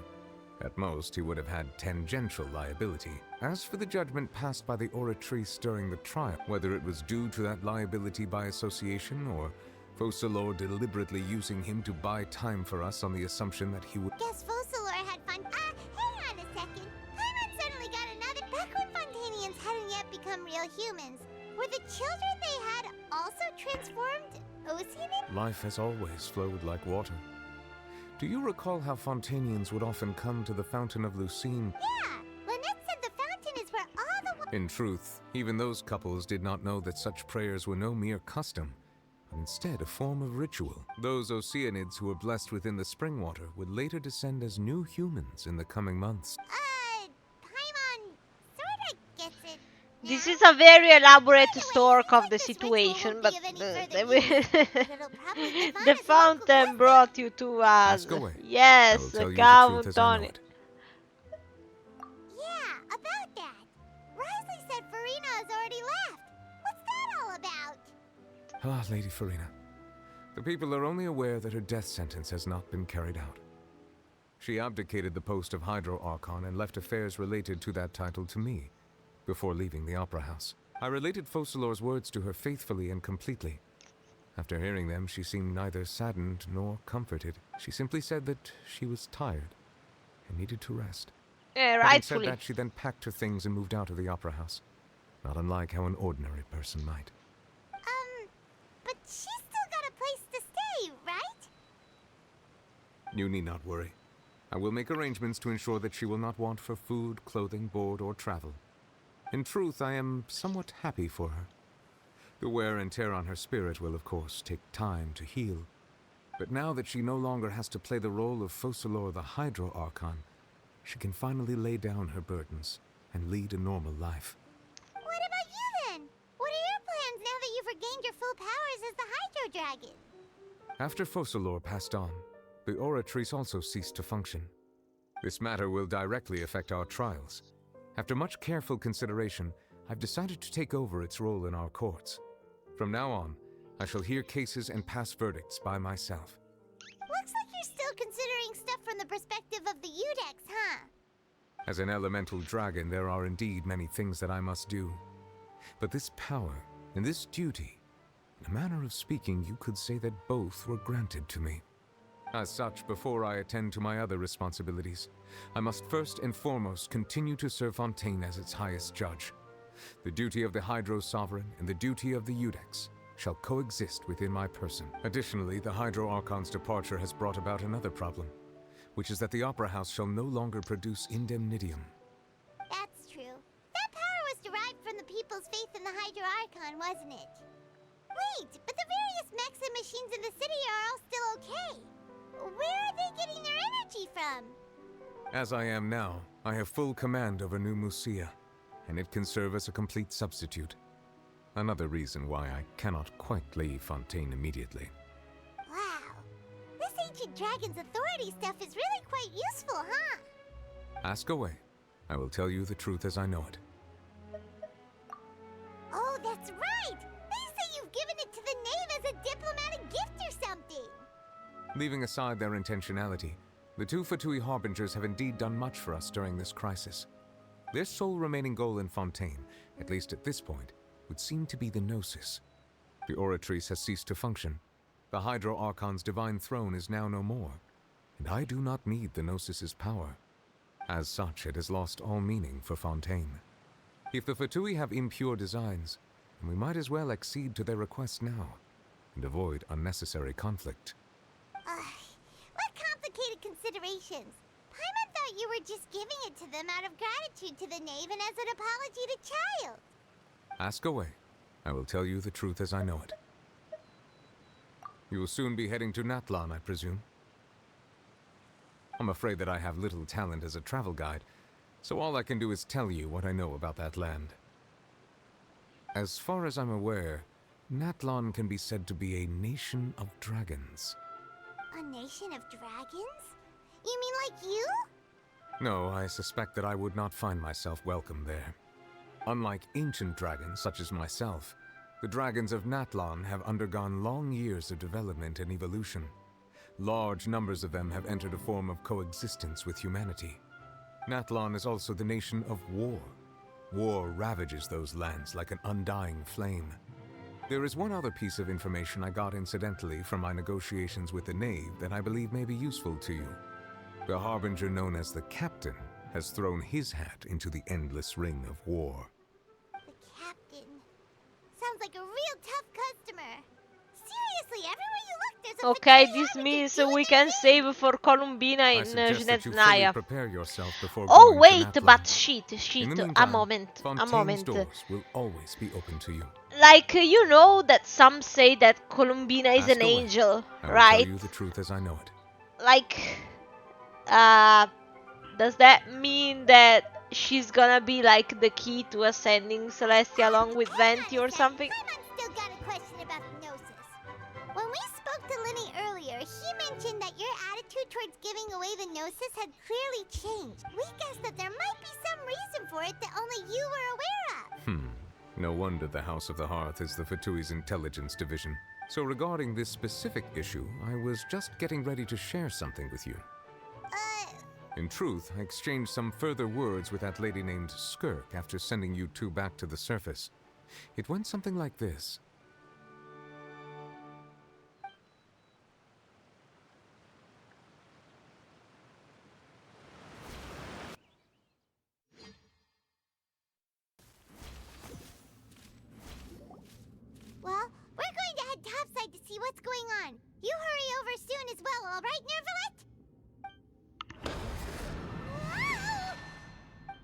What next? The all-devouring narwhal isn't here, so I'm no longer getting any interference. I can finally catch the scent of your power. It is the authority of the planet's primordial dragons, but with something very similar to a god's curse mixed in. It's quite a novel blend. I'm sure I've encountered something like this before. What was it again? I do not know what you speak of. Ah, of course. How could I forget? You should have the remains of the third descender on your person, yes? Remains?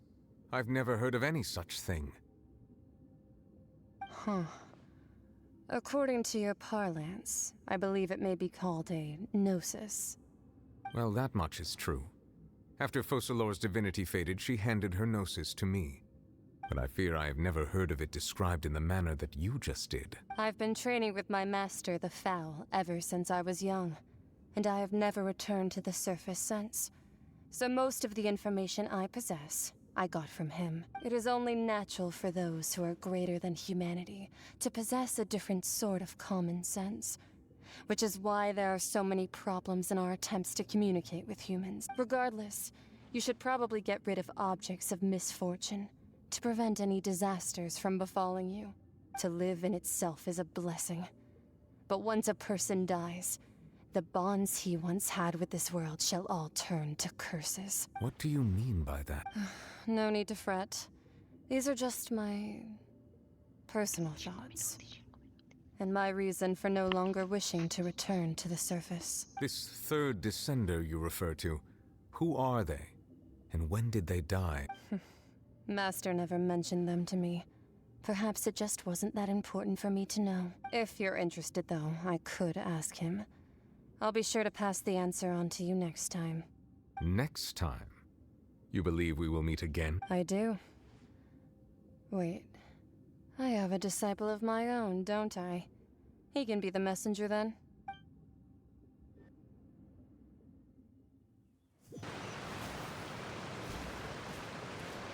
That's what she told me.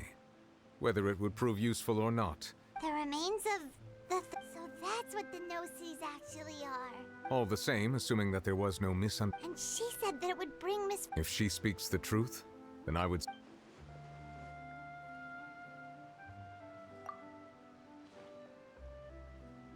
I had guessed that you might already be familiar with this concept. That means that the Gnosis, which are exceedingly element compatible and can even I wonder. Like being able to use... No, let's not think about this stuff. Comparing the Traveler to the dead third descender and all. That's what you say, but this topic still feels like bad... Once Child recovers, let's get some more answers out. I too believe it unwise to make too many blind guesses. Alright. Yes. But she sacrificed herself in the end as a god. I suppose that would be the mystery. I suspect not. But once in a while, I too would guess that if wishes were, life flows like water, and rain, and what ultimately? This was so much to take in, man. Okay, I really have to escape right now, but thank you so much for, coming and listening in. I'll let you know when I will stream Act 6 instead. Bye bye!